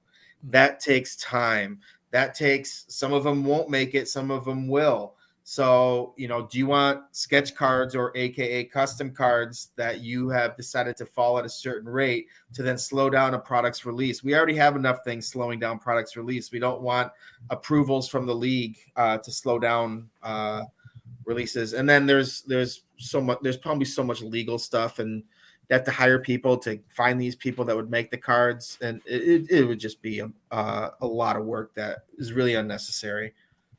Mm-hmm. Now, let me kind of ask you a bit of an open question. It is an open-ended question. I do kind of know the answer, but I want to leave you some room to kind of take it wherever you want to take it. One of the challenges I think that exist is that when a lot of folks, because Michael Hamm was talking about some of the 90s inserts and stuff, but a lot of the stuff that came out in the 90s was when the manufacturers did produce their own stuff. So you could get proprietary technology. You've already talked about some of the challenges with having different feeders and different issues that you have to work around. Like, what can the supplier actually do for you? What options do they have available? Like, if you want to use a certain foil, what foils do they have available, et cetera, et cetera, et cetera. But it was different when, if you own the manufacturer, then it's what are your capabilities? What do you have in-house, or what are your designers figured out, or what technology do you have? If you want to use technology, it's what does the supplier have the physical ability to do? And that's a limitation. For technology, even stuff like holograms, I don't think we made in-house. I'm sure we outsourced that through other vendors. And, you know, just to be able to get the paper, to get the stuff, it's still, you have to purchase it. Yeah. And we purchase it and then send it on to whatever vendor, I believe. I'm not totally sure. I'm not the purchasing agent. I just know if I need something that's unique, I need to go through our purchasing department. And then they make sure that our vendors set up with whatever type of paper, foil, or whatever we need for that product that they have. Yeah. The reason I'm phrasing it this way is what I'm saying is I believe that some of the vendors that exist today don't necessarily have the ability. Like, there are certain examples that people use of certain types of die cuts and stuff. Cost is one thing, but I'm not talking about the cost part. I'm just saying, I don't know if all the vendors are capable or have the machines or whatever they need to necessarily be able to do some of those things. They were done, and whoever had the machines and the technology available at that time were able to do it. That doesn't mean the current vendors can do it, even if money was no object. I actually don't think we can replicate some of that stuff with what's available today with some of the vendors today. Yeah, like I don't know if you remember in Ice, there were the Sub-Zero cards that had like Yeah. a hologram pattern on the clear PETG. Mhm. And that can't be done at some vendors. So we would actually have to have that done at one place and then sent to the other place. Like we actually would use multiple vendors to build a product sometimes because, like you said, sometimes certain vendors can't do certain things. Yeah. And that's one of the things that I kind of bring up here is that even without being there and knowing, it's like, I just know they don't all have the same ability. And I use the analogy of vinyl and a lot of when there was that vinyl resurgence, all of a sudden out of nowhere, nobody expected it. Vinyl had dropped off to the point that everybody thought it was dead for sure. It was done and buried. So a lot of those places that did make those records went away. They all disappeared. And then all of a sudden there was suddenly this raise in demand. All of a sudden they're like, oh, we need a bunch of vinyl records. And there's like 3 places left that can make it. Everybody else is gone. The machines are gone. The actual vinyl itself is not available. It's not that we can't do it. It's that we got to get it back up to speed. Hey, Joe over there was doing it for 30 years and he retired. So he knew how to do that. And it's like, it's gone. So some of that stuff, they can't get the capacity back up to ramp. And that's a product that was going on forever. And it seems more simple, but it's like, actually, we don't have the facilities to be able to do it. Even though you think, oh, that's a piece of cake. Just press these records. Nope. 5 years ago, my daughter came to me and explained to me these things called records and record players. Well, you're new to that. It was that wasn't technology in your heyday. Yeah, she was in middle school 5 years ago, and it was brought to her attention for the first time, and she couldn't wait to come home and tell me all about these things called records and tell me all about record players and all that. And I was like, oh, this is very interesting. So did you get her a fancy $5,000 record setup or what? Come on. We got her a record player that was much less than $5,000. Wow. You wouldn't even use the Beckett bougie money on your daughter. Nope. That all goes to me. Hashtag dad of the year. Amazing. For shame, for shame. It really is. It really is. The deprivation these children have. I know. Well, I'm going to be cutting out, guys. And Happy New Year to everybody. And look forward to seeing you guys in 2023. I'll also be stepping down from the show now as an official, unofficial co-host. I got to focus on my book and my app. So we'll be seeing you out there, guys. Sounds good, Bobby. Fun. Thank you. Appreciate Thanks it. so Have a much. happy New Year. Bye, buddy. Bye, guys. See you, Bobby. Happy New Year. So now we'll be replacing Bobby with Bob Jackson, just for the joy that it will give Eric. I don't know. It's very possible. I might have to look for a new unofficial co-host, and I'm thinking Bob Jackson's looking pretty good for it. You'll have to find 2. Well, you're easily replaceable. That part's not a problem. See, that's easy. But getting the Bobby in there that's the part we got to figure out. That's the one we got to work on. So real quick, I'll read a couple of these here. Some of the MJ picks are also taking the off-season games he played in charity games, etc., and some of the weird jerseys he's in, which is true. Yeah, some of those interesting ones. Leave it to Panini for awful redemptions that never get filled. There's going to be some challenges, I think, in the new year with some of that stuff, too. Bring back some of the 90s hologram trophy winners cards. Love those as a kid. Eric whipped out his Vinnie Vincent Invasion collection for her to play for him. See? Bob Jackson's already like, this is a very strong audition already. We haven't even started the audition process, and I'm already feeling it. Got anything to say for yourself there, Eric? No, nothing. Not even a sign. You don't want to give Bob Jackson a sign? All right. Happy New Year. Absolutely. New host Jeremy Murray. That would be even better. Oh, there you go. Then Eric would volunteer to stay on. My buddy Jeremy. I'll stay on if that's the case. My best friend.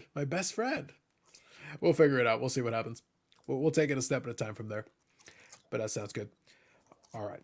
So, guys, we still got a little bit of time here. I want to take it just past the new year, but we'll see. We'll kind of play by ear.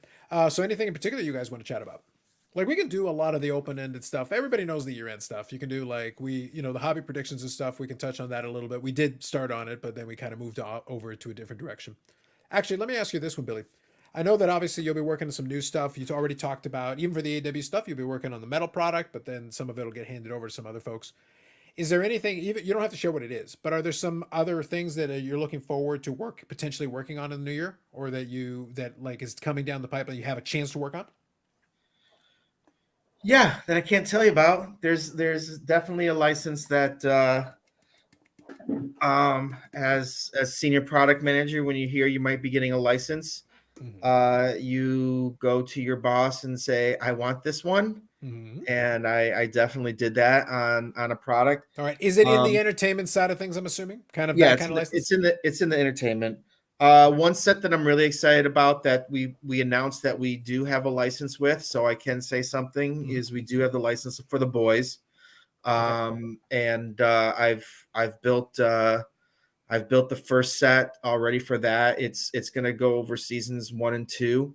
Did you think about accidentally swapping out Homelander for Cody Rhodes and just letting it go? No. Just to see if anyone would notice the difference. No, and I had a lot of fun with that set. That was one of those sets where we had a meeting with the licensor, and I went over the brief and the inserts and all that stuff, and they're just like, holy moly, and that's not the words they use, but they're like, you guys get it, like you understand what this show's about and everything. So they were just as excited as I was building the set. So I'm really looking forward to that for the future, and we've got pretty much all the big names for it too. So I'm kind of already hyping it a little bit. There hasn't been any solicitation out there yet for it, but it has been announced that we do have the boys as a license, and our talent acquisition has knocked it out of the park. Our design team has taken my stick figures and turned them into beautiful artwork, and it should be a whole lot of fun. If you haven't watched the show, it's so good. it's out there, but it's so good. Billy, So I'm excited about that license. We've got a few other things. I want to get these products out. I've built a lot of products, and there's some that I've built 2 years worth of products and still haven't seen a product. So it'd be really nice to get some of these products out, because they're like children to me. Like I've spent a lot of time on these things, and I want to see my babies walk, and some of them have been like 2 years, and they should be walking and talking now. And they're still like in the stroller, or just kind of hanging out in the kids bed. But yeah, I'm looking forward to seeing some stuff. I think stuff like Ice, which you guys have been patiently waiting for. We had to cancel 1 year of Ice. We didn't really cancel it. We're adding in a bonus pack to this year's Ice of previous year's Ice. So you still have your Ice premieres from the previous year. Your Jason Robertson's, he still has an Ice premiere card. But that's one. If you listen quietly, you can hear Bobble's ASMR saying Robertson. Yeah, that's one I'm pretty I'm eagerly waiting for it to come out. As I mentioned, next year's Series 1 is just going to be ridiculous. I'm excited about that, and obviously really excited with the potential of Bedard and what he can do to the hockey market, similar to what McDavid did a number of years ago. I really think he's a generational talent. Yeah, that's pretty much. I've got some entertainment stuff that I've been working on.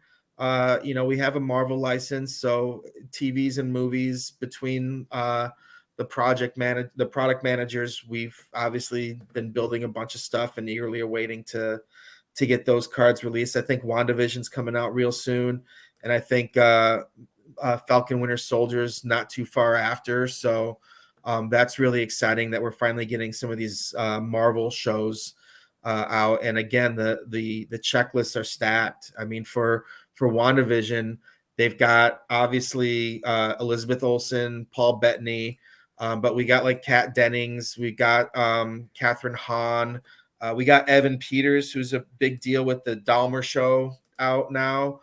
So somewhere off in the distance, Paul is getting excited because he's into the Dahmer documentary and Yeah, that stuff. so our talent acquisition team has just been crushing it. And same with Falcon Winter Soldier. They have just about all the main people from. They have the main two, obviously, with Sebastian Stan and Anthony Mackie. We re-signed them, and then they've got some other guys and girls from that show. So I'm really looking forward to, and that's some of the stuff I collect too. I've already bought way too much into the Spider-Verse, trying to get my Haley Steinfeld autograph. The Marvel finally coming out, I'm excited about. The Boys coming out sometime is going to be fun, and just getting these hockey products out to people is what I'm looking forward to. And I think we have a plan to get this to happen. It's just, unfortunately, it's taking time. There's only so much time vendors have on lines to make cards, and so we're exercising different avenues to do that, and it should help increase the process. Billy, were you a fan of the TV show The Boys before that opportunity arose? Oh yeah. Did you all right, so that answers it. See, I've never seen an episode. I know what it is. I keep saying I want to. I watched a couple of minutes of it from my office because they shot it just across. Does that count? Yeah. Like because they it was before they announced what it was. They were shooting it just basically across the street from my old office at the bank where I was. And I was looking, I was like, what the hell are they doing? I was out for lunch. I was out for a lunch thing, and you got this dude. It was Homelander. You got this dude in like a superhero looking outfit walking with some lady, and they're just walking. Obviously, you got all the cameras and everything going on there. I'm just like, the fuck is this? And I'm like, is this like one of the Marvel movies or something? I'm looking at it, it's like, that doesn't look like any of the ones that I recognize. And then I took a couple pictures, and afterwards it was like, oh, okay, so that was The Boys. That's what that was. Oh, gotcha. So yeah, so I watched a couple of minutes of a couple of episodes in live action. Does that count? Eric, like in the first 10 minutes of the show, you have like this, one of the main characters is sitting there, and then he's with his girlfriend and they're holding hands, and next thing you know, the chick explodes. Like literally like blood. He's sitting there holding her hands still. The rest of the body exploded. And you're like, well, what was that? And it was one of the superheroes, the guy that's like the Flash, A-Train, had been like running to try to catch somebody and just ran through the girl, and she exploded. It's just like, so like one of the inserts I want to do is like an insert where it's like a memorial card, like that you get at a funeral home. Oh, that's morbid right there. Like you just be like faces of death on. May I remind you what it says under Eric's name right now? Like he'll be like, yes. I am collecting all the versions. So it's just like that. You're gonna see the hands of the girl and explode. Like that's gonna be, and it's gonna have like clouds in the sky and birds flying and stuff. And yeah, so like that's when the people from The Boys were like, okay, you get this. They're like, as soon as you said like the hands thing, we understood that you knew. But yeah, I've been on that show. Now they said that, but did they agree to let you do it? Oh yeah, they want Eric, to be in 2023. I know what you're collecting. Get your checklist together. I gotta watch. I'll start watching the show now, and I'll start collecting it as soon as it comes out. Hockey Bar Collectibles, Happy New Year! Absolutely. I think Halifax is an hour ahead, so yeah, so it is New Year's for them. I would be so Happy New Year to you folks. Let me ask you this question, Billy. I'll explain the context. This is a very specific question to my live stream, but also a live stream of some friends of ours, Amish Dave Archer and Steve, and they're very keen on their chicken sandwiches. So here's the question: what is your favorite chicken sandwich? Wow. So this is deep, man. This is important. People are going to judge you based on the answer to your question. I know. So I think Popeyes is too bready. Okay.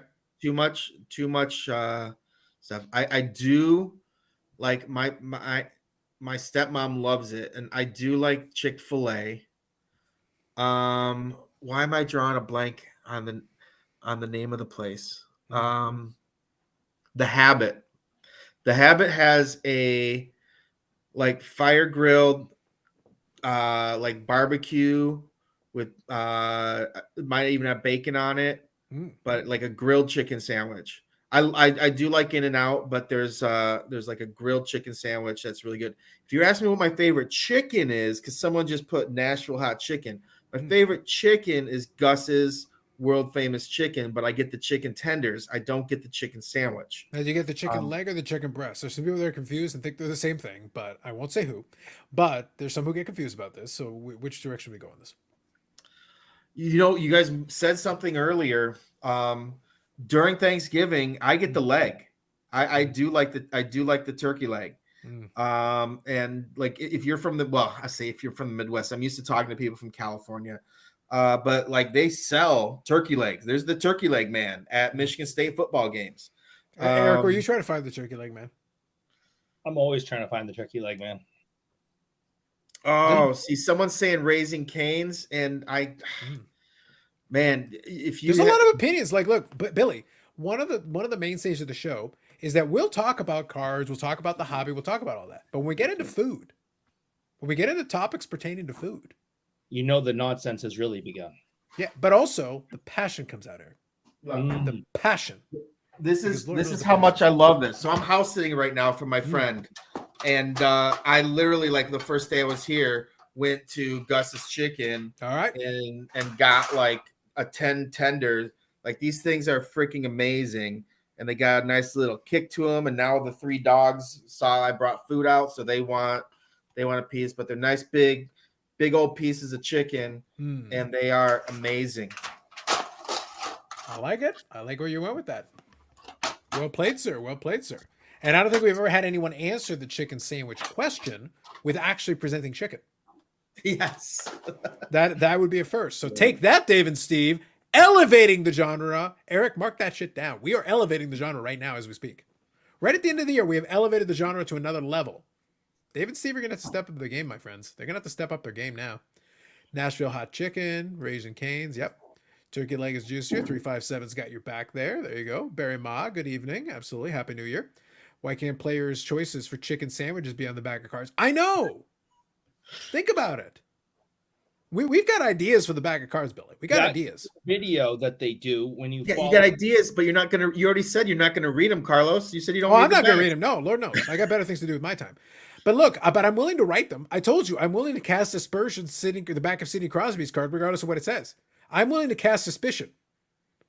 Just let me write the back of a few of them, and I'll make everyone question whatever it says on the back of Sidney Crosby's card.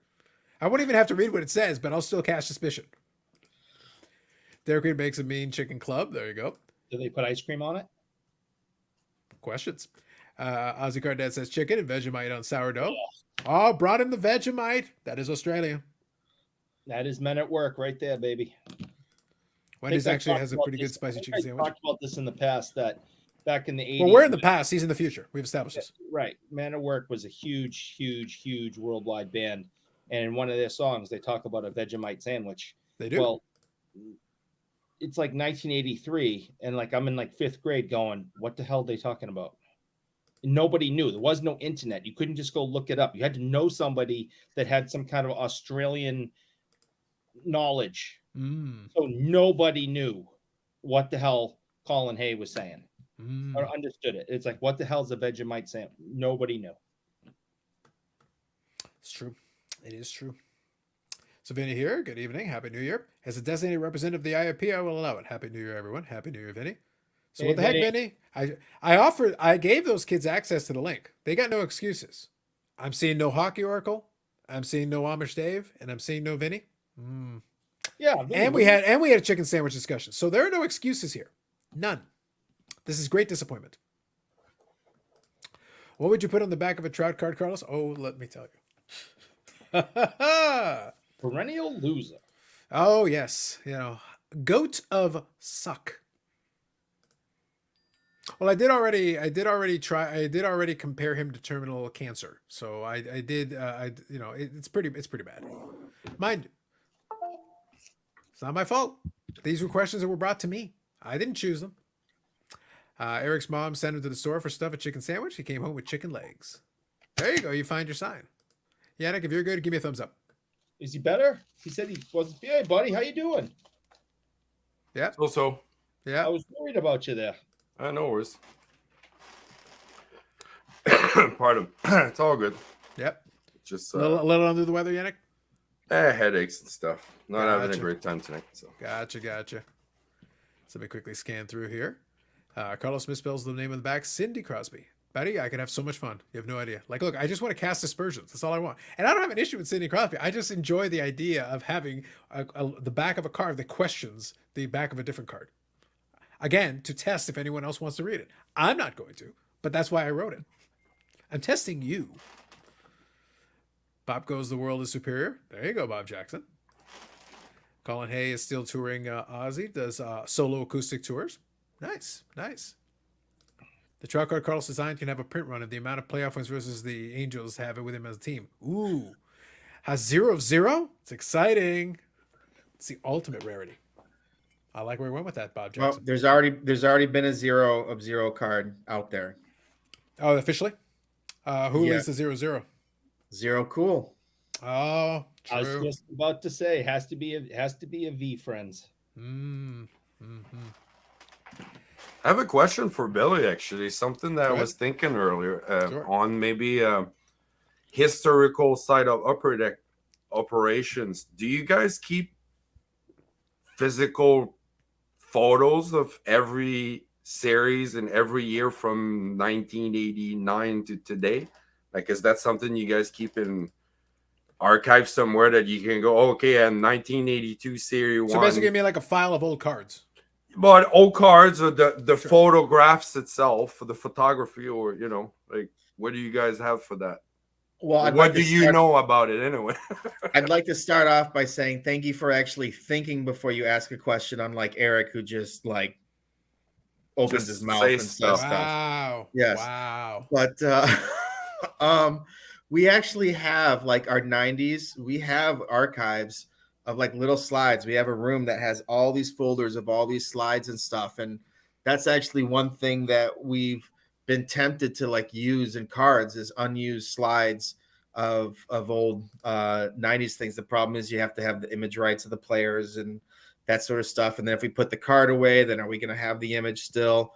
And then a lot of the other stuff is digital. I mean, we have people that shoot games for us. We'll also go on websites to find images and stuff. Like we have a mix of ways of getting photos for people. We have our own photographers. Our main guy will go to games every now and then and shoot. A lot of the specialty games, like we try to get someone in there and he'll actually go in and take photos of the game. And or we'll, as I said, we'll have people that are to go to games and try to shoot specific things, whether it's a rookie that's debuting, whether we've asked for specific types of shot to make cards. Like I had an insert called box filler, and I wanted images of people in the penalty box, thus the name box filler. I thought it was a clever name. Some people thought that Upper Deck gave up on trying to name inserts because it just said box filler on there and they didn't know the theme of the card. But that was interesting because we never asked them to take photos of people in the penalty box. So because of that, a lot of the images for that insert really were kind of like skating towards the penalty box or maybe coming, like we didn't really get the images that I was hoping for of like Bob Probert just sitting there in the penalty box. That's what I was looking for, but we didn't get it. So like we'll send photographers for specific types of photos also. As a photographer, I would say maybe it was just the distance and the angle that it was hard to get the player the way you would have wanted in the box. But and again, they just, why would they shoot that? Like they've never been told that they wanted a card of someone sitting in the penalty box. In fact, it's probably not looked upon too highly in the league. Like they don't want us to show like fighting in cards. Like one of the hardest inserts is trying to find. You want to give your grinders some love every now and then, but to find photos of them, kind of like checking people but not punching them is a little hard unless their name is Tom Wilson. Well, Denis Lemieux said in Slapshot that you go 2 minutes in there and you feel shame, right? So You feel shame. That is true. That is true. Look at you with the Slapshot reference. Well played. Boy, I'm proud of you. Billy went to the Bob Jackson School of Dealing with Eric, star student. Facts. Shut up, Bob. So much love. So Billy, hold on. After what you just talked about how the NHL does. Are you gonna bust out some more cards from the 70s, 80s, and 90s right now? Check that out? 70s, yeah. How did I know? How did I know? Look at that. He is cocked, locked, and ready to rock. What's the newest card you own? Do you own anything from the 2000s? You might have already seen it. Hey, why would I want new crap when you come right out and say we can't show fighting on cards? I'd much rather have this. I had my little Gong Show Grinders insert that showed a little bit of a bump and grind on there. But that's why this is one of my favorite cards because of that exact same thing. The NHL, and also because you wish harm on others. And there's that. Just saying, it all plays into the theme here. But to actually have a hockey card of the jersey getting pulled over someone's head, refs trying to break it up, and a fist cocked about to land on someone's skull. This is one of my favorite hockey cards of all time. Yeah, other time, other era, buddy. Do they even do that anymore? We've been talking about this a little bit tonight, and I really do feel like Eric really does need to consider the anger management thing. We had some discussions about this, and it does feel like his grumpiness is taking on its slightly elevator. Now, the problem is he keeps blaming the show. He keeps saying that we're responsible for this. It sounds to me, though, that he has a reoccurring, pre-existing problem. We already had Mrs. Wade weigh in. There's a lot of disappointment involved. Please don't bring that up. We know. We all know. Mm-hmm. Yep. Poopy Pony is his newest card. Well, that is true. He did make Poopy Pony, so that would be newer than something from the 70s. But that is not officially licensed. We're still working on making that happen. So that is Eric's rendition of what will be replacing Zero Cool. So we got Poopy Pony. That's our character that we're workshopping over here. I still have more faith in Poopy Pony, sorry there, Billy, than the V character. I think so far it's had more staying power. The Poopy Pony has already had more staying power than V Friends thus far. Eric, were you on Clubhouse when everyone made their own V cards, and that was like their profile picture? That was mine. I did the turkey hand where you like put your hand out and draw it and make it look like a turkey. That was my V card. Yeah. Was the turkey. No, that's where the original thought of Poopy Pony came from. Nice. It was that day in Clubhouse. Winter Classic retrospective set. I feel like there's been some Winter Classic sets. I don't recall any specific. It's called SP Game Used. Probably. Yeah, that makes sense. There's another one here. Are there any team logo cards? There is an O-Pee-Chee. There was an O-Pee-Chee team logos like insert. I assume he just means the logos by themselves, but there was that team logo insert that I recall. I remember that. Not a bad idea for something like MVP down the road or something. Yeah. I know we did it like in CHL or AHL. I think Tony did it one year in AHL. It was actually kind of cool because I still have my Griffins in my desk. But yeah, O-Pee-Chee, the O-Pee-Chee logos. I don't know if Tony still makes them or not. Like they update them every now and then. Like I think if he was smart, he would do like a reverse retro logo, like for those. But yeah, that's where they would be. Yep. Let's crowdfund Eric's anger management counselor. We might have to. That might have to be a project for us. Not have anger issues. So much anger. And Yannick, so much fury. And yet, I still think you'll destroy him in Thunderdome. Like, despite that, all the anger won't help him. It's going to be very sad. He'll bring all the anger, bring all that fire, and then it's like, boom, still. I got you over under 2.5 minutes, Yannick. That's what I'm thinking. I'm thinking under 2.5 minutes. I don't think it'll last that long. That's a little long, even. Look, I'm trying to make sure we got to have money on both sides of this. Thing. There will be some people who will assume Eric's anger will translate into this working out in his favor. I'm saying we could cue it. If I don't knock him out in the first 3 seconds, he's going to eat me for dinner. Yeah, and Yannick, make it last to like 2 minutes and 25 seconds so that we get all the Vegas money. Take it right up to the line. Right up to the line. I'll look in the crowd. Carlos I'll be gonna like- wave a tip something. Carlos gonna wear the giant hat that he's gonna tip. Yeah, I was like, I'll be like, I'll be watching the clock very carefully. A mascot autograph. So we need our autograph gritty card there, Billy. Are we getting that? I think we did. We've got some ideas with mascots. They're really excited of using mascots right now. So we've done some stuff. I don't know about autographs. It just like who's gonna autograph? Like, are we gonna get the Lord knows. the person? The Well, people couldn't you change do? every year. Hold on. Jokes aside, couldn't you do what basically? Now this is going back in the day, but couldn't you do basically what happened with like Parkhurst and a couple other companies when they had Santa autograph cards? Because technically, by that virtue, anybody can sign them. Really, it's a character. It's just a name. Doesn't really have to be any specific person. I don't think. I don't know. I don't know what. Then the back of the cards will say, "This is not signed by blah blah blah." But who is? But look, if we use Gritty as an example, so who's Gritty? Who's to say? Is it the person wearing the costume? Is it the person who came up with the character? Is it the person who designed the costume? Like who should be in charge? Because you could have multiple people wearing the costume. So it's There'll be something more like- usage of mascots.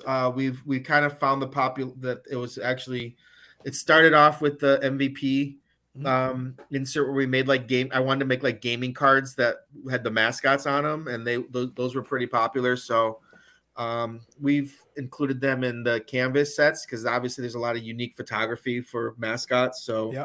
we did them in that, and there'll be other places also. We found some homes for some mascots. The league's really. The league, I mean, heck, they had a mascot dodgeball game. Like they're really trying to pump the mascots, and so we're doing what we can to include them in sets, Nice. especially the Rangers mascot. Oh, they don't have one. Never mind. I was gonna say, like, I think there's a lot of. I feel like there's teams where, like, even if they have a mascot, I couldn't even pretend to guess what it would be. Try the Hurricanes. The only team that doesn't have a mascot right now is the Rangers. Really? We had to sit. I had a bunch of cards that was supposed to be the Kraken mascot as an achievement, thinking the popularity of Gritty was going to carry over to the Kraken mascot. And they took 2 years to come up with a mascot for the Kraken, Right. which then I had to change that insert to something else. Okay. I want a team logo cards and products with parallels. Be cool to get a Sabres team logo out of 10. That would be very specific. It'd be a niche market, but it would be interesting, I suppose. Eric versus Yannick. Yannick wins in double-digit seconds via human pretzel. I like that he's got the specific move. The fix is in. Hashtag the fix is in. I just want to. I already said this. I think last week when we talked about Yana kicking my ass. He's military trained. He's younger than me, and he doesn't have any replaced parts. Okay, I do, but it's okay. I appreciate you think I'm in better shape than you, man. I have no hope. I'm just bigger. That's the difference. Well, I'm slower too. So. In fairness, Eric, let's pretend for a moment there had been hope. Like, if all you need to do is go back and watch the Olympics where there was the Tiny Harding thing in the Y. That will be you. I won't say how we'll end up at that place, but that will be you. I'm just saying. Yeah. Don't even worry about it. So start practicing your Y. And Nancy Kerrigan is from Stoneham, Massachusetts. So I Did she also hit the first 3-point shot? No, that was Chris. That was Chris Ford at the Boston. He's double clutching now on it. Every time he's a little closer to be like, I don't even remember anymore. I don't even know. No, it's Chris Ford. So this is after he drove the Zamboni, and before he participated in the Olympics, and was brutally attacked by what's her name? Thank you, Tony Harding, who shot the first 3-pointer in NBA history. So that's great. UP had an auto in 0809 UD Canadian Centennial. What the hell's a Yuppie? That's a UP. What the hell Yannick is holding in his hand. That is a UP. Oh, an Expos thing. That's the real deal, not the we're taking the old Montreal Expo thing and make it a Habs jersey on it now. By the way, I was actually posting this question the other day on the Discord, and I'll bring it here. Does anybody notice how many mascots we've got that really feel like the bastard children of the Philly Fanatic? Like I was shown, like Bobbles did a GIF that was like, I guess the Dallas Star mascot. I have no idea what it was, but I looked at it, I go, is that like one of the other illegitimate children of the Philly Fanatic? Like, holy crap, how many are there? Like, I feel like there's a bunch. Where it's like, are you sure you're not related to the Philly Fanatic? Gritty as well, by the way. Gritty's another one. And They it's like, kind of have like the best of all world in the Fanatic, right? Like, I mean, for how I guess you think a mascot should be or should look like. but the thing is that Philly Fanatic's at least been around for a while. So Yeah. when a lot of these new mascots come in, I'm like, Yes. you look like you're coming off a Philly Fanatic family tree is all I'm trying to say. like I got questions. like a San Diego chicken, the Philadelphia. San Diego Chicken is an OG. San Diego Chicken Yes, is an OG. I would say UP, the Fanatic, San Diego chicken are like in the all time. I mean, they've just been there for as long as I'm a baby, and I have pictures with me in UP as a Yeah, UP's been stuffed around a long animal. time too. UP's been around a long time. Yeah, or late 70s, I'd say. That was a good one. That's a good one, Bob. That was solid right there. The side note, Mel Gibson has been disowned as an Aussie for reasons. Fair. Mel Gibson's not We Australian. got music. We got music going. There you go. Just I don't know if that's copyrighted or not. I'm not sure. Just to point out, Mel Gibson's not Australian. He was born in the United States. There you go. I was playing "We Don't Need Another Hero" by Tina Turner. Okay. I was like, I'm not taking any copyright strikes for that, Billy. I was doing a little Thunderdome for you. There you go. I appreciate it. I appreciate it. See, your sing along is probably fine. You're probably There you okay go. with that part. I like Private Dancer better. There you go. I don't think that's gonna fit nearly as well for Thunderdome yet, or maybe It it was will. a cage. and Hey, all you that. maybe it never will. know, man. Like, Or have maybe you it will. seen this year some of the Private Dancer, baseball yeah. guys came up to play with one guy this year had like his daughter's favorite song. It's like a Barney song or some kind of kid song, and he was walking up to the plate to that song. So everything is possible, though. Thunderdome or not. Yeah, I was gonna say. But all I'll say is that if Private Dancer becomes a Thunderdome song, that takes on a completely different connotation. Hey, who would you fear the most? The guy who walks up to the, like Metallica song or the Barney song? You know, The Barney song guy is getting the Tanya Harding immediately. Like they won't even make it in. Will not make it in. I love you, you love me, right? So The only thing I love is hearing you scream "Why," and you'll get yours. Has anyone made a mascot family tree? Maybe they should, man. I got suspicions now. I got a lot of questions about this mascot situation. I really wish the San Diego Chicken would have gotten around more than that horny fanatic. I know. I'm concerned. I have worries. Billy's trying to get the amount of. I know. Crazy. The Phoenix Suns gorilla is a longtime mascot. Yes, that one's been around a while too. There's certain mascots. maybe they are just not too aware of basketball. Yeah, the algorithm. With Miss Billy singing, you're safe with that one. True. Look, we appreciate it anyway. At least Billy put in the effort, so we do appreciate that. We do. Here we go. As female anime characters, he used to whoop on people too. That's very specific. I got nothing. Can't help you there. I believe I you. wouldn't say it rings a bell. Nope, doesn't ring a bell, but I believe you. I have no reason not to. So, guys, what I'll say to you. Bob's interests. I'm sure he's well educated on that situation. Well, it's not like you don't have any questions. I'm aware of Pride, but I wasn't really following Pride, I guess. So Yeah. Well, look, it's not like they're individuals in this live stream who have questionable things they are interested in. Nothing specific, no one that I would point out.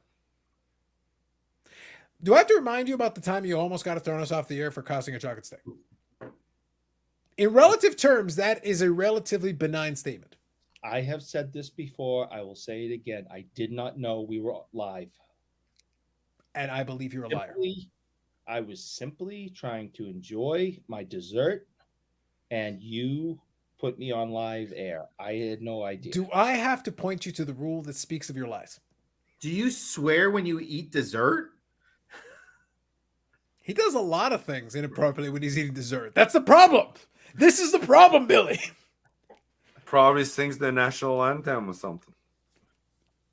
When I'm in the privacy of my own home, I do. You're in a rolling truck in Manila. You're not in a home. That is not a home. We were live, okay?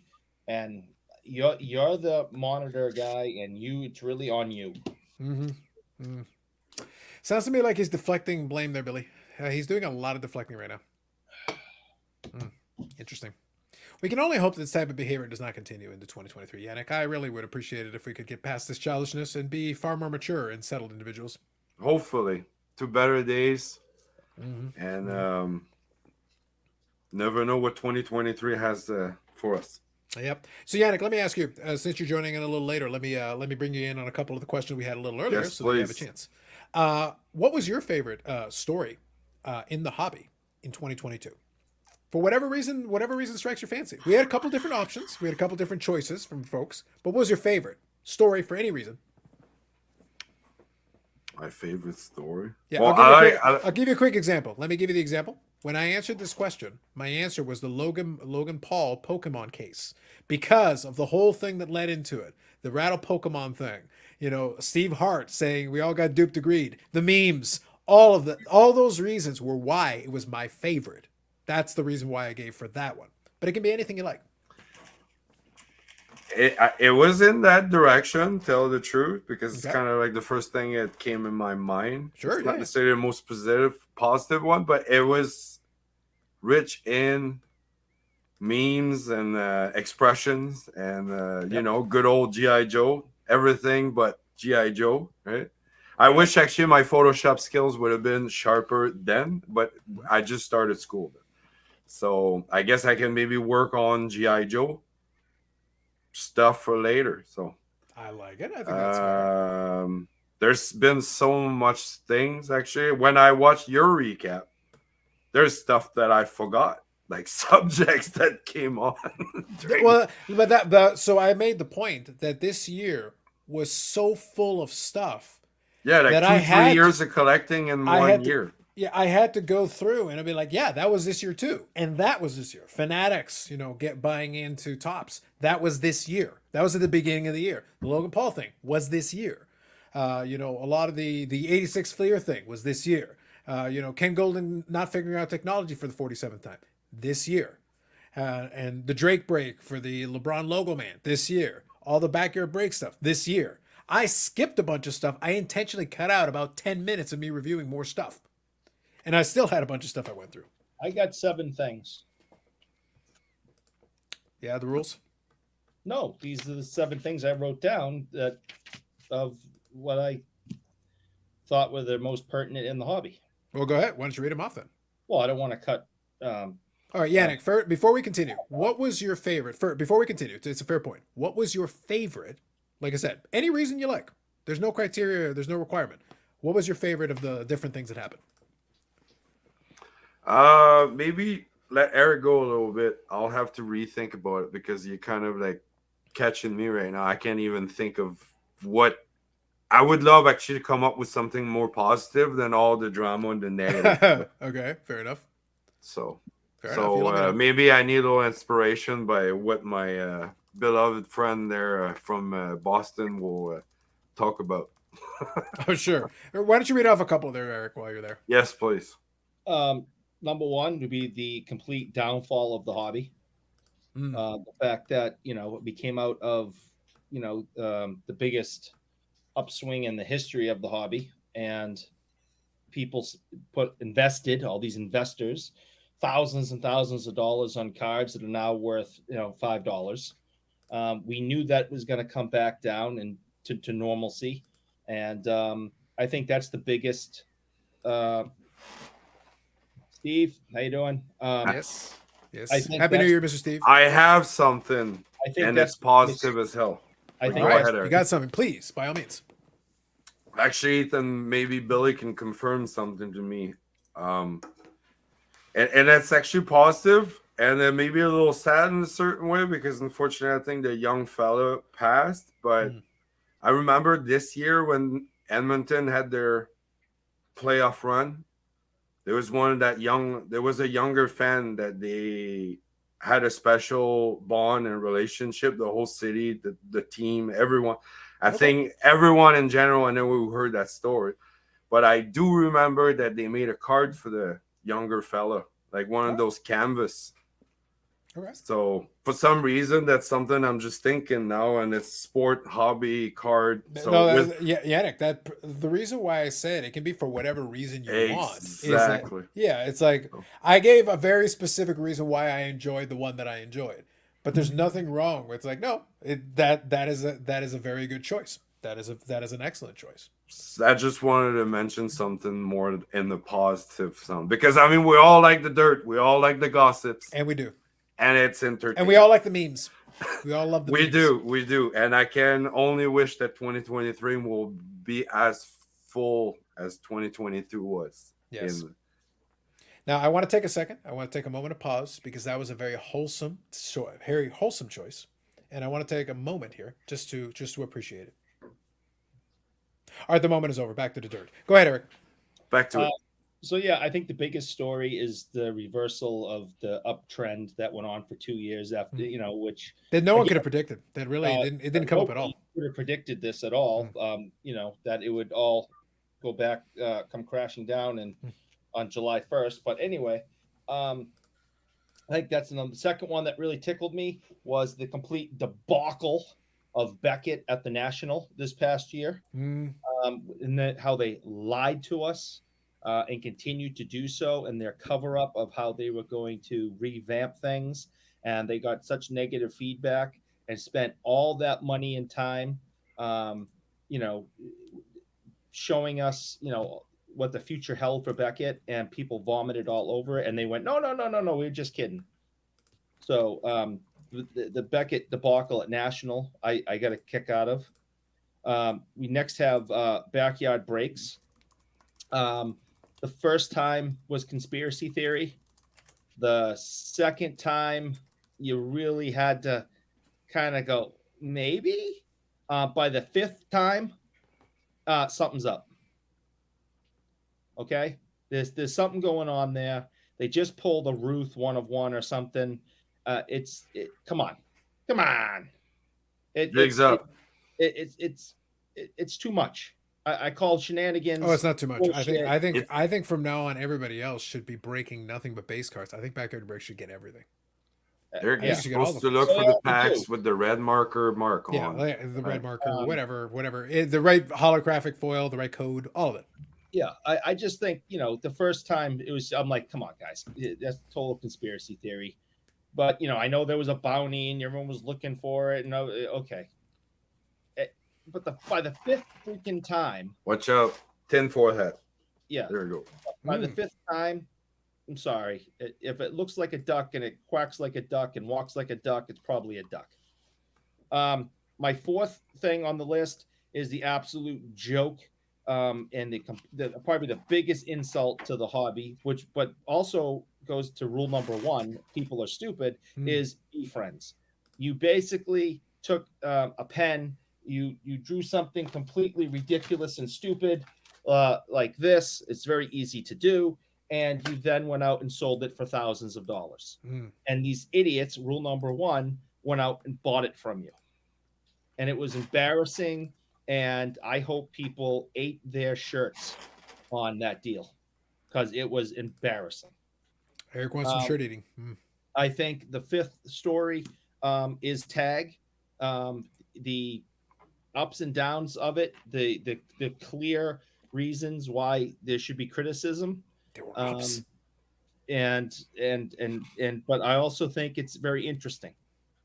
So I've always said from day one, I hope they can produce everything they've promised. So far, kind of haven't seen that yet. But I think if they actually get away from, human grading, that it depends on what mood I'm in that day.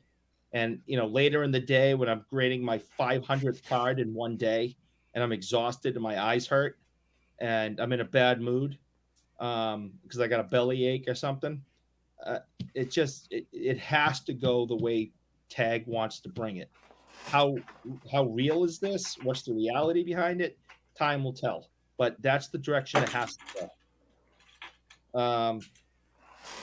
Recently, number 6, a $3 million baseball going for only $1 million on Golden. Okay. What an idiot. He actually thought he was going to get more.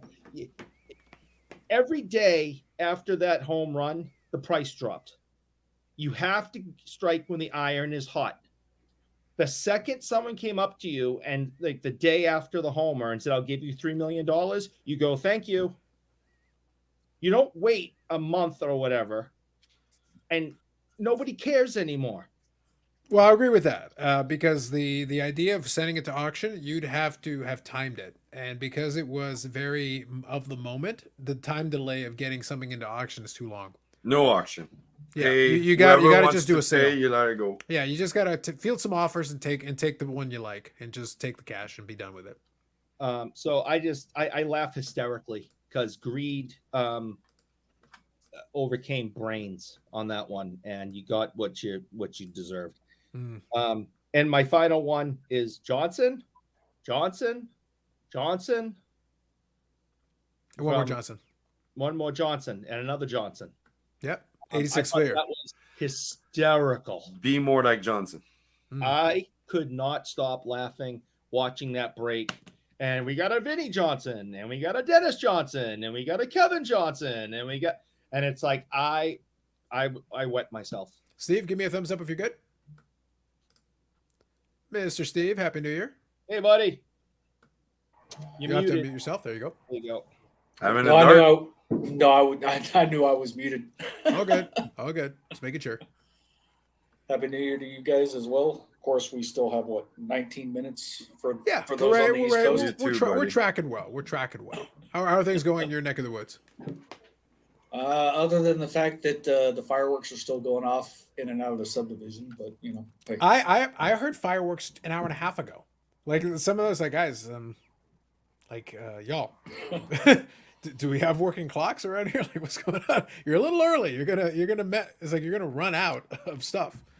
But hey, it's gonna be what's gonna be. Years ago, it was legal out here because we were unincorporated Denton County, so it was legal. Now, not so much, but yet it never fails. 4th of July, New Year's. Oh yeah, it happens. So you'll probably hear some of the pops going off in the background and everything else from time to time because I'm sitting out here on the front porch at like 60 something degrees on freaking New Year's Eve, which is crazy to think we're still in the middle of New Year's or the middle of winter and it's like 60 degrees outside. Tough life. No complaints. I was in shorts and a t-shirt all day running errands and things. It was great. We hit 50, 51 or something here. Yeah, today isn't actually bad. I'll be honest. Today actually hasn't been too bad. I was outside a little earlier. It was fine. Yeah, it was actually colder. It was actually colder last week. Definitely a lot colder last week. We're in like I think we hit about 6 today, so that would make it about 40. So. Yeah, well, I got the old translate. I got set here to Fahrenheit. So right now it feels like 36 right now. So it's in the positive. Still positive. We'll take it. Yeah. It's not bad. Yeah, for us, we can't complain about that. We'll take positive. That's like jacket weather. It's rainy and warm here. Rain. And Billy's in California, so it's like 97.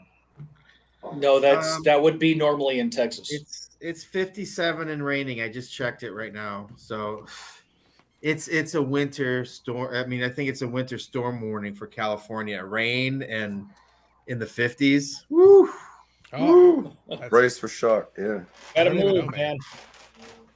Yeah, Bobby says it's 57 in Vegas. Steve, it's all you, buddy. Even in the desert. We're still at 62. That's what I mean. Like even the desert is cool. Is a little cooler than you guys are. Yeah, I think we hit 73 today. I think, give or take a few degrees. Absolutely horrible. No complaints. I don't think at that point you're going to. Like I said, I'm not a cold weather guy at all. So it's one of those things where I'll take it. If it's unseasonably mild, I'll accept it. But that's good. And congratulations to you guys. So in addition to Happy New Year, congrats on another year of the IRP. Great job by you guys by being consistent. I have enjoyed the debut of your new hat. So like that's notable. I mean, that was a big thing in 2022. That was huge. That was to me, I wanted to say that was a highlight of 22, but I didn't think it would be appropriate without you being here. With you being here, I could acknowledge the hat properly. And I could really acknowledge it for everybody to know. If you say so. Carlos, Oh. if you say so. Listen, I am nothing if not sincere in all things I say. I don't know what you're laughing at. Bullshit. What? Huh? Total sincerity. That's literally what I do all the time. And the same way that I committed to compassion in 2023 that I brought into 2022 and before that, I will bring the same level of sincerity that I brought this year into next year and beyond. We As- all as know long- you will, Carlos. That is a guarantee. As long as you're consistent. Consistency is what we do. You never make promises, but that you'll promise. Oh, I will promise it. It is a lock. It is a stone cold lock. Because usually it's we promise nothing. No, but this one, Yannick, those two things, the compassion that I brought into this thing, I am carrying it into next year. And the sincerity that I bring to this thing, I will carry it into next year. Take it to the bank. Excellent. Love it. Was there any photoshopping tonight, or? Well, there was a one. Do you want me to show the one that? So you're comfortable with you good with the final product on the one you were developing? Yeah, I guess it can always be a work progress anyway, and So I do have a photo from Mr. Yannick. because since anyway now, I mean everyone on the screen I think here is part of this crew, That is true. That is monthly true. crew, but crew. Oh, it's motley. It's motley without a doubt. What did you do to me? Oh, You jerk. ooh. It's something coming up for 2023 that Carlos and I are working on, so we can make sure that we have like. So we've The got a be- lovely the best news crew. montage here, and let me go from top to bottom. So I'm going to go from left to right, top to bottom here. So we got Jay on the far left, and then we got Billy Celio, which is perfect that he was here tonight. So that's great. We got him right beside that. Then we got Andy. Then we've got Bob Lewis. Then we've got Bobby. Then Yannick's over on the side. Now we go to the front row. We got Paul. We got Paul, of course. We got Bougie Eric there. We got Brad, and we've got the hockey oracle himself. The hockey oracle himself. Beautiful thing. Unbelievable. Not sure how I managed to get. We cannot picture, but- have it without the hockey oracle included in this. We could not. It was not allowed. We would not allow it. Much love, Yannick. Much love. Much love. I'm really. I was happy with this one. I had fun. So, like I said, we did have something. We did have something prepared. Like I just thought it would be kind of fun. Tonight was fun because it's like, well, we don't know what we're gonna have. We You don't had know to what we're show. You had to show Billy though. gonna- Oh yes. Oh, so hold on, Billy. I'll show you something here. Sorry, I had to change over my laundry in the. No worries. We were doing a little photo montage of different people that have been on the show over the course of the year. So we got a bunch of different folks that made it on here, and you are Nice. there at the top row, What? second from the left, Second from the left. That's me. right here. Your hair's a little different, but you'll have to. The haircut's not yours, obviously, and the photo. I'll send you the photo later so you can see it a little bit better. But you'll see where it is. I'm starting to see it now. Yep. There's a lot of different folks here that made it over the course of the year. Yeah, actually, some of you guys. Ozzy were Card really Dad, I am friggin' in hard. literally everything else branding wise. It would have been redundant for me to be in a picture of my own thing. I'm The already main- in the corner in a festive hat. All of you guys, the main thing where it's always freaking hard is all of you guys are wearing that freaking ball cap, like all the way here, basically. That is just like makes Steve, you know what he's everything talking about? impossible to get a clear shot of the face. So, and Steve and I don't know what you're talking about. and some of you guys, I'm not pointing any fingers, but some of you guys are using probably like camera that you rub into dirt and basically like You your mean old, mayonnaise old camera, Logitech film with a camera potato? from the 95 window, and it's on top of your computer there. Like an HD camera is like $20. Well, in fairness Why- though, Yannick, we're doing this. We're doing a 720. Like True. I have the That's true. ability. Yeah, I have the ability to pay for the StreamYard to go 1080, but like outside of a slightly better resolution, what are we getting out of it? No, that's true. Nothing. Yeah, I we was would gonna be have like- to charge Eric anyway for the. Oh charge. yeah, for sure. Just knock it off. I have no more money to give. I got Steve over there who's robbing me blind now too. I'm sick of this. All right, I have no more to give. But okay, what I wanted to do with this photo is maybe like add another hashtag that maybe we can work on 2023. It's like getting Dunkin' Donut and the chocolate stick back to this highest popularity can be, and maybe they can throw some sponsorship at you. Mhm. You know, like hashtag chocolate stick forever, Eric, or something, or We'll figure something out. We'll workshop it. We'll workshop it for sure. We gotta get Poopy Pony up and running in 2023 because I need some Poopy Pony money, baby. put You people might have money to buy chocolate sticks. You might have to, buddy. You might have to. So Chocolate sticks are good, man. I don't understand why people are all up in the arms about the chocolate sticks. Well, it's amazing. Delicious. We don't know what is it. So well, look, we're gonna people were have, so excited about it that, like I said, I included a clip on it there. Like we had some fun with it. next and- time I go to Toronto, I'm bringing a dozen of them. you have to. And then you can eat a dozen of them. Like that. I'm like, guys, these are the chocolate sticks. You're not actually going to let anybody else eat them. You're just going to literally stuff your face with them, just rub them over your body, and it'll be like, all right, that's inappropriate. We're moving on. We're walking away now. We're not even going to discuss this any further. So I don't know what kind of promise or threat that was, Steve. Like I was like, I'm going to bring a dozen of them. Great. It's like you're going to just rub yourself with them, and it's like, I don't want to see that. None of us need to see that. Put it on your OnlyFans. We don't need that shit.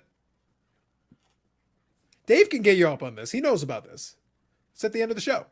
He'll explain it to you. Don't even worry about it. This is true. Now, Steve, I was going to ask you. I enjoyed mostly kind of sitting back and listening to it. You know that I kind of will chill during your stream. I'll pop in from time to time in the chat and stuff, just chime in here and there.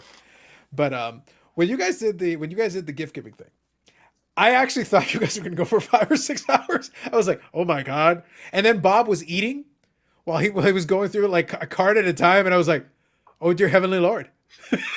It's never going to end. I'm glad it did because, in all honesty, I seriously was ready to like I'm freaking done. That was freaking pure insanity across the board. It's one of those in which it is the thought that counts, but there is like a limit. It's like all right, I appreciate appreciation, but can you get through it a little bit quick? Come on, man. Steve's like, all right, this is my last one, so all right, I got no more to share. And the other guys are like, we were just warming up. That was pure nuts. And it was longer than what it was the year before. Yeah. But then again, there wasn't as many sent out last year as there was this year. Yeah. But it was like, holy crap, this is like never ending. And it's gonna be like what the Grammys or the Oscars or something. You're gonna have to like give you a play the 3-minute music just deadline. suppose somebody get the hook. well, Put on the commercial. What's sad is in the after show this past Tuesday, we didn't stay on for very long, but Dave even mentioned, he's like, yeah, as I was looking through other stuff, I'm like, oh shit, yeah, I forgot to send this or include that. And I'm like, save it for freaking national. Yeah. I'm like, I'm telling you, if anything else would have been sent to any one of us, I honestly, I don't know what the outcome would have been. Because I mean this wholeheartedly. I keep looking at the stuff, and it's one of those in which I'm truly flabbergasted. But like, holy shit! Like, really? That was pure nuts, pure insanity, and the fact that, like you said, I love Bob. I love Bob to death, but he like drew it out like. It was look, like I said, I enjoy Bob Lewis's contributions to this, but at the same time, I was thinking 2 things. I was thinking, one, it's like, you don't actually have to eat while you're doing this. It might actually be a little more efficient if you would just get through the cards a little bit quicker. And second one is I was thinking, and I kind of said it in jest, but I'm kind of thinking, it's like, can I just send Vinny my entire checklist? Because apparently he's just going to collect for me. I don't have to spend any money. He'll just buy me the collection that I need. Because is there anything left? Because it was quality, yes, but also quantity. Yes. I was like, guys, how about one thoughtful gift? A thoughtful gift. We don't need to but unless in fact you would like to buy my collection for me, in which case I will send you the checklist.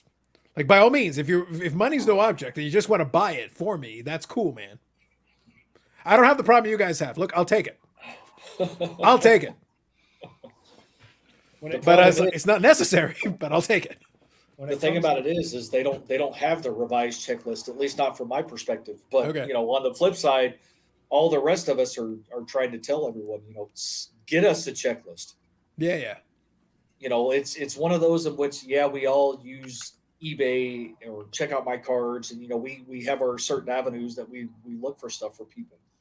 But at the same time, it's like holy hell, send us a freaking checklist, because card shows, conversations, Mhm. card shops that you know frequent or whatever, it's like, give us some idea. And just because you collect X player, Mhm. we as individuals try and like get you something that you need, not that something that you already have. Right. I mean, that's the whole point and objective of, you know, sending out care packages to people, is to try and send stuff to people. All right, fellas, that's enough. I mean, really? It was pretty aggressive I'm fireworks. I waiting like for it. Steve to go, oh! No, it's not gunfire. I promise you. Even though we hear that too, because living out still partially in the country, I mean, there's a lot of hunting that we hear in the morning. That's fair. That's fair. But It was very aggressive gift giving, is what I'll say. It was very aggressive gift giving. Like, Hey, it you was like- guys, I don't want to interrupt, but I'm going to step off because it's almost time. And I want to say Happy New Year to everybody. Absolutely. Happy New Year, Yannick. same to you, And Yannick. healthy New Year. That's all I can hope and wish for everyone. So, Sounds good, buddy. You too, bud. We'll You talk guys to you take soon. Hashtag care. good deals Take it only. easy. good Take it deals easy. only. Sounds good, buddy. Take it Cheers. easy. Thanks for popping in. Thanks for having me. But yeah, all I was saying was that it was very aggressive gift giving. I'll give it that. Very aggressive. It was crazy. And when it comes to Bob, you know, and he is a Hall of Famer, so I would never disparage him in any way. But we could impeach him. The man, I've been on this train for some time. We could impeach him. This is true. the man does nothing fast. No. That's all I'm saying. Well, he doesn't- does have that dramatic pause. Like in doesn't previous show fast, utterances he to doesn't him, I show his included cards cricket. fast. I included cricket sounds in between the Bob and the Lewis. I've done that in the past. He doesn't So- talk fast. The man does nothing fast. So if you're gonna hang out with Bob, just buckle in. It's gonna be a while. But like in all seriousness, I will say, and like I said, I've told you guys this offline. This isn't new. It's like sometimes it's like there is a loosey goosey, very conversational style, I think, to the IRP, which by the way I appreciate and I think it's solid. But sometimes it's taken too far. It's like, all right, look, someone has to take the reins on this damn thing. Somebody has to be like, hey, Bob, don't eat while you're doing it. Hey, go ahead, just do your thing. Just do your thing, bud. Because he also was like having to like clean his sinuses all the way throughout as he's eating these things, and I'm like, holy crap, dude! Come on. Yeah, it didn't help that he was still partially under the weather either. Yeah, but hey, fair enough. Like it is what it is. So we'll see. And I think the next one you guys are doing some goals for the new year. I know you don't do the goals personally, but I think that's Well, the theme. The theme. I have the last couple of years All only right. because of giving some sort That's of gunfire. It's What all was right. that? They'll live. Gunfire. They'll live. That seems low. That seems small caliber. They'll be fine. I do it only because I want to at least bring something to the table. Yeah. And it's not gunfire. I promise you. But like this year, for instance, because 2021, I shot fairly high from a goal perspective. Right. 2022, I upped the game and lucky enough to at least accomplish everything only because of Vinny Mm-hmm. and, sending me the Peyton Manning auto and the Broncos uniform. But it's one of those, knowing that we're going to national in 2023. Tickets are paid for. I've already got my vacation scheduled. The rooms are booked. The only thing I have left to do is book my airfare. It's like, I don't have much that I'm going to sit there and throw out for 2023 because I want to make sure that my first national experience is something that'll be memorable. So I want to make sure that that's where my money goes. Oh, nice. Whether it be, going out to eat and experiencing, the restaurants, going to a Cubs game, if that's the, if we have that opportunity type situation, Mhm. that's what I'm more focused at. at least for the first part of the year. So I probably won't buy much of anything, at least in the first part of next year. So let me correct me if I'm wrong on this. So what it sounds to me like, and by the way, Happy New Year. It just crossed over midnight here where I am. So Happy New Year Happy New officially, Year. folks on the Happy East New Year. Coast. A couple of hours from now, Billy. And don't worry, Australia, you're still in the future. So keep that 2023 warm for us. Keep doing what you do. But I was going to say that it sounds to me like, so that'll be your first national. Yep. I allegedly have a refundable hotel stay set up for that. So that would be my first national, technically. And then I think Bobby's going down. I don't think that'd be his first national. I think he's been to a couple, at least one or two. But yeah, there'll be a couple folks going in for the first national. Vinny's coming as well, right? Yep. I assume that'd be his first as well. Yep. So yeah. So that'd be kind of interesting. So basically, I think we're all in agreement that everybody planned it out so we could all avoid Eric. I think is what we all agreed on. Yes. Yeah. It was, so everybody was on the Zoom call, so that was good. I Yes. think that worked out very nicely. Very nicely. Billy, I think are you coming to national? You're also avoiding Eric? I don't know. Sorry, I just saw that Ohio State missed the field goal to win the game. Oh, there you go. So I don't know if you guys are following the college stuff. I've kind of peripherally kept an eye a little bit, but I wasn't watching too close.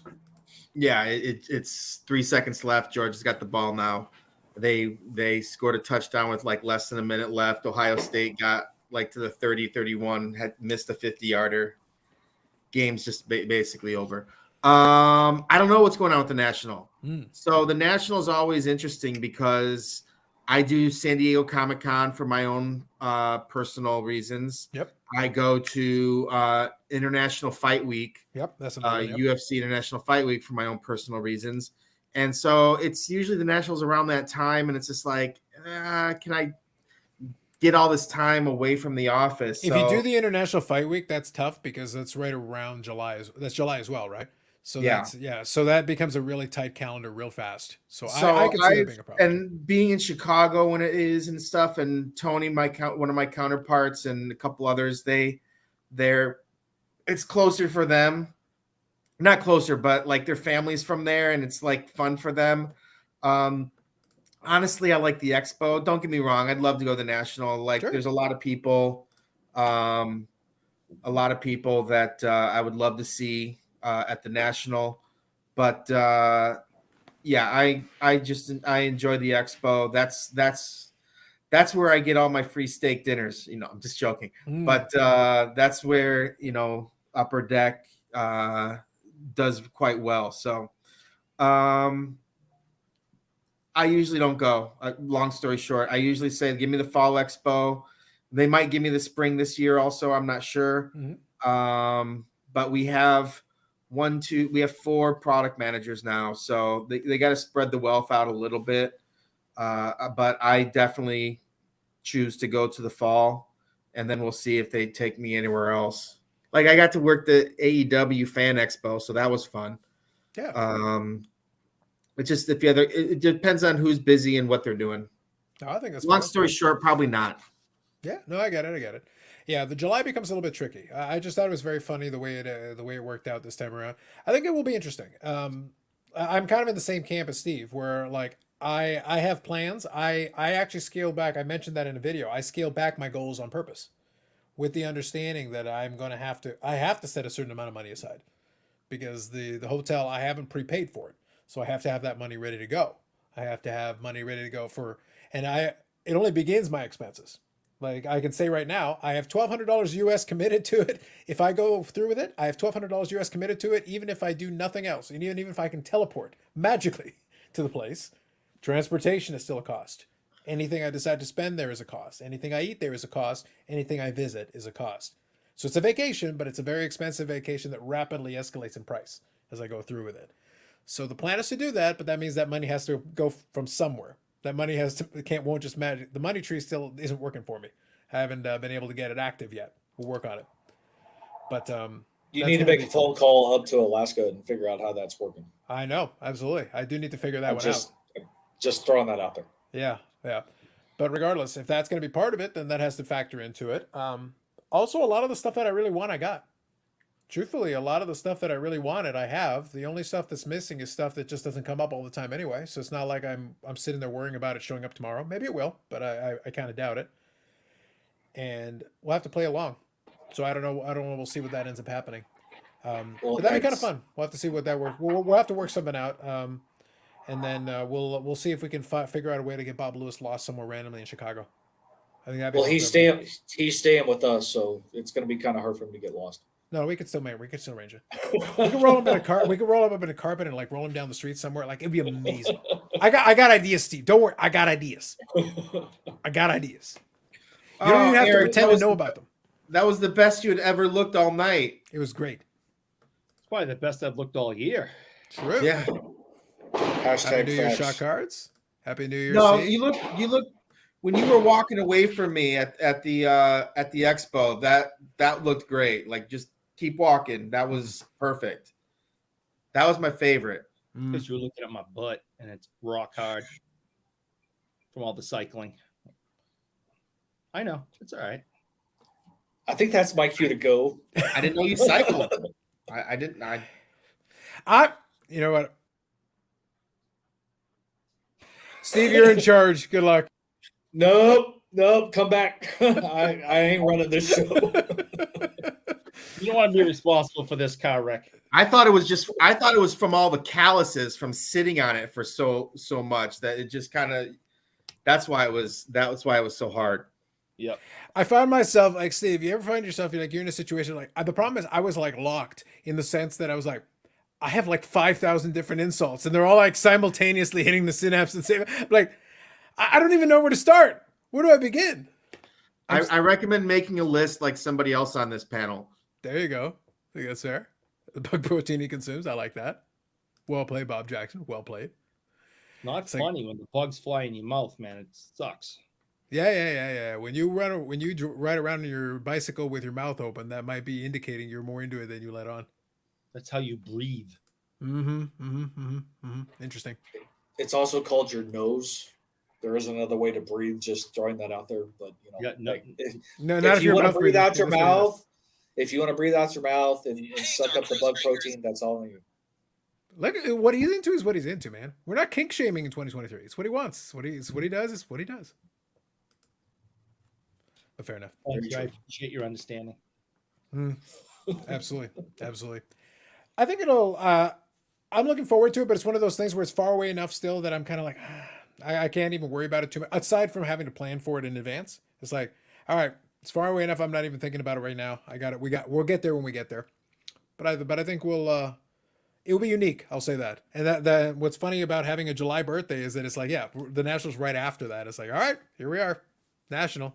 Let's do this thing. All right, it's a big room and a lot of dealers. Got it. Chicago Cubs game. See you later. I just stroll right out. I wonder if he licks windows as well. Maybe. Oh. Are you sure? Yes. Mm-hmm. I see. Positive. Mm-hmm. Yep. Bad habit. Trying to break it. It's one of my New Year's resolutions. Well, good there's luck always with there's always a dream. There's always a dream there, Eric. You can always hope. There's always hope. There really is. So here's a question right now, and I'm sure the discussions will be ongoing. So is the plan in the new year to kind of keep the RP going kind of the same way you guys have been doing it? Any ideas or changes, or kind of just keeping on? No discussions up to this point. I think it's gonna kind of keep going status quo. I know we've been trying to circle back and get back to the other chasing the hits, at least from a retail perspective. I mean, we at least enjoyed it. It's not like it got a crap ton of views, but the fact that retail is, I won't say it's abundant, but it's at least obtainable these days. Those were at least, fun from that perspective. At this point, it's hard to know. We've been kind of going back and forth with trying to revamp things and talk through things and maybe shorten it to, kind of 2 times a month type situation, go bi-weekly instead of weekly. Mm-hmm. Only because, Dave's schedule really it makes it challenging just for the simple fact that he's up as early as what he is. And, sometimes that dictates how the conversation goes. But, it's one of those in which we haven't fully sat down and really sat there and figured out exactly what 2023 is going to look like. But there are discussions. Gotcha. So we'll see. We'll see. I think that's fair. It's always kind of, it's tricky because I remember I did, like I mentioned to Bobby earlier on in the episode, I went back and I was watching a little bit of last year's New Year's Eve, and one of the things that I was talking about in that one was that I was proud that I had done a live stream every week for the entire year. And the thing is, this year it didn't skip one either. I had one every week this year, so that is more than 104 straight weeks of doing this. Every single week, hitting at least one live stream per week. And that includes at the expo, that includes at whatever. And if I do the national, I'm going to figure it out. So like, I'm going to do something, even if it's shorter, even if it's whatever, I'll figure something out. But I like the consistency of knowing within reason, maybe I'll do it on a Friday, maybe I'll do it on a Saturday because of whatever, but it's happening one way or the other. Even a national blackout from one of our telecommunications companies didn't stop me. I just moved it forward today. Yeah. It's like we're still doing it. Yeah. The commitment from you has been phenomenal, to say the least. I don't know how you do it, because honestly, it's one of those in which it was nice to have breaks from time to time. Mm-hmm. It's not that we don't enjoy doing it. It's just sometimes, you're not feeling it. Mm-hmm. And, the difference between your show and ours, the topics that we cover are usually more collector centric, Mm-hmm. not always. Mm-hmm. You go off of, basically what the hobby gives you, and which gives you a little bit more leeway into making sure that you have something to talk about, because let's face it, over the last 2 years, with the way that the hobby has been, good, bad, and different, there's always been something to talk about. Generally, yep. Mm-hmm. So from that perspective, it's a lot easier to have those type of conversations and, leverage, whether it be Bobby, as always, or Yannick, or Bougie Eric, Billy, jumping in from time to time, PSA Canada joining in from time to time, Bobbles, it's one of those in which you have, excuse the sirens going down. It's okay. It's after the freeway gunshots. out We here. get it. Not gunshots. Mm. I don't care what you say. It's like there were I not don't- gunshots, but we have an ambulance right after. Not gunshots. Go do a lookup. I live off of US 380. It's one of the freaking worst highways in the entire country, and it's bad. And we I have get it. stupid people who don't know how to drive. There you go. Fair enough. Not to mention, we have 2 fire stations literally like right outside our subdivision. So I get it. we hear it all the time. All good. There is a positive, though. If they do rolling blackouts, we don't lose power because the fire stations are literally right outside the subdivision. So it actually kind of helps us out. But, it's when you have the opportunity to fully discuss what's going on in the hobby, like I said, good, bad, and different. There's so many ways to have those conversations, whether.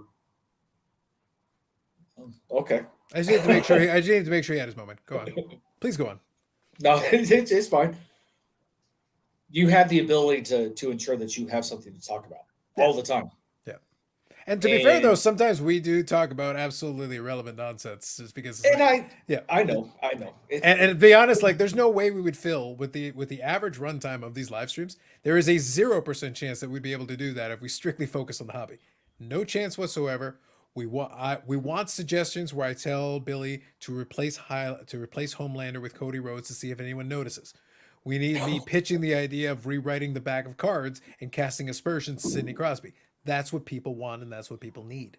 You also set aside at least like 10 to 15 minutes for Eric to go through his 1970s NHL hockey cards so he can pull out the right ones at the right time. Exactly. So that eats up some time. That time is included in the runtime. And by the way, for the record, this year's live streams on average were shorter than last year.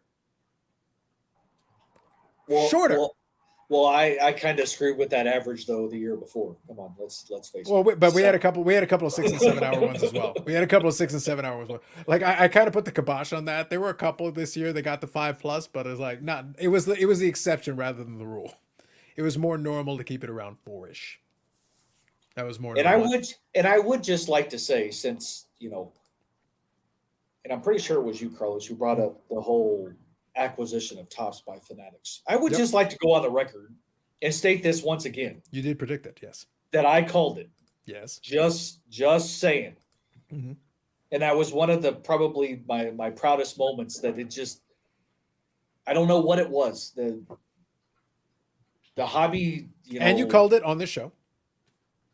I did. Mm-hmm. I did. Mm-hmm. But the fact that it was, I called it, and then 2 weeks later, I think it got announced. It was pretty short. Yeah, the turnaround was actually pretty short on that one. Well, you are an oracle. Exactly. I wouldn't go that far. Some might. Some may. Yeah. Well, like I said, it's not self-proclaimed. It's elsewhere. It's everybody else who's decided to give me that name. But I'll take it in stride. Mm-hmm. Mm-hmm. Shut up, Eric. There's no such thing. There really isn't. David G, Happy New Year. Absolutely, Happy New Year. Hey, Carlos, why are the chicken ads being posted on your channel? Let me tell you, buddy. It's a complex explanation. A lot of algorithm questions. I get it, David G. I get it. I just think it's funny how Steve says, he didn't come up with it when he has embroidered shirts that he wears daily that says Hockey Oracle. But, I'll just take it, Bougie Eric is setting some, he's making some scandalous claims. He's making some scandalous claims. I'm just, Steve, I've heard some things. Prove it. That you've got some embroidered shirts to say Hockey Oracle. Saying. See, the problem is, Eric, if you had any photoshopping skills, this is where you could have done it. The problem is you don't have any photoshopping skills. Like you simply declare war on people who do have photoshopping skills and get yourself into trouble. I do. This is true. Mm-hmm. This is true. I really got to pay better attention to these rules. The rules are very clearly, they're done for your benefit, man. As well as everybody else's. They're for your benefit. Don't mess with someone who photoshops better than you. Rule number 4. That's one of the rules right there. Yeah, I really got to do better paying attention. That actually should be rule number 1. Well, rule number 1 is people are stupid, Steve. Rule number 1 supersedes all of the rules. People are stupid is the number 1 rule of the hobby, and possibly life. And what qualifies as what's the qualifications for all people being stupid? Just thought I'd ask. The qualifications for all people being stupid? I defer you to the hobby in its entire existence. I will simply point at it and be like, here you go. That may Look be at correct.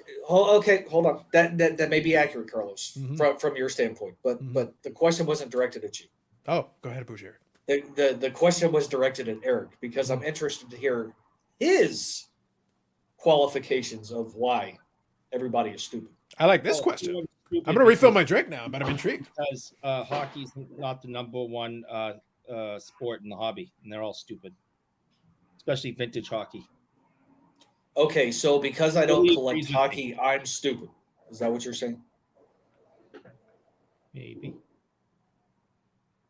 See, and my retort could be, for those people who don't collect football cards are all fucking stupid too. But that's you're narrowing your focus. You gotta be a little bit more detailed in your assumptions or qualifications. It was I don't Carlos' rule. I don't have issues with hockey. I like to watch hockey. I love the Dallas Stars, just like Carlos does. But because I don't collect it, doesn't mean I'm stupid. No. So Billy, if I may ask, you, of course, being Upper Deck, and I'm just going to say being Upper Deck because that's who you are. Do you collect as well? Yeah. What do you collect? Anything Detroit. I collect. So that's all sports. Yeah. So in other words, Bougie Eric just called you stupid as well. No, he makes hockey cards. He's awesome. No. It sounds to me like Bougie Eric is trying to backpedal. Steve, he's backpedaling so hard. Yes, he is. Open mouth, insert both feet.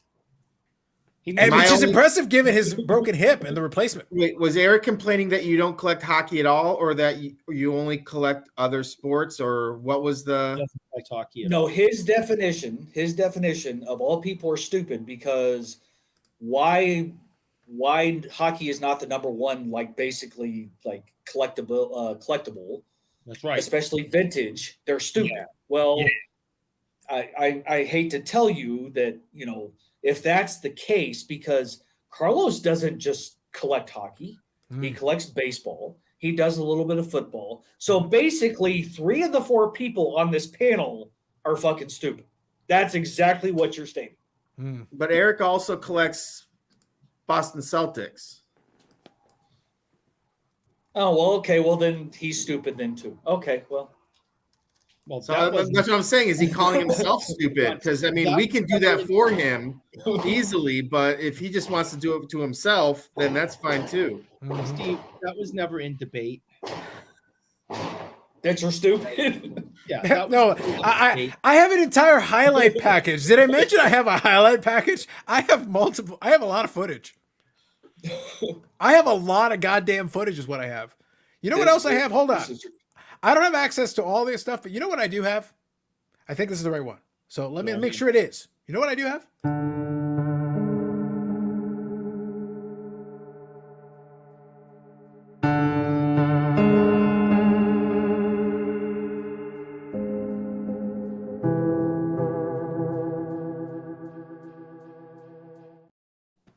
You can't even trust him with his strongest take.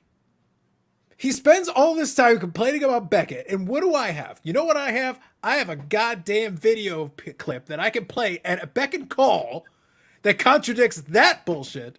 Lies. I love it. I have stated several times, you cannot read sarcasm through text. I saw no sarcasm.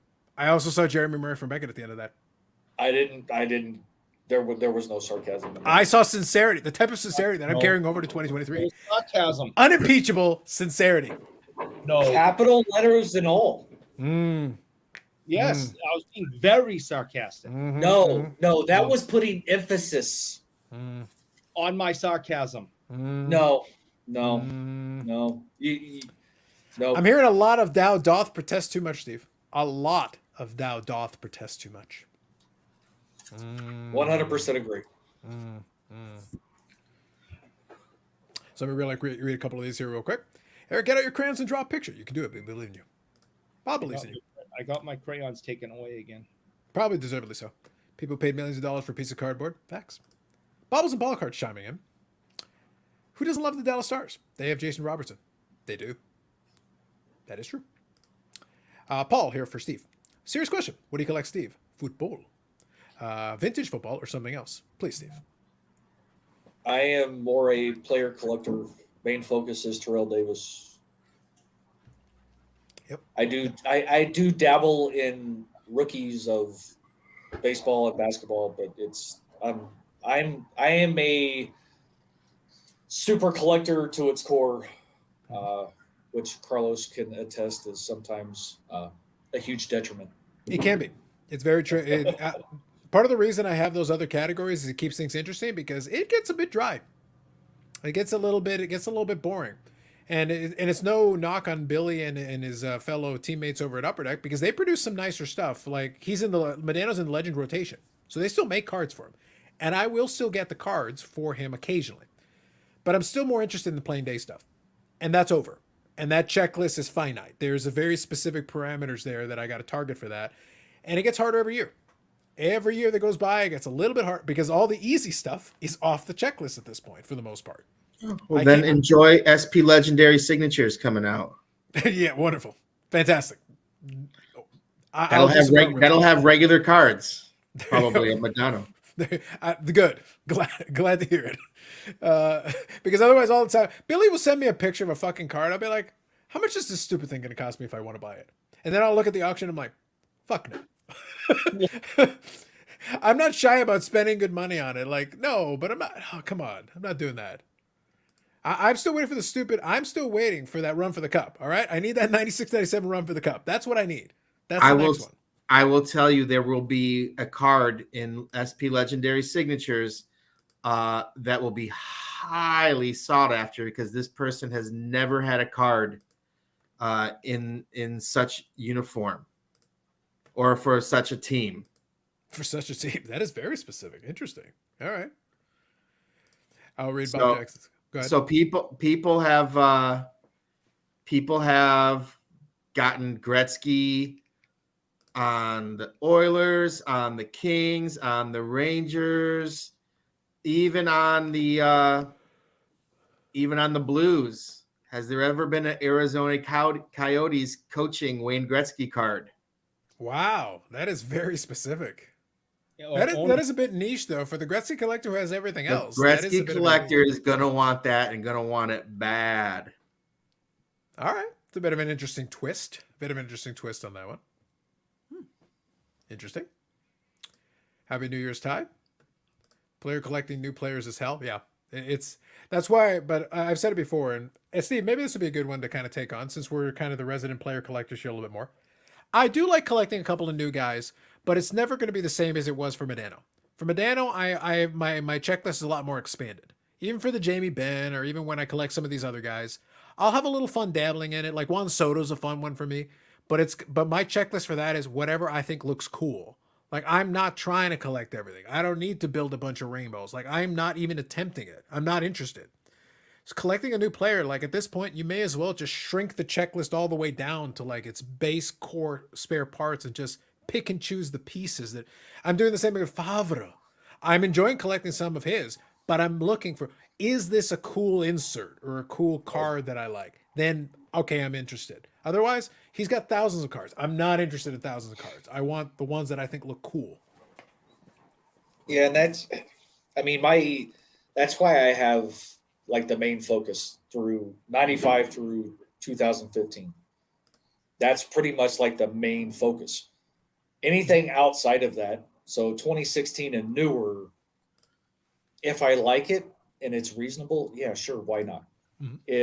If I can snag a 101 for a decent price, then yeah, maybe I go for a rainbow.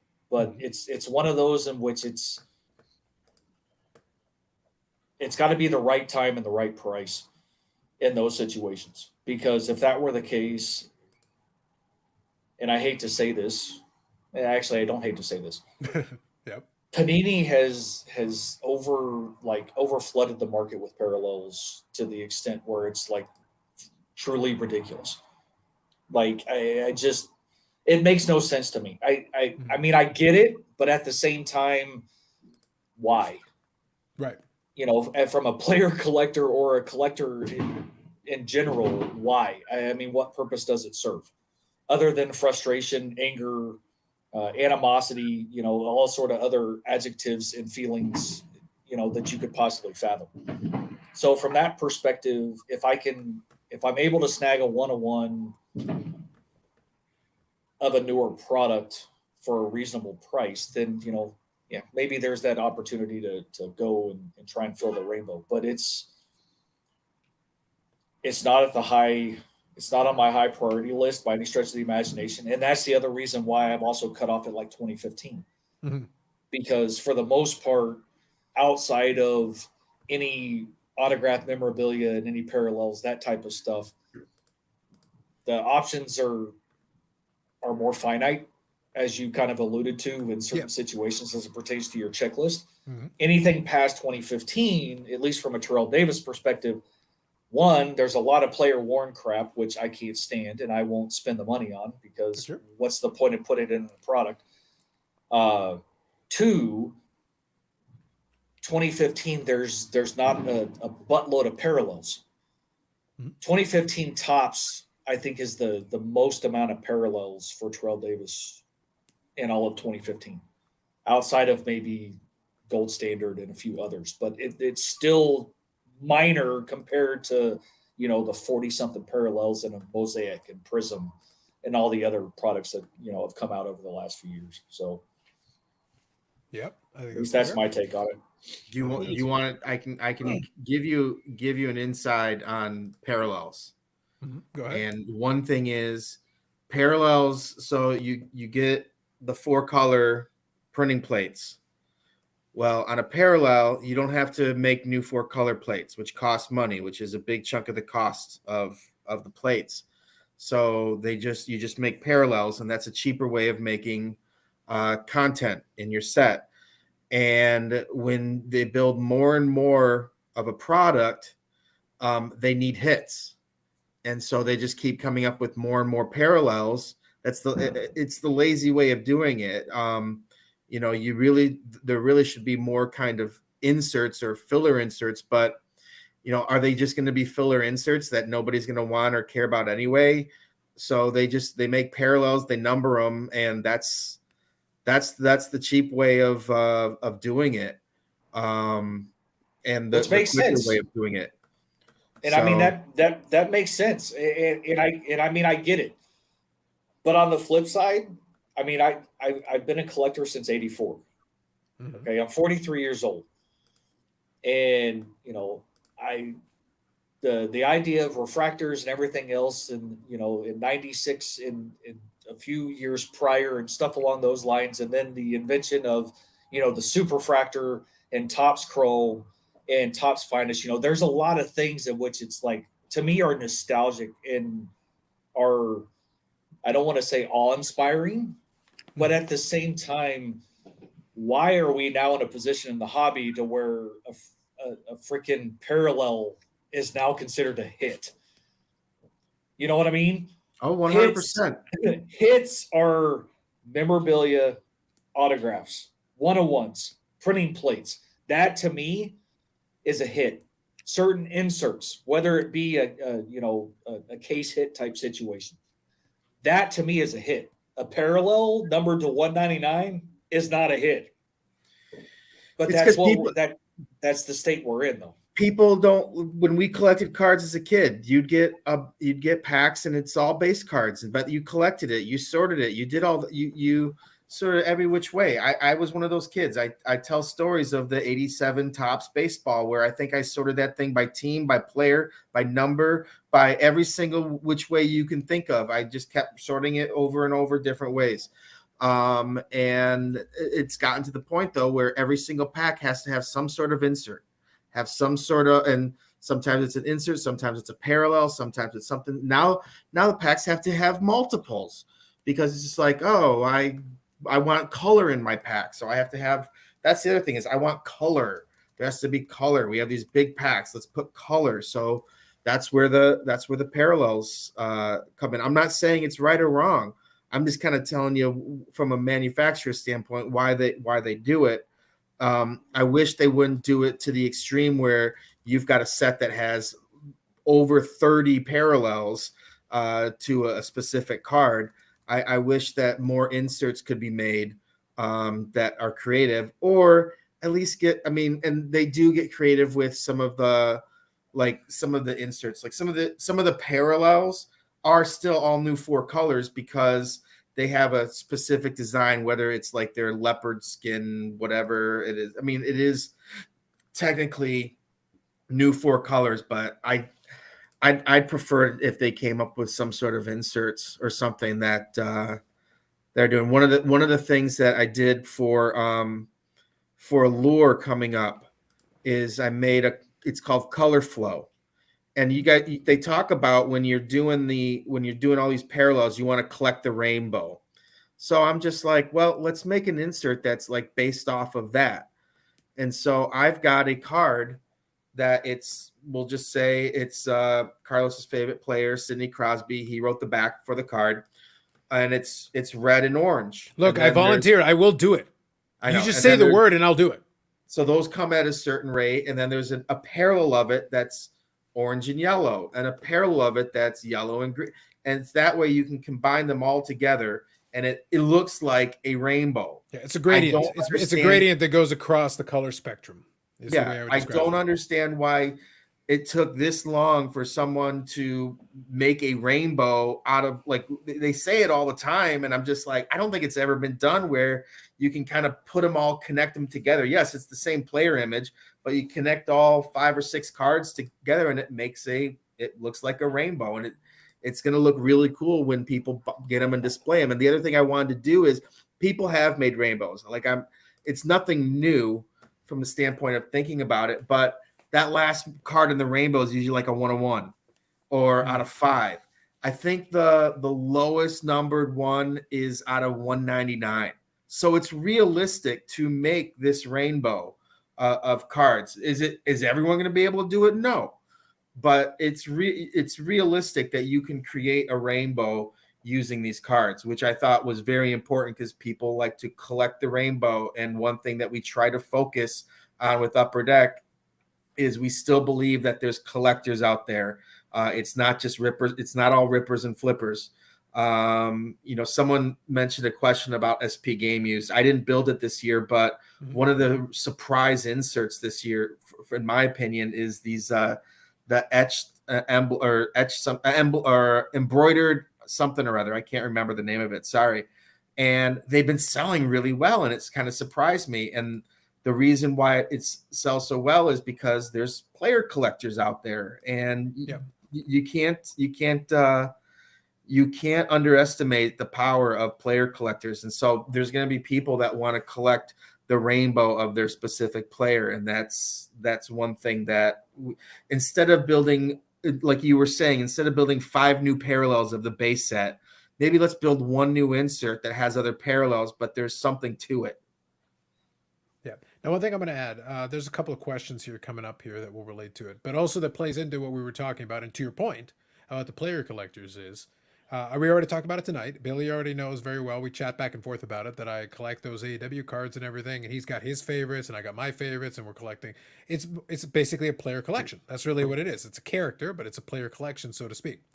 Well, Billy sent me a thing from one of the Facebook groups. I don't really follow the Facebook groups too closely, but when I did see the one, I said, okay, that's kind of interesting. I'll follow that group just to see what's there. And when I went looking at it, I saw a post that somebody did where they showed like a mini rainbow. I'll say mini rainbow because it doesn't include the 1 of 1. For that specific group of cards, there were 6, a base insert, and then 5 parallels to it. And then there is a 1 of 1 parallel as well. So it'd be 7 cards if you include the 1 of 1, 6 without. This person had the 6. So they basically said, well, I think that's the rainbow minus the 1 of 1. They had to put in the qualifier because they didn't have the 1 of 1. Well, one of the admins from that group, so it was one of the Britt Baker ones, and they had admin from the group. He goes, oh, I got the same one minus the 1 of 1. A third person chimed in and said, yep, same boat as you guys. It's like, I got the 6 minus the 1 of 1. Well, the second lowest numbered one is out of 25. So you can only have 25 of them. So right there, you got 3 people. Well, guess who has a 4th? Minus the 1 of 1. So I just chimed in and I go, hey, interesting to see. But in one Facebook group, you've got 4 people who are as close as you can get minus the 1 of 1, but the next lowest numbered one is out of 25.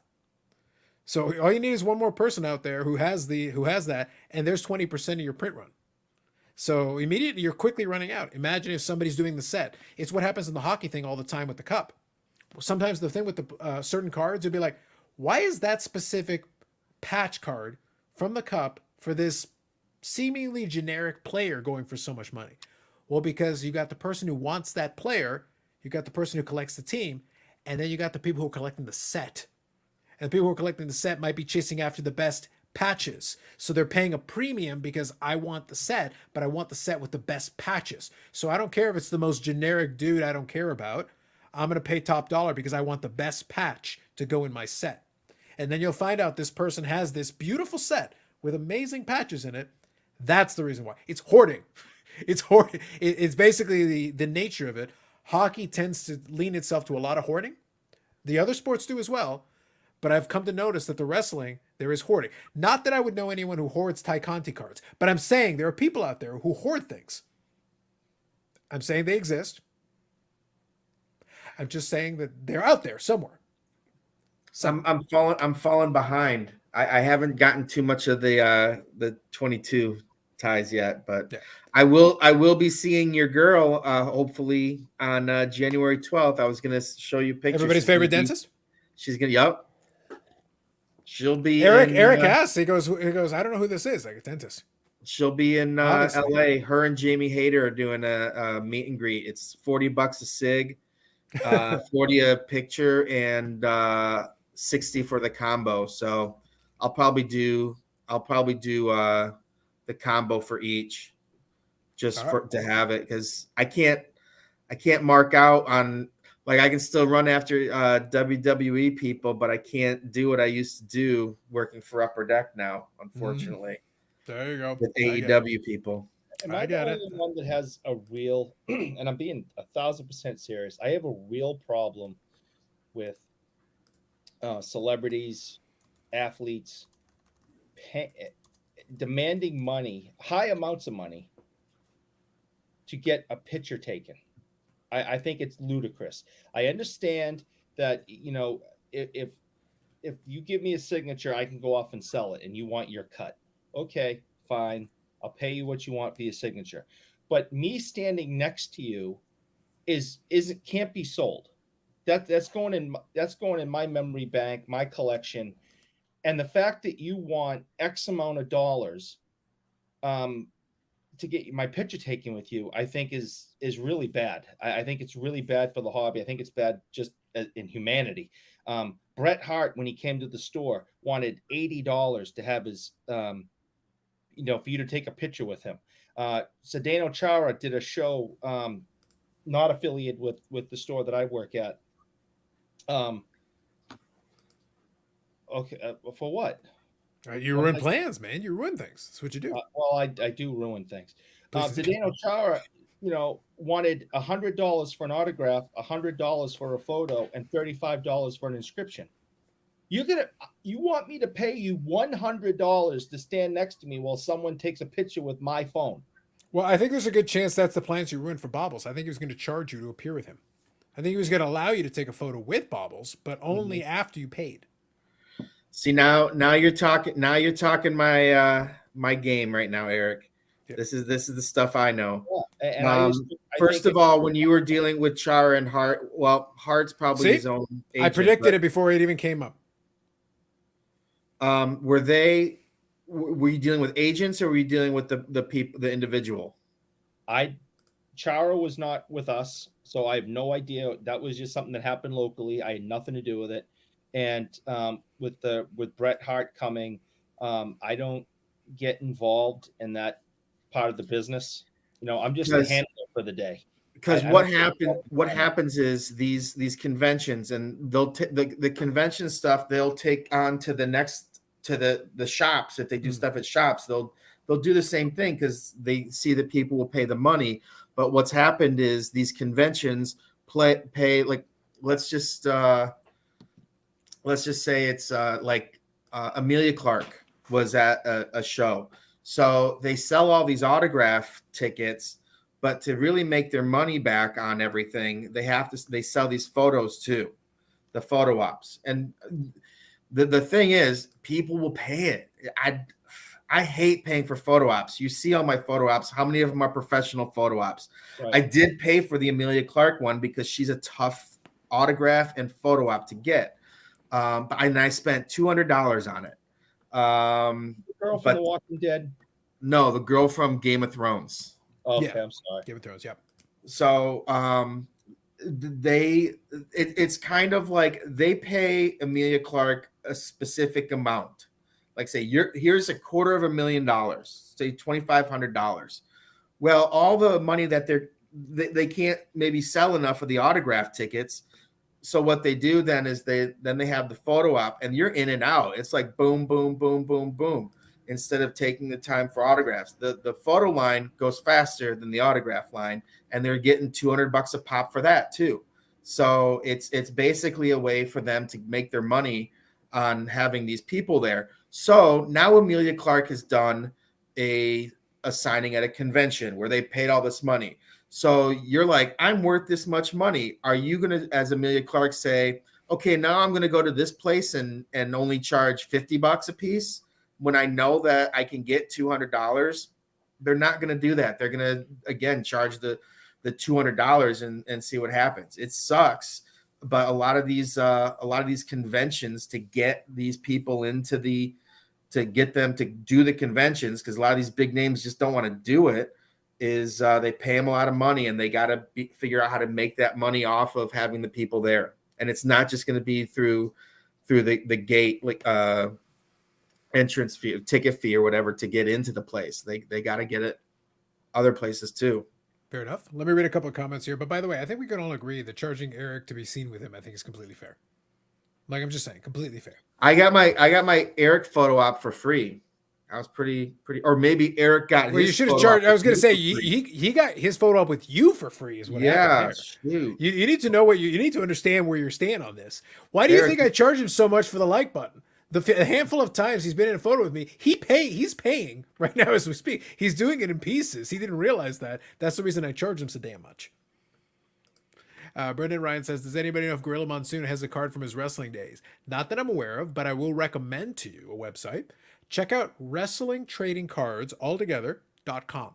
They've got a ton of checklists. So I would recommend that as a website, as a resource for any wrestler you like. Go there, and they've got actually a pretty extensive list of checklists. It's not complete because Lord knows nobody has a complete checklist, but as a resource, I'd use that one. It's a good one. I know I went and I did a quick look up myself. I saw that the 89 Classic, they have Gorilla Monsoon as an announcer, but I know you want him from his wrestling days. I'm sure there's something obscure, probably from the 70s, most likely, that has him, but you'd have to go check the checklist and see if you could find him. Billy charged me $57 for this. Billy, you could have got at least 100. I had to pay $57 for this. Can you believe that? Well, at least you got the widescreen one. That's not bad. You got the little panoramic view there. That's not bad. It was ridiculous. Like I said, you should charge him 100. I think I got lucky. I don't think I actually have a picture with just Eric. Thank God. You want this one? There you go. Can you so Steven says, can Upper Deck Billy, Billy, do you want to live with that picture existing? Here's me with some guy. There you go. Ray Bork, I know. Yeah. That's how I know we're not friends, because you didn't invite me to that. Literally no one is friends. That with wasn't me. Literally no one is friends with you, Eric. No one. Not a And single living soul. Not anyone. I know. Your mother doesn't even like you. We've already established I know. You don't. Please listen. Bust my balls all you want, but if you could, and I will. From reminding me that I am a disappointment to my mother, and the woman does not like me, I'd appreciate it. Can I remind you? But so I can remind you of this. As much as you complain about me, not only I am invited to the house, they feed me and supply me free beer. And it doesn't matter how much my younger brother cries about it. I get food and free beer, and they invite me. What does that say, Eric? What does that say? You might want to elevate yourself and get yourself up to Carlos level. You wish. Moving on. Can you do Upper Deck again? Tops has got that license, I think, locked down for like 20 years. It's a long-term lockdown on that one. It's a long-term exclusive with Fanatics now in Tops. Billy, you can refrain from that one, but it's a long-term exclusive. I know they got a long one. I think that's why the best story for Billy was that the NHL renewed, because there were a lot of long-term licensees that now Fanatics has on lockdown for the foreseeable future. And think about it, like you're sitting there and this stuff's happening, and the guy that is running Fanatics is like part owner of a hockey team. You know how you're a little worried there. As I said, our president went above and beyond to make sure that we're still working with the NHL and the NHLPA. I'm very thankful. It does also say though, like in all seriousness, in sincerity, it does say though that they do appreciate what you've done. It says that the NHL does, because if it's just a matter of money, it's not like Fanatics doesn't have money to offer. They clearly do. Like they've been able to cut a lot of big checks. But it says something that Upper Deck, they seem to be happy with their partnership with Upper Deck, that they're like, yep, let's keep it going. You know, you guys keep doing your thing. If you were Fanatics, where would hockey be on your list of priorities? Oh, low. But like right now, I think they want everything. I think they want everything. And we can come in there and say, you're going to be our number one priority. Yeah. It's the Jerry Maguire thing. You're Jerry Maguire. You are my number one client. Show me the money. Yes. So, you know, we've worked with them for many, many years, and they know how dedicated we are to the league and the players. So I was glad that they were able to see that. Yep, absolutely. Bob here says it's an easy way for someone to double their revenue. Simple, agreed. That explains why Carlos charges there for the like button. Remember, folks, hit that like button so Eric pays. Eric must pay. Facts, Bob. Facts. Who's Ray Bork? Lord knows. Lord knows. Oh, come on. Never heard of the guy. Was he the guy who hit the first three-pointer in the NBA? I think so. That was Chris Ford. Okay, is that after they rode the Zamboni? That was another guy. That was Zamboni. Are you sure? Because I'm getting conflicting stories from you, Eric. Every week I'm getting conflicting stories. So the guy hit the three-pointer and then rode a Zamboni out to meet up with Ray Bork. That's what I'm hearing. That is not what you're hearing. That is totally what I heard. That is not what Steve, help me out here. That's what I heard. Yes. Thank you. Thank you, Steve. Was he a tight end for? He's a hockey oracle. He supersedes you. He's higher in rank. Yeah. One lies and the other one swears to it. Yeah, this is great. Like I said, ladies and gentlemen, 2023, sincerity. And I'm also adding maturity. I'm willing to take the same maturity that I brought into 2022 into 2023 and beyond. And I just want to point out yet again, rule number 5, Carlos lies. He There was does. supposed to be a hiatus of torture leading up to New Year's. And that There was never- like a 10-minute period. How do So- you know? Did you check the timestamp on the time periods? Did you check? Rule number 5, Did you check? Carlos lies. I don't think you fact checked that properly. I don't think you did. Hey, Carlos, I appreciate you going by my time zone when it came to being nice to Eric. So you still got some time. Oh, beautiful. Even better. Fantastic. We got loopholes on loopholes, Bougie Eric. We got loopholes on loopholes, bro. That's true. I didn't specify time zone. It could even be Australian time. We might have been in the future. It might have already happened. You forgot about it. Anything's possible with those future guys. So I do have a question for Billy. Please. In all seriousness, By all means. and I know a lot of it has to do with licensing, but I was a huge fan of Exquisite football. Huge, phenomenal product. Everybody talks about basketball, but Upper Deck Exquisite football was by far one of my favorite products. Expensive as hell, but oh so worth it. There you go. Good stuff.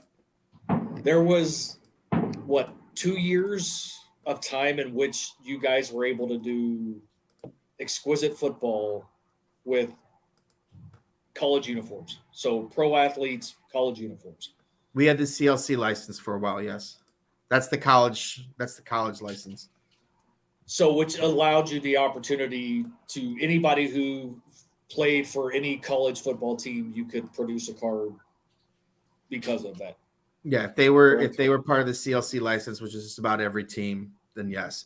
Notre Dame, I think, was not in there, but we have a specific license for Notre Dame.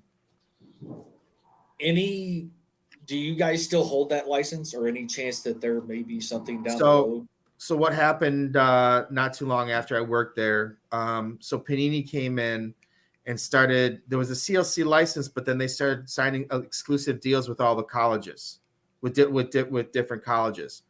That's why I don't know if you remember, they made all these like really bad team sets, like boxes, blasters that probably like sell on Dave and Adams for like $5 a pop because they got stuck with all of them. I didn't get stuck, but you know what I mean. They wholesale. So it basically made the CLC license worthless, and we didn't renew it.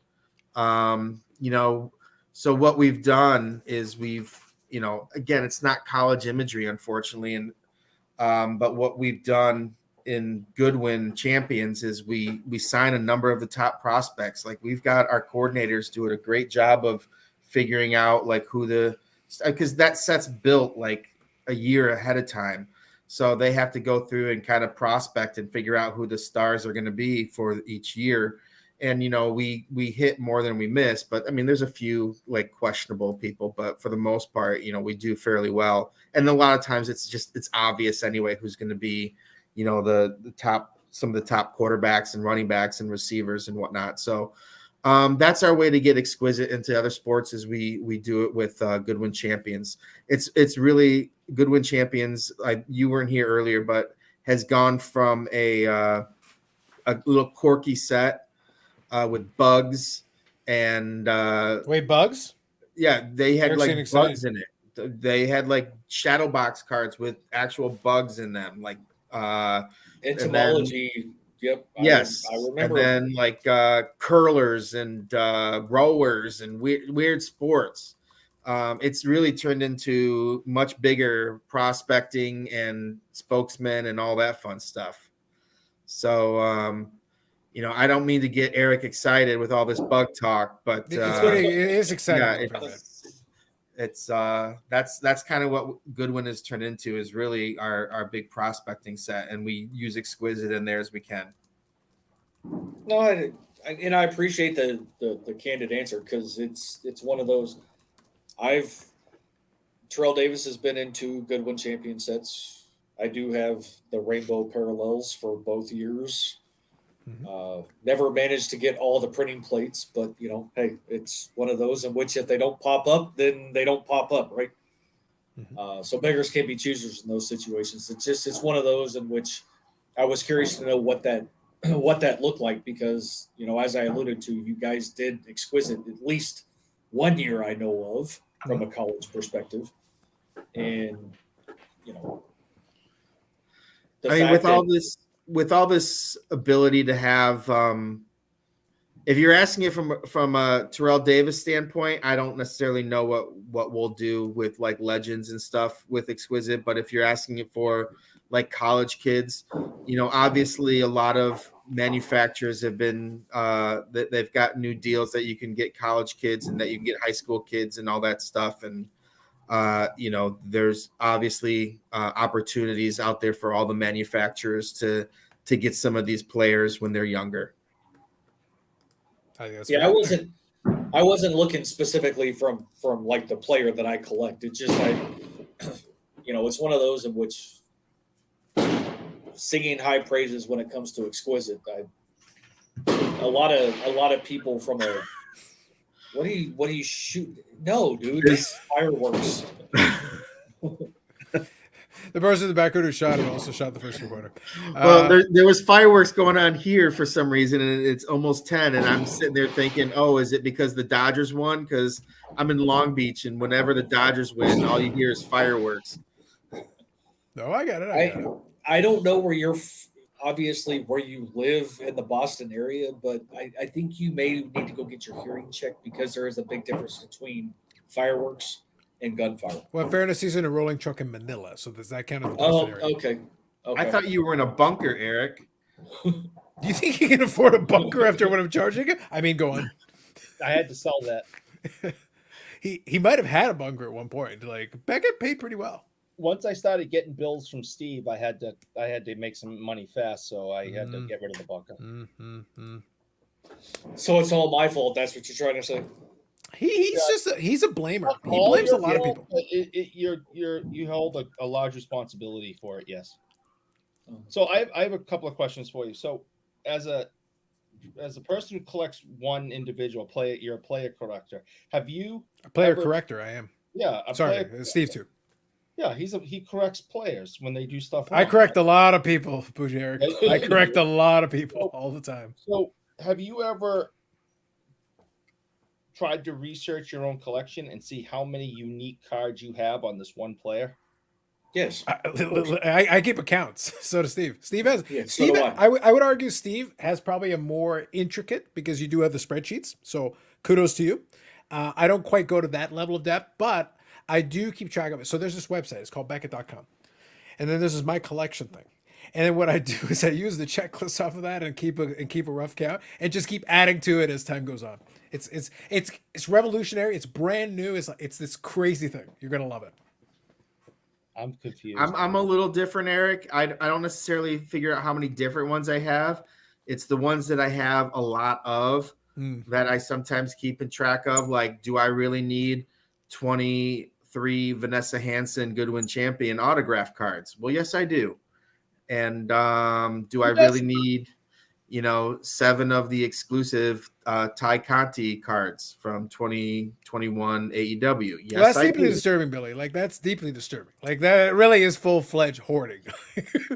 Like, I don't overspend on them, though. There's one sitting fair on enough. eBay right now at like $50-$60, and I'm just like, no, I was picking these things off for like $20-$30. I'm not gonna overspend. So And then I could have more if I wanted. See, I'm satisfied with one of each. I try and avoid the duplicates, Yeah. unlike others. So Well, it's funny with my autographs that I collect. Like, hey, I own 40-something Jessica Chastain autographs, but they're all different photos. That's one thing I like. I don't need to double up on the photos, but I'll have all right. a lot of them. You've met a lot of different people, but from what I can tell, you have met her the most. When she sees you, does she start yelling, "Hey, Billy," and waves you over and starts asking you about like, hey, what's happened since the last time I talked to you? Are you asking if she responds in the same way that Marcel responds to you by reminding you about the restraining order? Is that what you're asking? No, not at this time, but I Okay, could fair get to that momentarily. But with Chastain is interesting. So many times, she must know him by now. He's trying to answer. Yeah, just a second. Shut up. Now you're gonna make me try to find the photo. Hold on a second. There you go. All right, let me read a couple of these. While you're doing that, Billy, hang tight for 2 seconds. Let me read a couple. No of these. worries. This one's here. Cy Denny. Do you even know who that is? Not Played one season for the Bruins. Okay, no one cares. He probably hit the first 3-pointer. Moving on. Years ago, UD had rock stars in some sets. Any plans to do anything like that in the future? I know, Billy, you're into a lot of the entertainment ones. Do you guys have the ability to do like Oh, my stuff where you goodness. include some rock stars, like anything like that? They are the easiest people to deal with and work with. Rock stars. I'm telling you right now, like Okay. you just be like, hey, would you like to sign some autographs for free for this set? And can we use your images? And they just say yes. And they say, just don't even worry about our agents or our record label. So then get Axl Rose. Let's go. Or anyone else. Just please make cards of us with autographs in them, and we will be very supportive. Don't even worry about writing out a contract. We already agree. We have a verbal agreement. Listen, the music industry, I happen to know, Billy, is one of the everyone loves everyone. It is the easiest people to deal with. There are no issues. Record labels aren't even a thing. There is no sarcasm involved. Did I mention sincerity into 2023? Yeah, so much sincerity. So much. Hey, Steve, Bob, are you in the IRP? Could you guys commit to sincerity like what we're doing right now? I think the sincerity commitment is important. My boss, Grant, is one of the biggest, like, he loves music. He would love to make a musical set, but we try to just get one musician in Goodwin Champions, and it's like pulling teeth. Like, there's so many people that want a piece of the pie. There's so many, and their asking rates are usually astronomical, and they don't, and a lot of them don't. A lot of these like agents and stuff that they deal with, they don't understand the card market. So you talk about like, well, we need rights for digital because of our EPAC. Like we need digital digital cards. Wait a minute, what's going on here? Blah blah blah blah blah. And they want like that too. I like it. And they'll want to know like exactly like how many cards are you printing that are not autographed and not. It's so crazy and insane. We don't even try to build like a music set anymore. So this might be something that Eric was talking about. I don't know if you can kind of. Yeah, you got. So this is me with a few photos with Jessica Chastain. It's subtle. That I've taken. He's got a fucking collage. Now, like she's very nice. She's literally the nicest person in Hollywood. I keep saying it. Everyone was very happy when she won the Oscar because it's just like, man, she puts in the work. She deserves it. But does she know my name? I don't think so. Like the last time I saw her, I'm like, can you make this out to Billy? She's like, oh, well, since I have a brother named Billy, sure. So now I'm going to use that line with her every single time. Like I've given her gifts, and not like extravagant gifts, but I had what kind of gifts do you give Marcel Bougier? What kind of gifts do you give Marcel? Back rubs. Do you feel that the flowers were too much or not enough? Just out of curiosity. I did not bring The him- box of chocolates might have been too much. Was it too much, Steve? Is the box of chocolates and the flowers too much? I feel like that's too much. I did not bring him flowers. He did enjoy the chocolates though. Interesting. Go on. But like with Chess, like I went to a Q&A and she had this like quote from this Pixar movie with Jessica Hoops or whatever. I can't remember the name of it, but she like kind of talked about some quote, and then I went to a play where Jennifer Goodwin was, who plays the character the Hoops, and I'm like, and it was just her and her Josh Dallas, her husband, but he's also an actor, and I was just like, hey, I go, could you sign this? But I have this quote, and it's this big ass long quote, and I go, this is for Jessica Chastain. I'm like, I told her the story, and they're like, oh my gosh, yes. And then she turns to the guy next to him, and she's like, you should sign this. It's your movie.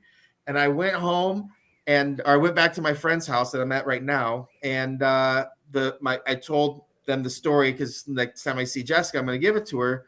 And she's like, when did you see John Lasseter?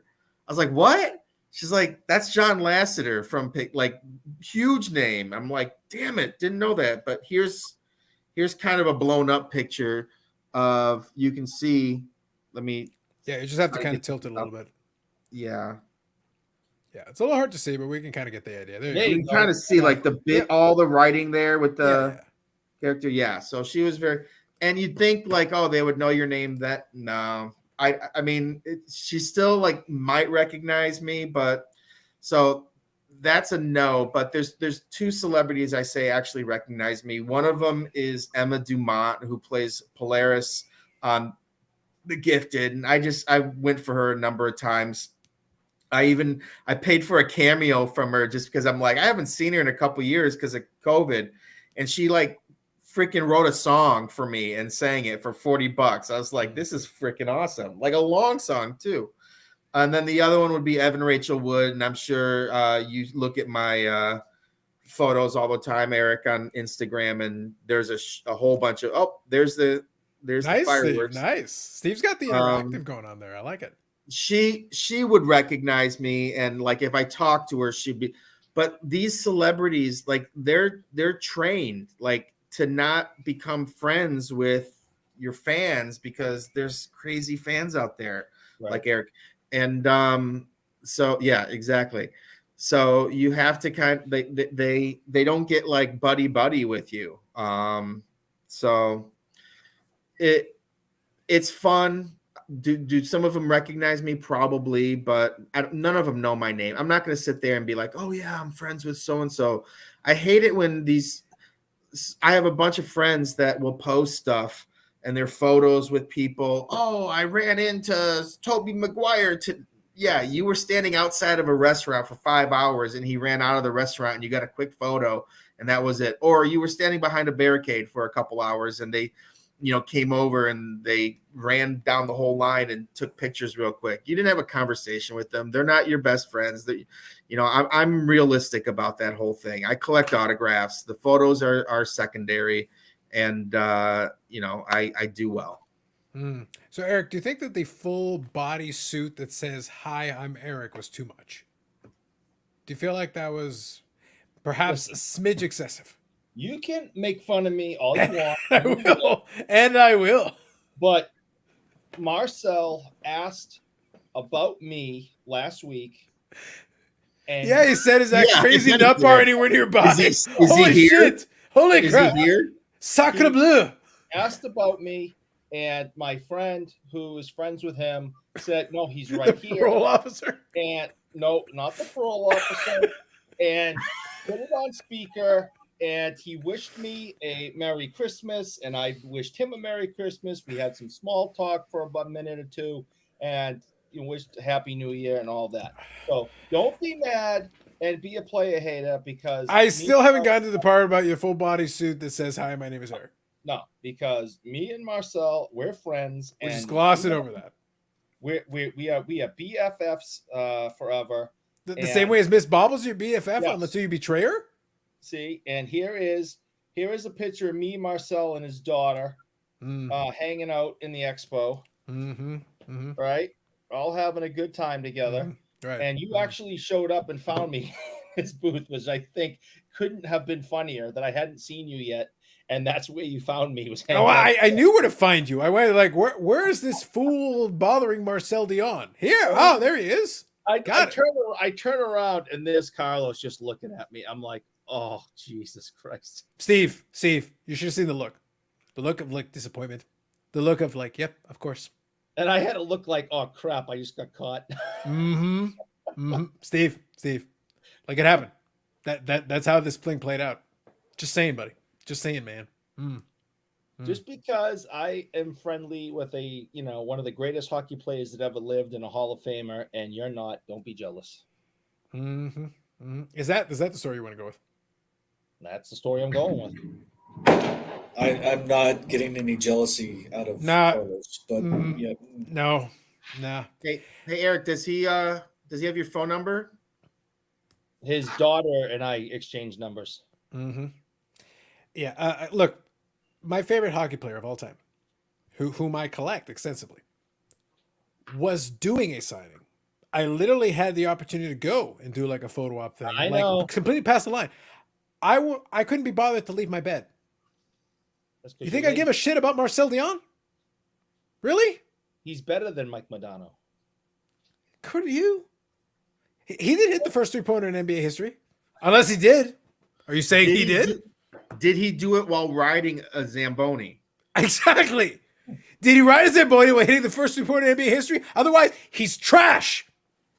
Moving on. Like I said, maturity, sincerity into 2023. Yeah. No question. All right. I think that's it. That's enough.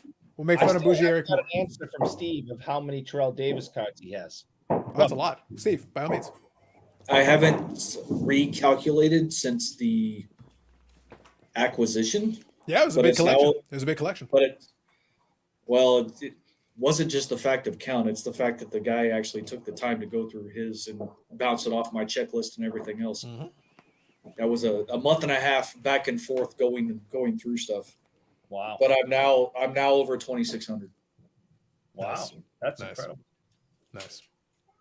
Have you done the research to find out how many actually exist? Like you could go to the database and find out how many Terrell Davis cards actually exist. Yeah, it's called Beckett. I refuse to.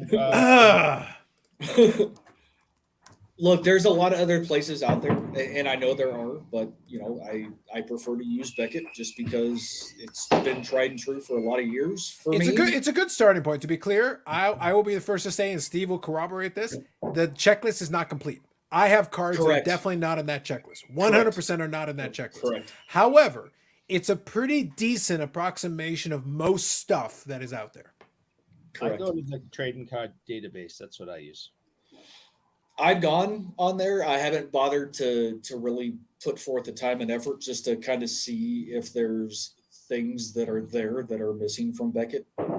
Like I said, I've used Beckett for years. I got it in front of me, Steve. I actually have it in front of me. So right now, Beckett has 5917 for Terrell Davis. 5917 is what they have currently. So there you go. So you got half. Almost. I got a ways to go. Yeah. But remember, my focus is through 2015.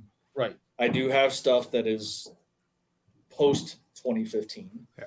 And also don't forget about post playing day stuff really ballooned a lot of the numbers. Yes. Like, I'll speaking for Modano in the same vein. Like Steve and I are actually our checklists are actually very close. So Terrell Davis has just creeped over 5,900 in the Beckett. Modano is right at about 58 now, 5,800. So like it's pretty close, all things considered. I can tell you that comfortably more than 2,000 of the 5,800 are post playing days. Right. So it's like since he retired, like they've released more things. Billy will send me pictures. And it's like, yeah, I don't know the one. And for the players that I collect, I want all their playing days stuff. And post playing days, if it comes up, I'll collect memorabilia stuff.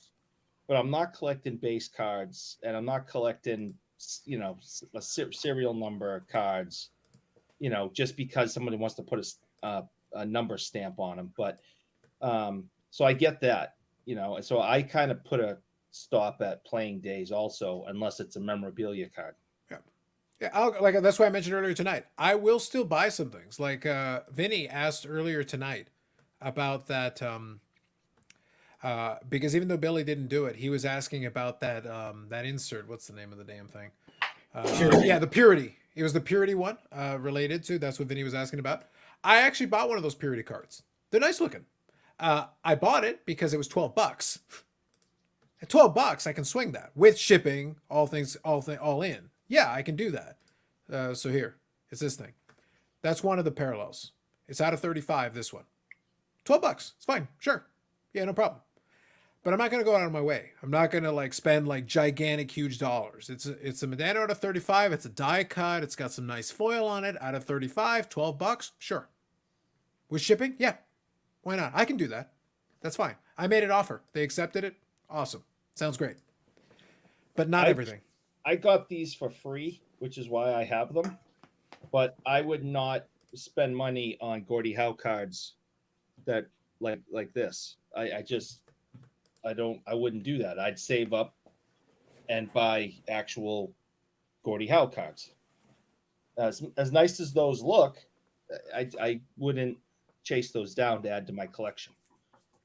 So, I'm all about the playing base. I tend not to go over with cards unless they're mem. So, well, I think if you're collecting a player who's retired, that's the question you got to ask yourself. It's a legitimate question, and I refuse, and I'm not going to reject new stuff. I'm not rejecting it. I think there's some new stuff that's fun. I think there's some new stuff that's interesting, but I'm always going to value it less. So if you offer me two equivalent cards, very similar, patch autograph, playing days, not playing days. They're both patch autographs. They're both game used. No problems there. I'm still going to shell out more cash for the playing days because I'm like, well, this is when he was still in the game at the time. I can respect this other one. I still have some interest. I'm not disinterested. We can keep it the same. On-card auto. We can make it as similar as you want. I still would prefer the playing days one. If you offer me, I will.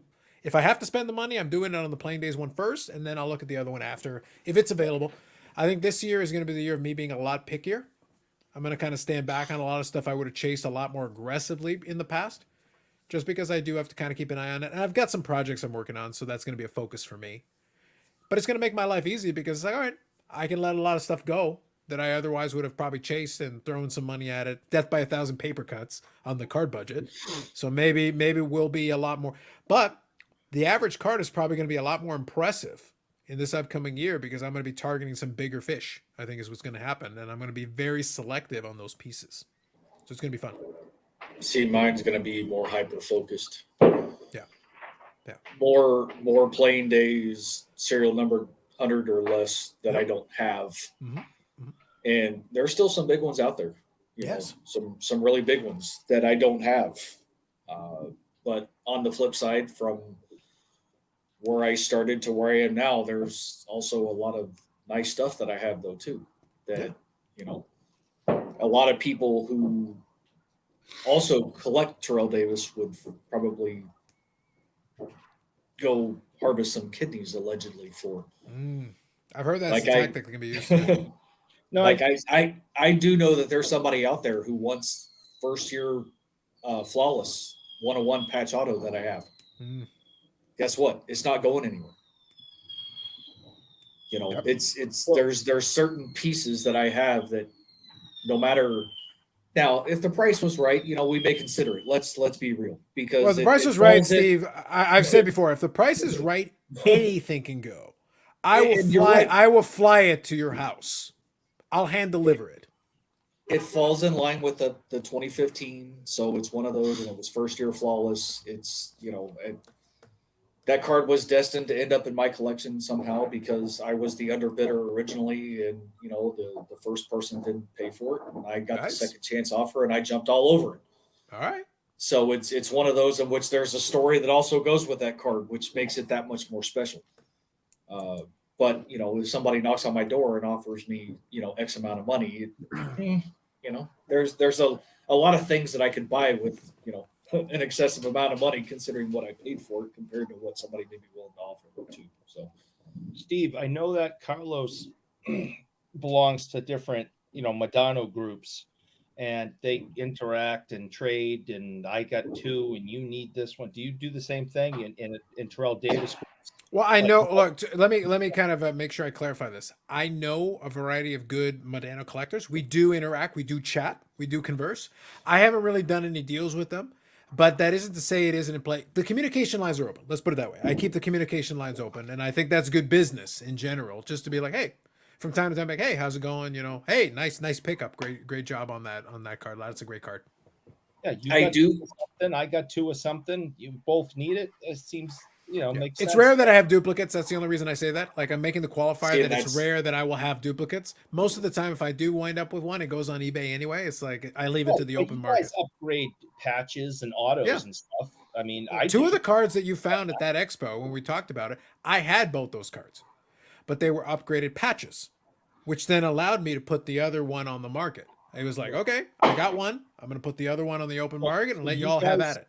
So, Carlos, you're kind of saying you already kind of answered it. I guess you would go directly to, say, eBay instead of the chat room and say, hey, Madonna collectors, I just upgraded. I have these. Who's anybody interested? For me, I know them enough that I chat with them here and there, but I don't chat with them very often. There are folks that really do have like collector groups, like really.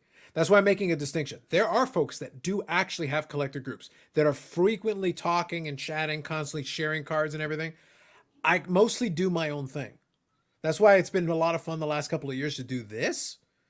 Because when I started doing this on YouTube and all this stuff, and chatting with Dave and Steve and a lot of those folks, I spent most of my collecting career just doing my own thing.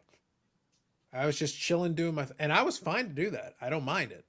I enjoy doing this. I'm having fun with it, but I don't have to. I can just go back to doing my own thing and chilling. I was cool with it. I was very happy doing it, but I've always operated in my own space. That's why I say, like, if somebody wants to come to me and talk to me, I will not squeeze anybody for every last penny, but there are very few bro prices. You really got to know me. You can't just come by once in a while and say hi and then get some kind of a bro price thing. No, we're going to the open market. I want market value for most of my stuff.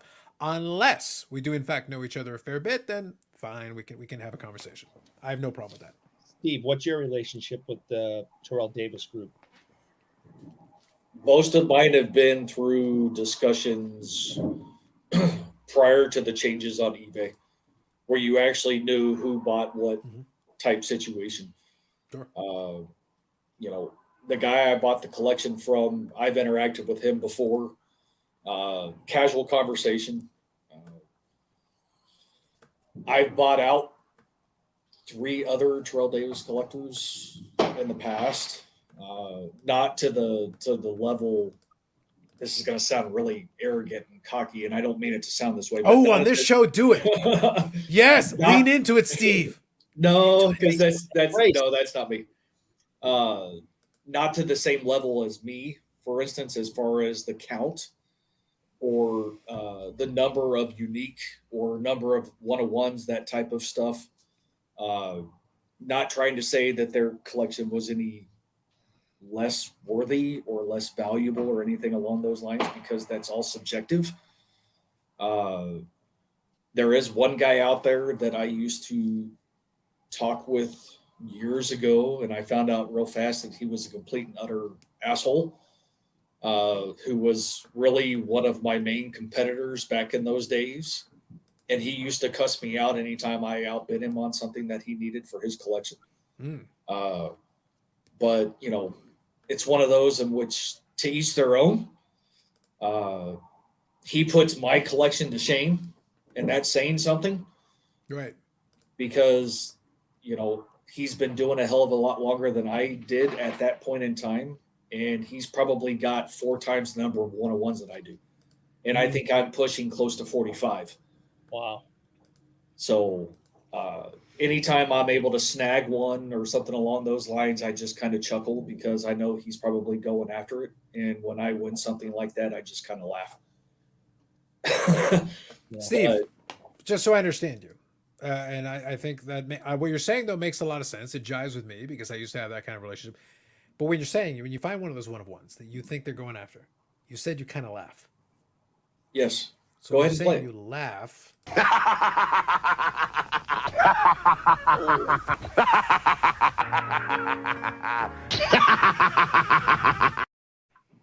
We gotta have a little $1 million man to ring in the new year. Come on, like, thank you, Steve, for the beautiful opening. I do my best. I needed just all I needed was the right opening, the right time. Again, he only comes and shows up when he feels like it. You're not gonna make the $1 million man show up when he doesn't feel like it. But I just want to make sure we had a visual aid to help us with the laugh. Nope. And I appreciate it, but that's pretty much I'll call it a cackle. Mm-hmm. Because I still kind of have an idea of roughly where his feedback rating is, even after all these years. So it's pretty easy to tell when it's him compared to some of the newer guys, like DJ, the guy I purchased the collection from. He's been one of my bigger competitors over the last 7 years. Right. And it's one of those in which, yeah, we used to be competitors. He's now decided to get out of the hobby. We've actually built a friendship out of it, not because of me acquiring his collection. I mean, that's ultimately how it started. Mm-hmm. But, it's one of those in which if you find somebody who's passionate about the player that you collect and they decide for whatever reason their time is done, and you're able to have conversations and actually get to know an individual. I hate to see a Terrell Davis collector leave the hobby, but at the same time, I don't, because if I have opportunities to acquire stuff that I need, then why wouldn't you not try and engage in those conversations and things along those lines?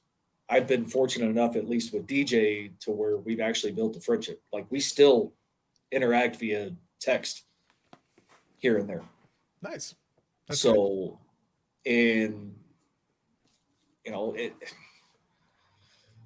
it is interesting, and I've said this on the IRP before. He's told me multiple times, he's like, I sold 2 cards to a guy that swore he was a collector and everything else, and then a week later freaking he ended up selling them for X amount more.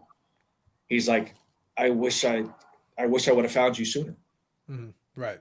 And it's like, that's the shit that pisses me off, because for collectors, and I'm speaking for the 4 of us here because we all are collectors. Yeah, we may sell stuff from time to time. I'm giving him the benefit of the doubt, Carlos. Fair enough. I just want to make sure we have that covered. Go on. As collectors, when we come across something or we try and engage in conversation and we play the collector card and trying to acquire something, it's not like you're trying to get something for pennies on the dollar. It's not like you're trying to, just basically rape somebody across the coals to get the lowest price possible. But when you have people out there who go under the guise of being a collector and somebody believes you and they sell you something for the bro price per se, and then a week later they go and sell it for 3 times what they bought it for. Right. That shit is what agitates me more than anything, because let's face it, I think that happens more than what any of us truly realize or maybe even can comprehend. Yep. And these sellers who are on eBay it's like they don't give a shit. You claim collector, it's like they just glaze over it, because I'm sure they've heard it 50 million times and they're like, no, screw you. No, you're not, because this guy yesterday bought a card from me a week ago, claiming he was a collector, and then I found the same card listed on Instagram for 2 times what they purchased it for. It sucks. Yeah. No, I agree. It sucks. I'll just say this, and I agree with Steve on this. But at the same time, I'm also of the camp that like, look, saying you're a collector doesn't mean shit to me. Like, I'll be perfectly blunt. It means nothing to me. I can appreciate it. I can applaud it. But at the same time, like, again, unless we have had a standing relationship for some time where I can establish that, all right, I might cut you a little bit of a break. But otherwise, it's like, no, man, like, I want just, let's get what the market will bear. If you're the winner, you're the winner. So be it. I also don't play the I'm a collector card. I operate under the idea that no one gives a shit. So I'm like, okay, this is what we're going to do. Like, I'm there to be like the legit bidder. I will pay what look, I paid more money right now for a country of origin patch card for Medano than anyone has ever paid in the history of mankind. As it stands today, no one has paid more money for that stupid card than I have. It is what it is. No one may ever pay more than that. And I get it. And that's the thing, you know, 9 times out of 10, I don't use that as like leverage. It's not like I owed anything from anybody because I'm a collector. Yeah. But it's one of those that if you're trying to engage in conversation, especially if somebody has a collection, a Terrell Davis collection listed on eBay, for instance. Sure. It's one of those in which you want to try and get your foot in the door to be able to engage in conversation to try and acquire certain stuff. Not that you want the whole thing, because let's face it, I probably have 4,000 doubles sitting here that I really don't want or need, because there's times in which it's all or nothing type situation. Right. And, you know, DJ and I talked probably for a good week and a half, 2 weeks via text message, because he was leery. And I understood. I had purchased stuff from him before when he thought about getting out back in 2016. I think I had acquired a couple of things from him. Right. But I had to prove to him that, hey, I'm not blowing smoke up your ass. I really am a Terrell Davis collector. Mm-hmm. That is my main focus. This is how many unique cards I have at this point in time. And I started sending him pictures. I pointed him to my YouTube video or my YouTube channel. So he went and started watching some of the videos and stuff. You send him your collector's resume. You send him your cred. It's like, this is my street cred for Terrell Davis. I had to send him something because it's like, I knew some of the stuff he had. And one of the 2 cards that he ended up selling would have been a big one. It was a PMG from 99. Don't have one. I don't have any PMGs for that matter. So it would have been a big card for me. And it's one of those in which, when you're engaging in those conversations and you're talking about, you know, that kind of money for that many cards and so on and so forth, it's like I had to prove myself. Sure. Other times in which having those conversations, I didn't have to go to that extreme, but he had obviously been shit on by somebody who claimed that they were a collector and then did him wrong. And I completely understood and I obliged. I'm like, look, you know, at the end of the day, if you don't want to work on a deal or whatever, look, I get it. You got screwed, you got hosed. I understand.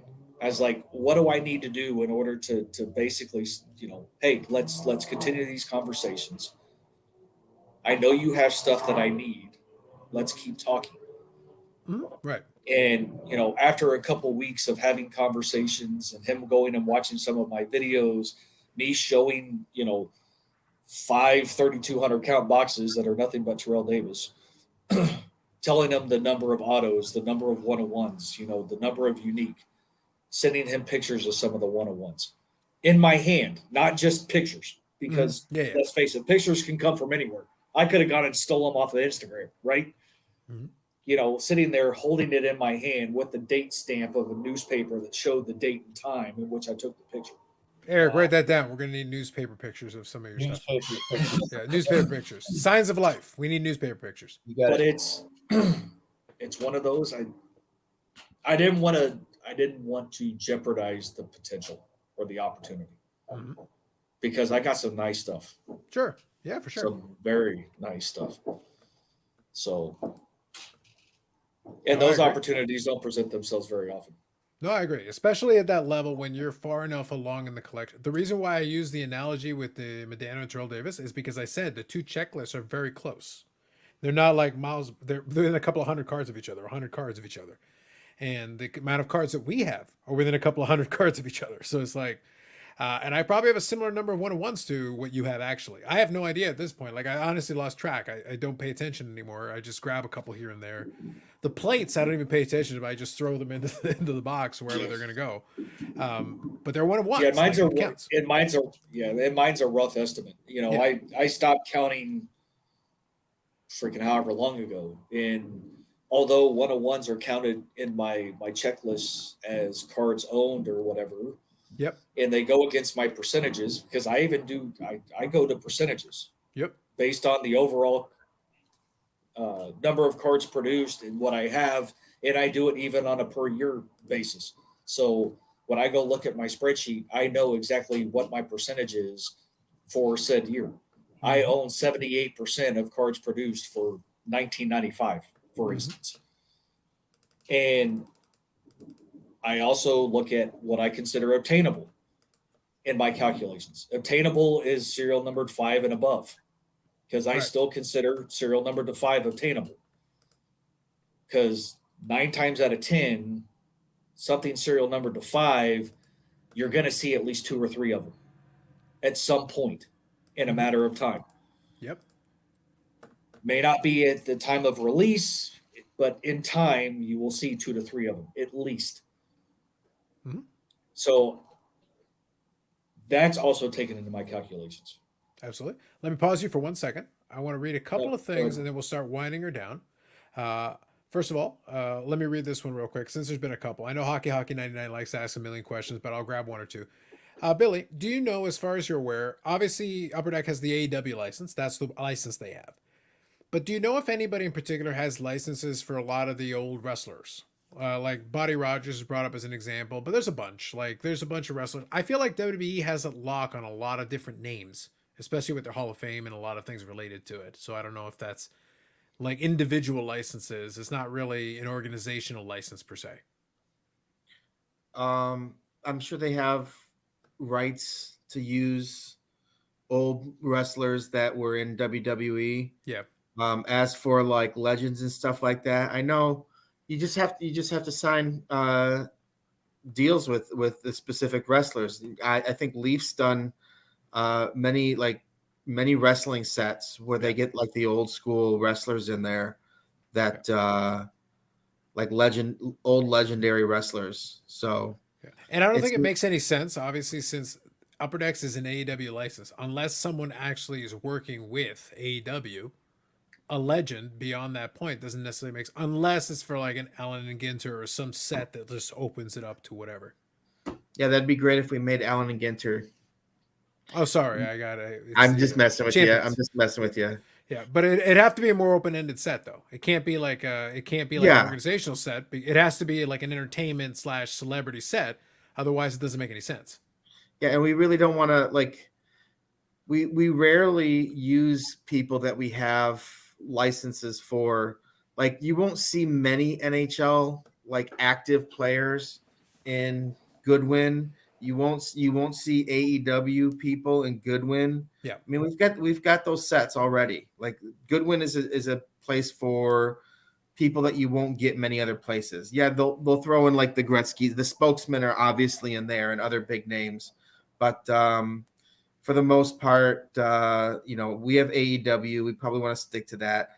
Goodwin's like we can throw some UFC people in Goodwin. We can throw some volleyball players, basketball, football, baseball, soccer. It's just a mosh posh of everything. But could we throw in an old school wrestler? Sure, but you'd have to just get a deal with the specific wrestler. I also think, as much interesting as it might be, it's a really niche market. Like how many people are running out asking for Luthez or a couple of those folks? It's like it's not like there's no interest whatsoever, but it's super niche. Like you're taking a niche and then really adding another layer of niche. Yeah, because it's not somebody that anybody has seen in a very long time, and most people aren't around that are collecting for that. Real quick here, bless and breaks. Good, Happy New Year. Sirens, shocking, very. Does anybody know if eBay changed the certification process? Sold a graded car for $500 yesterday, and it had me send it to the buyer, not Santa Ana. Days earlier, a 350 card went to Santa Ana. That sounds like an inconsistency. I think it's just based on the dollar amount, because I feel like it was 250 and above, it would pretty much ask you to send it. I'm not aware of that, but that was my understanding. I don't know if they changed it. We'll have to see what the policy. I feel like that policy though is fluid, but I feel like it's based on the dollar amount, because otherwise they ask you to send a certification.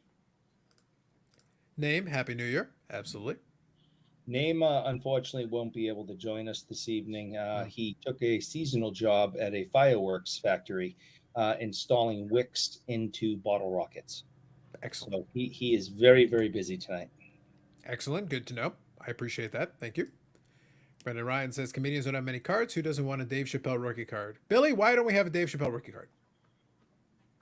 I mean, look, Tops, I think tried to, and I mean, I'm just assuming and guessing, but Tops like had a bunch of comedians in Allen and Ginter a year or two ago, and yes, Dave Chappelle would be great. I just wonder if how much they would cost.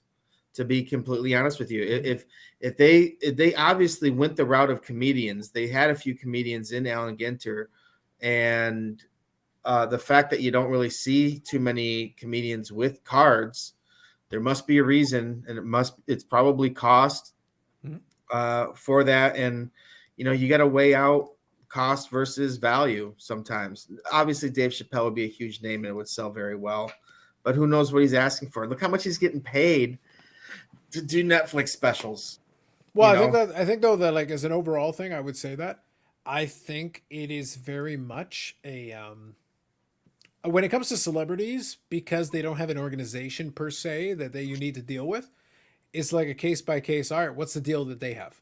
How much will it cost us to get autographs or pictures? What do you want? It's kind of like the joke that you had about the rock thing, like the rock musicians. It's like, all right, so what does the label want? What does the musician want? What kind of rights do they have? What pictures could we use? All that stuff.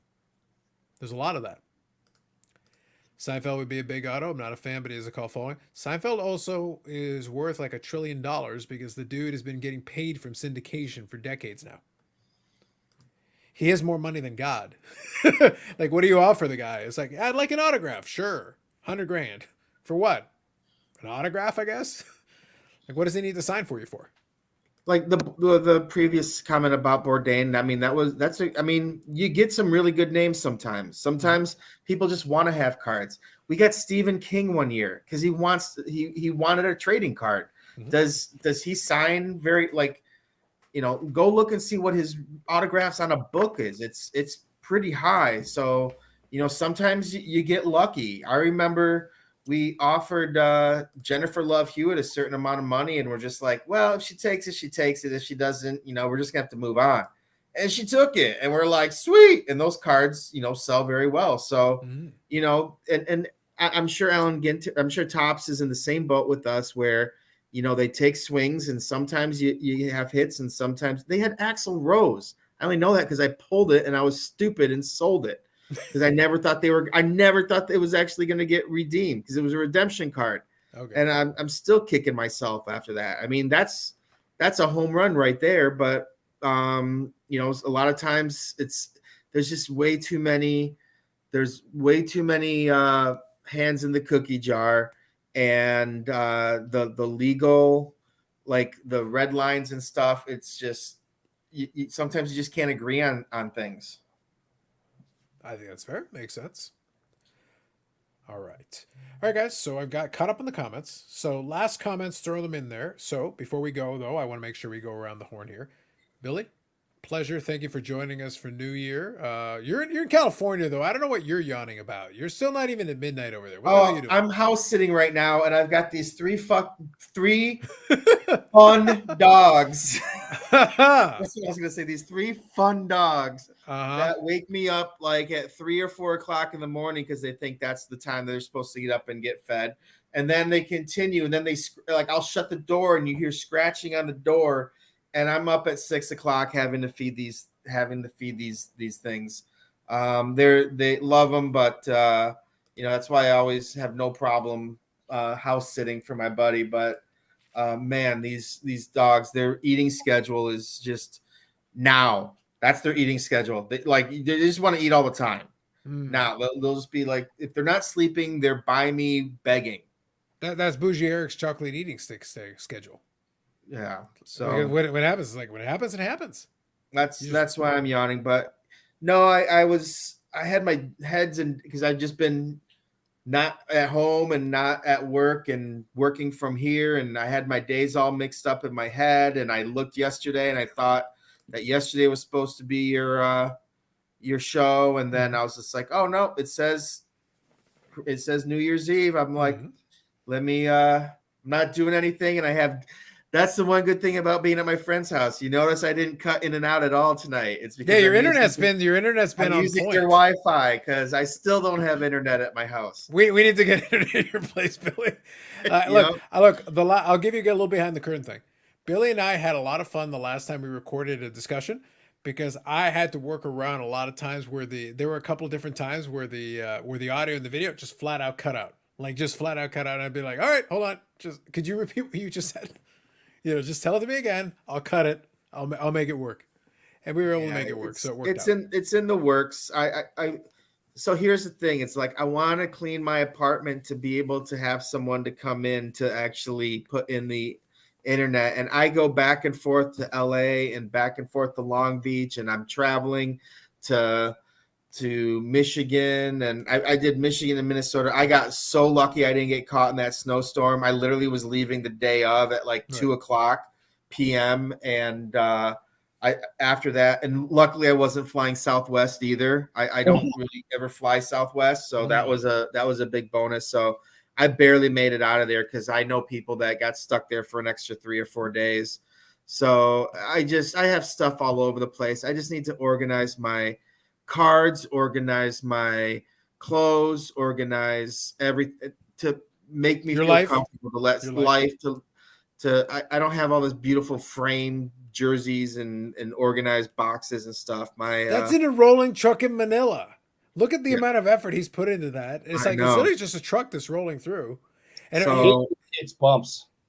then I'll get like my Christmas gift from my stepmom was supposed to be not this year, but last year was going to be a TV. And I told her I'll buy it when I get internet. And so I still haven't gotten my Christmas gift from last year. okay, great, fair enough. I appreciate. I feel like Jay and Silent Bob from Jay and Silent Bob Strike Back, where they're like, "You guys are on the internet," and he's like, "What the f is the internet?" Like that's me. Sounds So about right. Sounds about right. anyway, so I'll listen to everybody else talk, and yeah, I don't make it to midnight anymore. Anyway, it's not when you're sitting there flying solo, it's not that big of a deal. Gotcha. Sounds good. Steve, a pleasure as always. Thank you for joining in. We appreciate you coming in. We had a little bit of, I did have a little fun also bringing in the player collecting side of things because you and I share that in common, so it's always a fun conversation. We'll see if we can get some of the other guys later on. I kind of felt bad because I didn't have enough energy this past year though to like. Basically, I have to force Dave to like bring somebody else on to the IRP that isn't Bob Lewis. Basically that's it. Bob Lewis is like a standing invite. But I didn't even get a chance because last year we had the introduction of the mug and your very subtle reaction to it. Like I was impressed at how you no sold it. And I enjoyed including that clip in there. That was fun.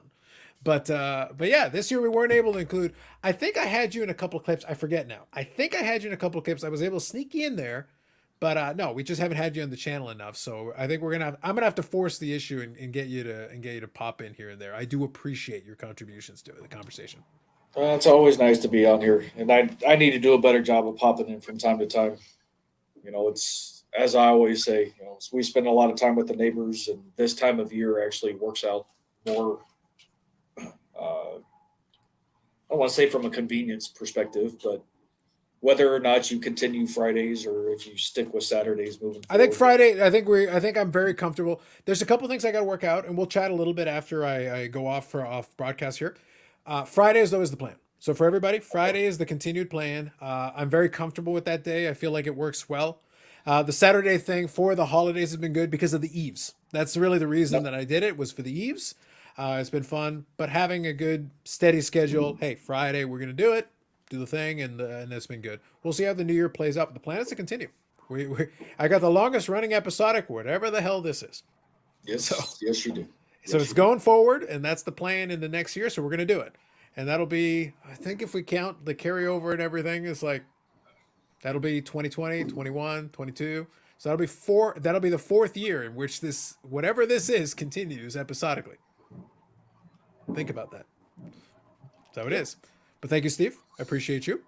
Eric, Always a appreciate pleasure. you to a much lesser degree, but nonetheless, we still have some appreciation. Thank you. I appreciate it.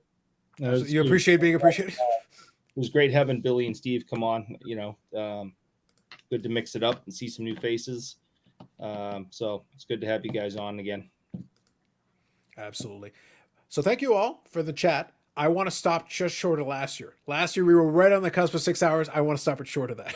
Not much short of that, clearly, but short of that nonetheless. So we're going to try that. Anyway, thank you to all from the chat, new and old, and especially some of the regulars who popped in and chimed in throughout this. In the new year, we'll continue to have a nice rotation of folks. I like having different folks in to add and chime in different aspects of it. It's a lot of fun on that.